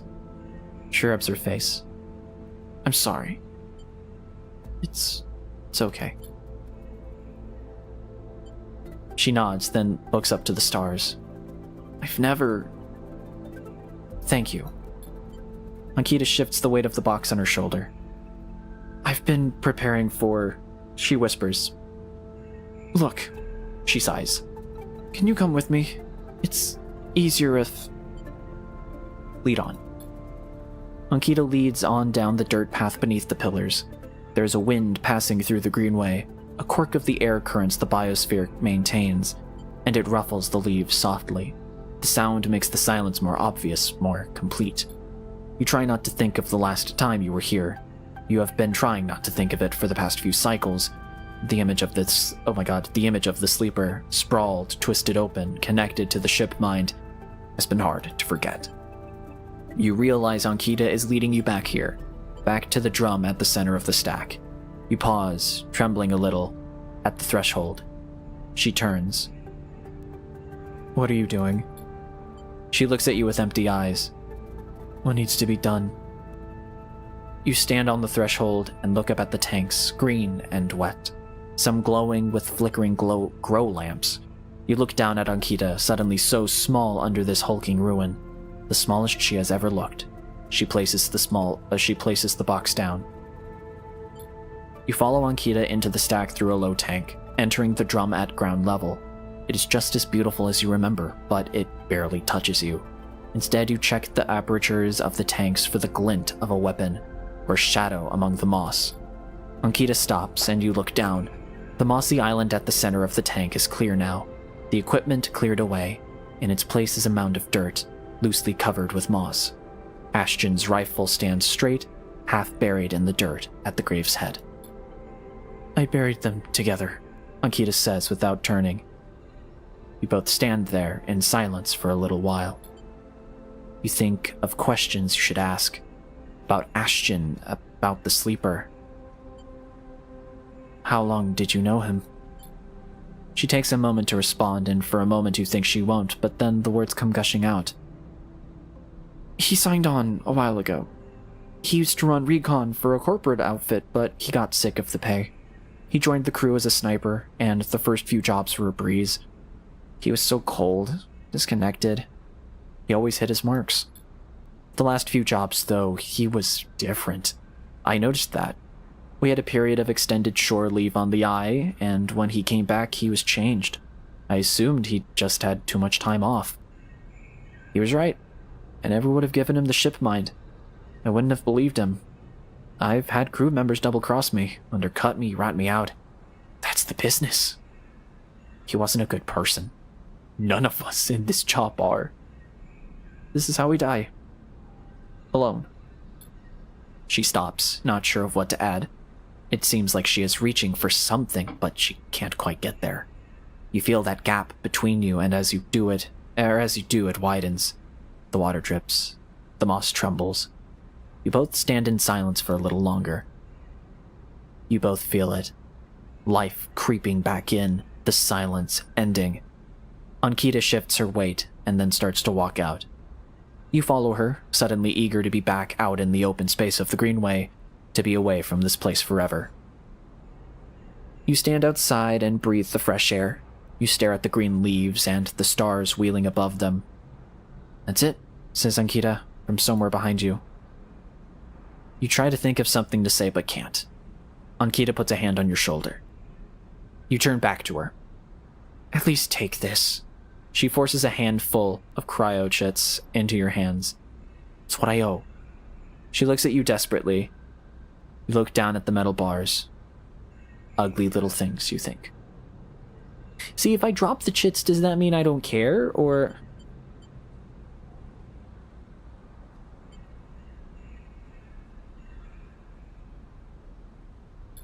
You open your hand and let the chits fall to the floor. They clunk into the dirt, and she does not pick them up. You turn without saying a word and continue up the rack. She does not follow. As you walk up the rise, the wind picks up and the leaves shudder. You walk faster, trying to outpace your anger. You think of those ugly metal bars in the dirt. A life has to be worth more than that. It has to be.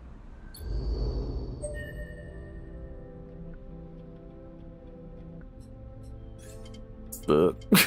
Fuck. Don't you? Alright, now to feel the stress. The stress is real again. Alright. So a 5, 6 or 5. 5 or 3. I'm gonna use this.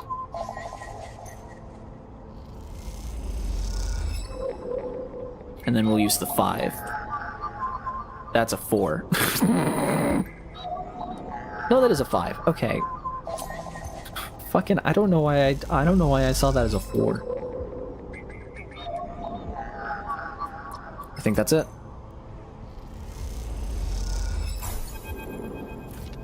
A thread from the facility cuts through the cloud like a hairline crack of light. That's it. The final layer of security broken. Somewhere buried in the depths of the station, Fang is in control. He is slicing into the camera control circuits and piping out the result. The thread flickers and unravels into an image, a scene, two figures in a room. One sat, the other pacing. The pacing figure resolves into Hardin, the unmistakable superior posture, the shock of gray hair. The second figure's features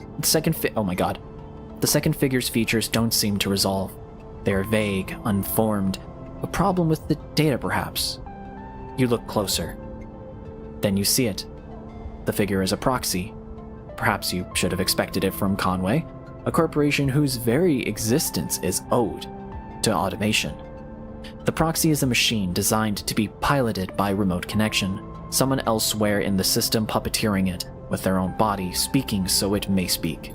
The proxy sits impassively, or the Conway executive that is piloting the Conway executive that is piloting them does, from the distant safety of some ship or orbital colony perhaps. We can move forward, there's no doubt, Hardin is saying. The reclamation teams are almost ready, and after that I will make the declaration. Nothing has to change. The proxy leans forward, its movement stilted, uneven, as if its body was being refracted through water. But things must change, Hardin. We need further assurances. I have been informed of a breach in one of the closed networks in the low end. You have been careless. Hardin waves the accusation away. We've been stretched. A breach was detected, yes, but no data of value was lost. Our board is concerned, Hardin. A drop in our value would be unwelcome at this time. The proxy leans back, its posture dominant. If the reclamation of A1 is contested, then we could be drawn into a compromising legal position. Hardin approaches the proxy. There will be no contest, not from Solheim, who cannot muster a defense, not from Havanage, who will fall into line below me. He crouches in front of the seated figure, eye to eye. And the people of this station? Refugees, gangs, spacers, all either opportunists or degenerates. Havanage is no longer strong, no longer united. No one here believes in Erlin's vision, nor has the strength to enact it. I sat across from him at the negotiating table. He was forceful, eager, weakened by his ideological convictions, perhaps, but a great man nonetheless. This place no longer deserves to bear his name. The eye is crippled. It cannot survive. It is a ruin filled with squatters and outlaws. They will be lucky if it still spins in 100 cycles. Hardin stands. You'll move forward with the reclamation, because otherwise... no, that is still the guy. Okay.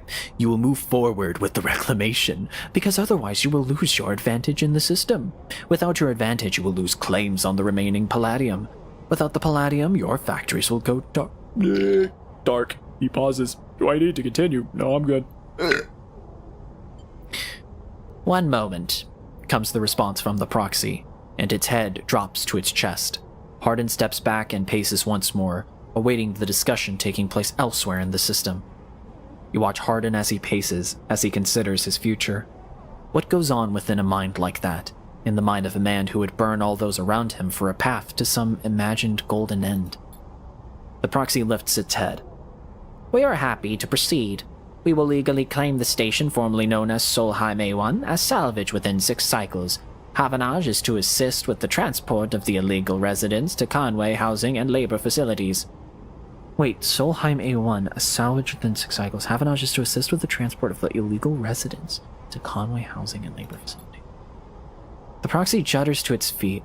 Conway will also claim 70% of the raw output of the reclamation process, after losses have been accounted for.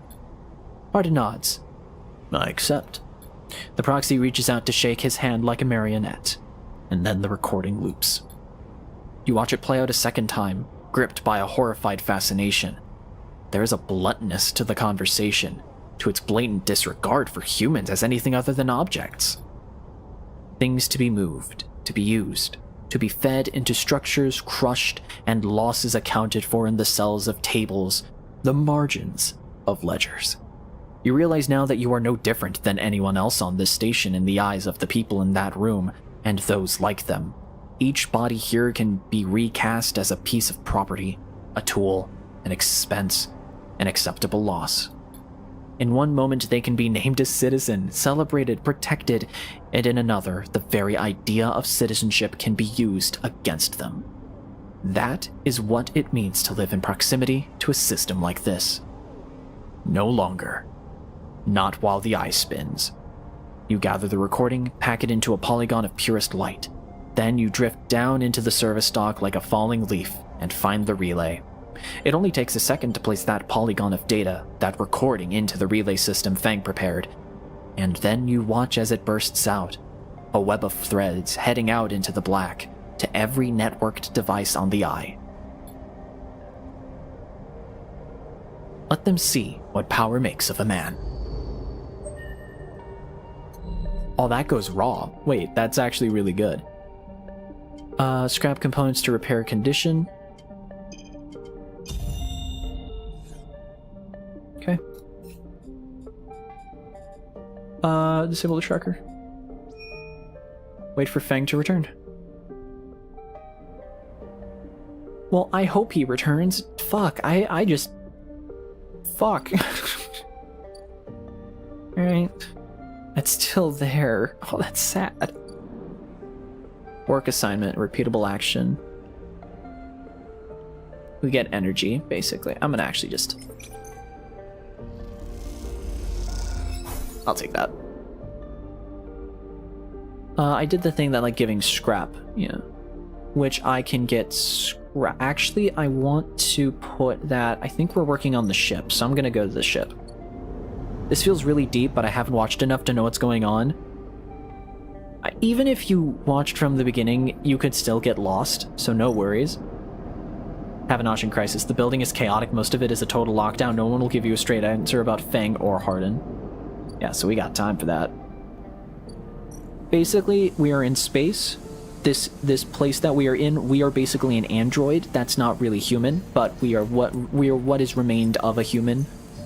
And the idea is we are trying to find a life. We're trying to make a new life out here. Basically. The last thing sounded like fascism, but the reading was so raw. Dude, my throat is raw. You want to talk about something being raw? My fucking throat. But I love this game. Oh, self-repair, that's not what I wanted. Where's the cat? No. Take me to my apartment and let me feed my cat. Don't even with that. Alright. We got 2 cycles for that. Yeah, 2 cycles. So I'm gonna actually just take my shit all the way up here. No, I don't need to buy anything yet. We're gonna go to the Greenway. And I'm gonna sleep at the Mifa dorm. Self-repair. So it's only 1. The result isn't pretty. Wait, still, I'll fucking take it, bro. We'll get some scrap components and then we'll heal ourselves and we'll get 5 dice back. What? It's my new tick. Hope you guys like it. Yeah, I'm just gonna get a bunch of scrap. I'm genuinely, this is all I'm gonna do. Okay, maybe just this month I'll do it free.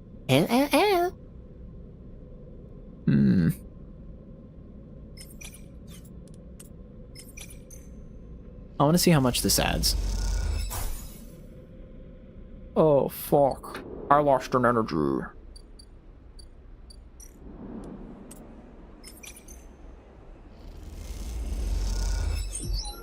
And I got it back. Okay, I want to see how much this heals.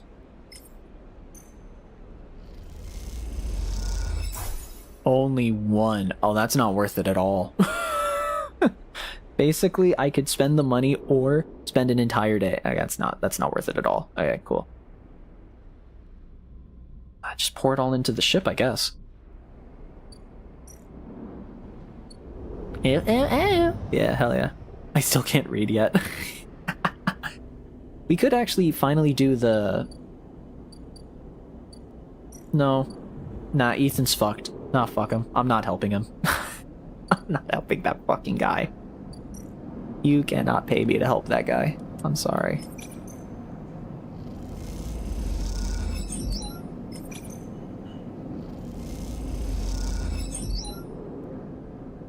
I could not give less of a fuck than helping Ethan. Not real Ethan. I would help eat real Ethan in a heartbeat. Not this Ethan. This Ethan's bad. This Ethan, like, fucks in the bad way. Like he fucking sucks, more or less. Feed the cat. Cool. That cat's gonna be so well fed. I swear. I swear by it. Hey Kirb, have you heard about the new 3DS emulator called Lemonade? I have not.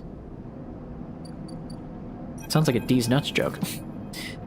Fang grins at you as the bay door slides open. Above in the rest of the building, people are busy, frightened. They speak in hushed tones and organize endless meeting after endless meeting. Havanage have avoided a full-blown crisis for now, but change is coming. Fang is in good spirits and bundles you inside before you even have the chance to greet him.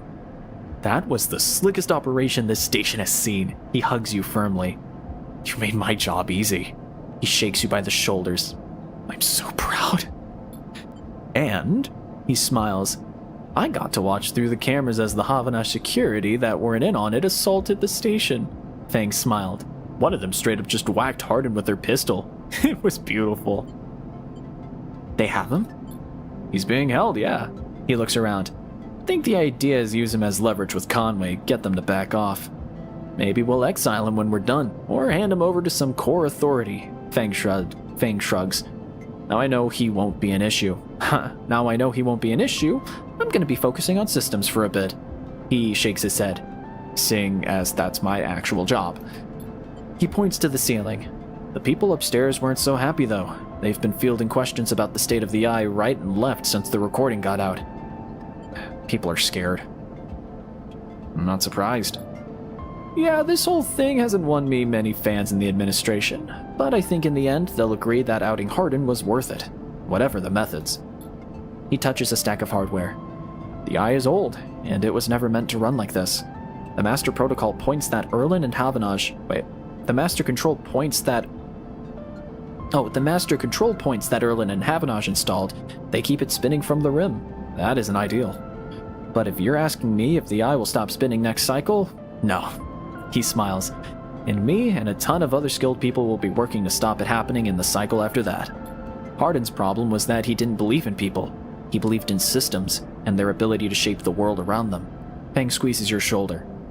But as far as I'm concerned, people should be the ones running the systems, not the other way around. Anyway, Fang raps on one side of his terminal. I know you didn't come here for a lecture. My tracker. I haven't forgotten. He produces a thumbnail drive. I managed to finish that code solution I showed you. It's a modified ripperworm, one made to deactivate that tracker of yours. But in the time since I got back, I added something extra. That tracker of yours doesn't just show S and how Omar. Okay. But in the time since I got back, I added something extra. That tracker of yours doesn't just show SNR where you are. It transmits data about the state of your body, your current condition. My worm won't just deactivate it. It'll edit that data to tell SNR your body is irreparably damaged. DNR, do not retrieve. He grins widely. Pretty smart, right? That's perfect. Just slot it already. You take the device and hold it in your hand. Then you close your eyes and open up your access ports. Take down your defenses. The worm immediately enters your closed network. It whips through it, taking things with it as it goes. The moment they are gone, you forget they were ever there. They just blink out of existence. A second later, it is done. You open your eyes. How do you feel? Asks Fang, a little nervously. Free. Fang smiles wildly. Well, you are free, sleeper. He claps you on the shoulder. Fang lets the word free hang in the air a little before he continues. Sometimes... how the fuck did I get sometimes from that? Christ. Seems like it might be finally time for a celebration. Fang wraps his arm around you. Jenna still owes us those drinks. He laughs and you join him. And later, when you leave, you feel deeply thankful for having such a friend. As you walk away from the building, you look up at the wide curve of the eye. up at the hub, and the other rim beyond it. The whole thing twinkles with lights, and it seems impossible to see it as anything other than breathtakingly beautiful. It feels, in that moment, like something eternal. That doesn't mean it can, or even should, last forever, or that it will never change, fade, or decay. It simply means that, at this moment, this place has a future, and it is one that you know deeply and truly is worth protecting. And with that, chat. Oh, complete active senses. Active senses? What? Yeah. We don't have that tracker on us anymore, so now we literally have no risk for. Oh, never mind. I was wrong. I guess I just didn't see it. The compressor is almost empty when you enter. A couple of scattered patrons in the booths and a lone bartender. The bartender recognizes you immediately when you arrive and nods, and you return the greeting. You know already that you won't find Ethan here, but you had to be sure. With your tracker reporting you dead, he wouldn't have stuck around. You look at the empty stool, his empty stool, and you smile. Oh my god. And you smile. You can imagine him on it when his slate chirps, letting him know that the target he was tracking is dead.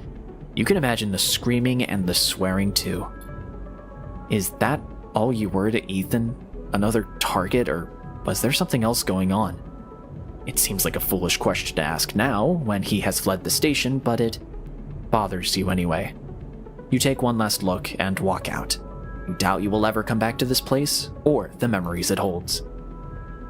You walk back out into the lights of the bright market and allow yourself a smile. So this is what Fang meant when he said you were free. You could get used to this.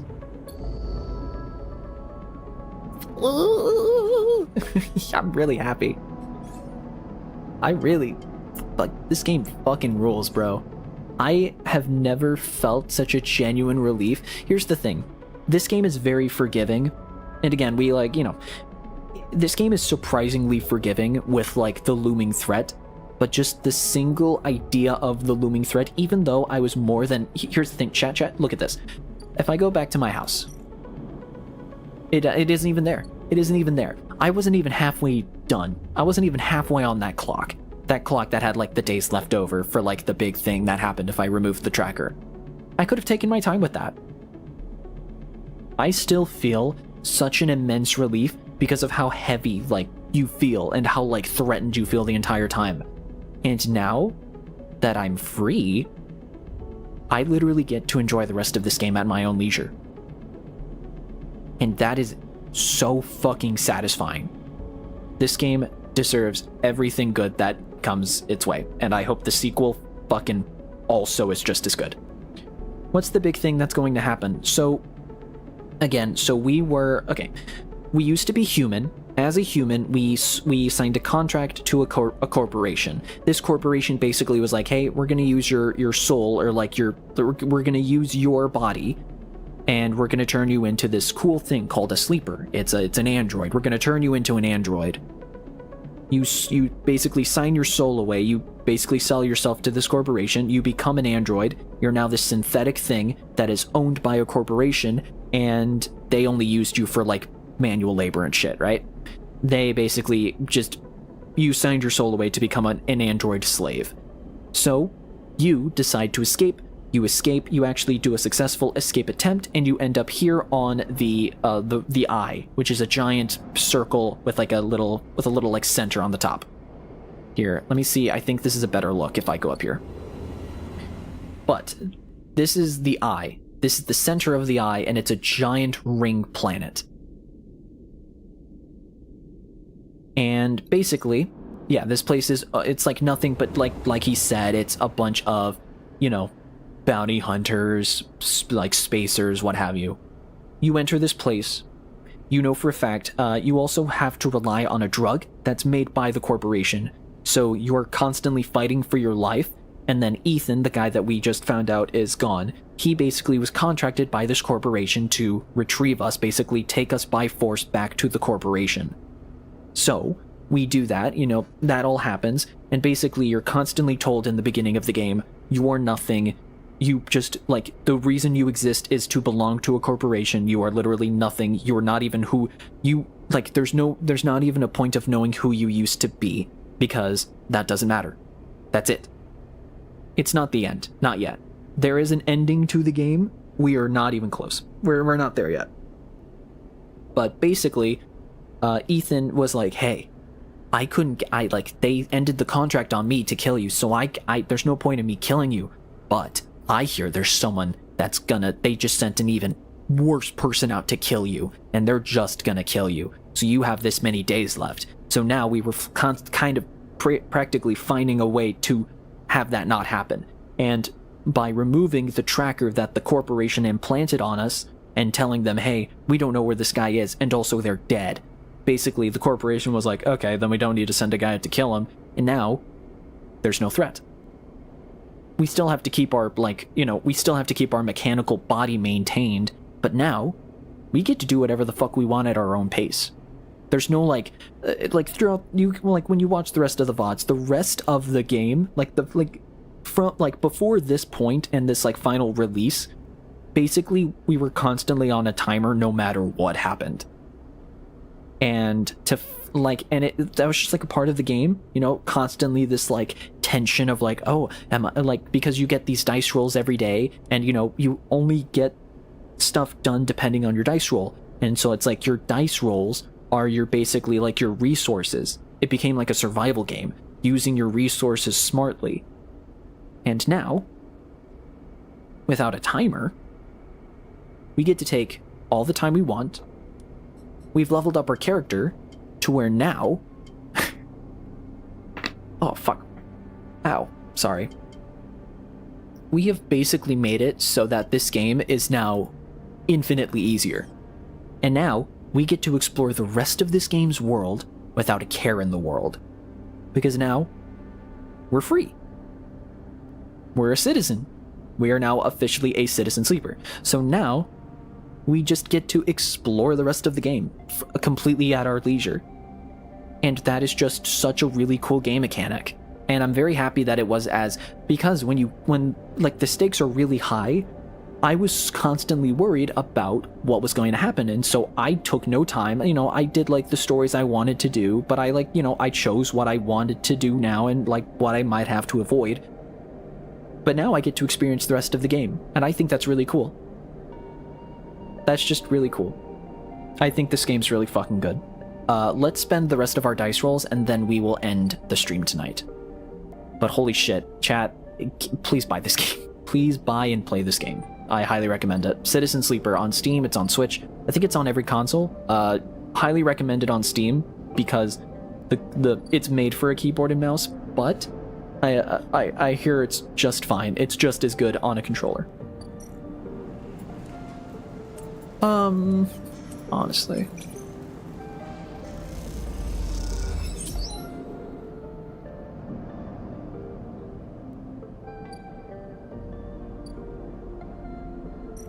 You have. That's money. Honestly, I'm gonna work on this.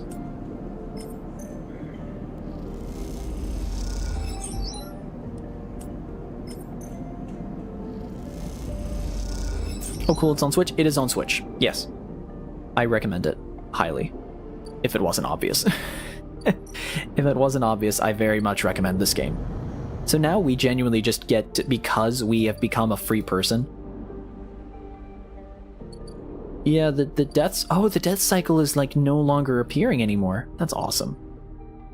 And they even added, 3 lore updates. So, if we go here, we'll actually go even more. But basically, we have beat the game. We've basically beat the main conflict of the game, but we still have a lot of the game left to experience. It's weird. It's basically we got to the point where it's we're at the final dungeon, and now we have, all the time, and now it's oh, it's the final dungeon. You've done everything, you're at the final dungeon, and now you just get to, explore everything else before you tackle the final boss. Or you get, the finality of, the credits. kind of.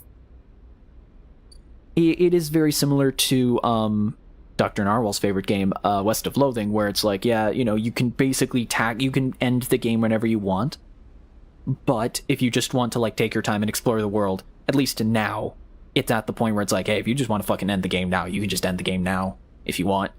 I think bare minimum we're gonna do one more stream to tackle as much side content as possible, and then see the credits, and then if we want to do another, if we still feel like there's more to do, then maybe we'll do it. I still want to see more of the lore. I know that much. Cool. Alright, let's go to sleep. Let's go to sleep. I'm gonna save. Is everything saved? Last autosave was 5 seconds. I'm gonna wait for a new autosave. 10 seconds. That's fine. It's fine, chat. Holy shit, but man, easily one of the best games I've played this year so far, and that's easy. So okay, if I had to do my top 10 this early on, here, let's pull up the Google. Let us pull up the Google, because I also have to update the sheets. I'm not gonna put Citizen Sleeper as finished yet. I'm gonna technically qualify it as finished because I understand for a fact that that is the definitive ending. Let me get a new browser tab. I'm gonna, yeah, 1 second. I gotta make sure the browser tab isn't gonna show like my stream key or something.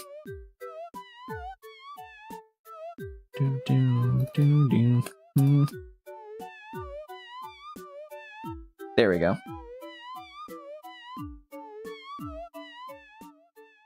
Alright, I'm gonna, why do I have Discord on this? Music on. There we go.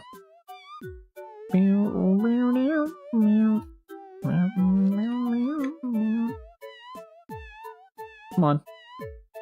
You gonna zoom in or not? Uh-oh. There we go. I just wanted it to be a little more zoomed in so it was easier to see. But basically, I have all of the games that I've played, finished, and completed. I'm gonna technically, a very big asterisk, I'm gonna put Citizen Sleeper, like, heavy asterisks. Finished. Forgot, did you okay for Skylanders Giants, a stream-only series or a Let's Play? Okay, here's the thing. Because I'm doing Cult of the Lamb, if I do have to resort to video-only content, I'm gonna finish Cult of the Lamb. The idea is if I am still able to stream consistently in like by summer, I will do Skylanders Giants. I will drop everything and do Skylanders Giants. So that's if I am able to pass this bullshit that I'm currently dealing with. What other games have I played? Princess Peach Showtime. Chat, I'm gonna say it. This is on the list. This is on my top list right now. It actually is. It actually is, chat. I'm not gonna lie. You forgot Hypnospace. That was last year. 2020. That was 2023. Read. You're good, Eli. No worries. I'm trying to think. Is there anything else we played recently? Balatro. I played Balatro. That's also on the list. That's also on the list right now. Sounds like you should fix that. I'm not playing it again. Alright. Top 10. Top 10 right now. So like 1, 2, 3, 4, 5, 6, 7, 8, 9, 10. Okay, so what games do I want to be on this so far? We need Pikmin 2 on here? Oh, well, one of these days. West of Loathing, I already put on there. Spider-Man Miles Morales was like good. It was not great. Again, it's games I've finished. I usually do games I've finished, or if it's like an endless kind of game with no definitive ending. So I know Citizen Sleeper and Bug Fables are easily going to be on that. I talked about West of Loathing. Spider-Man Miles Morales was good, but it wasn't like my favorite. Unfortunately. Cult of the Lamb, Princess Peach Showtime is going to be on the top. Balatro is probably going to be on the top. So I already have like 4. I already have 4 games that are like on the running for like best of the year. Quest for Camelot sweep. Me holding the bias to say any Sonic game / fan game since Sega fan. I'd be down to play Sonic. Here's the thing, we still need to finish Citizen Sleeper, and again, I have a lot of shit on my plate, so please bear with me. But Dream Settler when it releases, genuinely. Same with Citizen Sleeper 2. Citizen Sleeper 2 and Dream Settler and what was it? Everhood 2. Everhood 2, because Everhood's sequel is coming out, and that's like one of my favorite games of all time. I love that game. So good. What's up, the dude? Alright.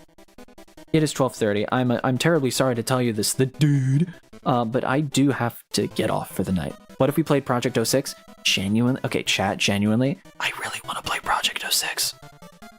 I really want to try it out. It looks really good. Genuinely, I am very genuinely interested in that, but the problem is I don't know how to set it up.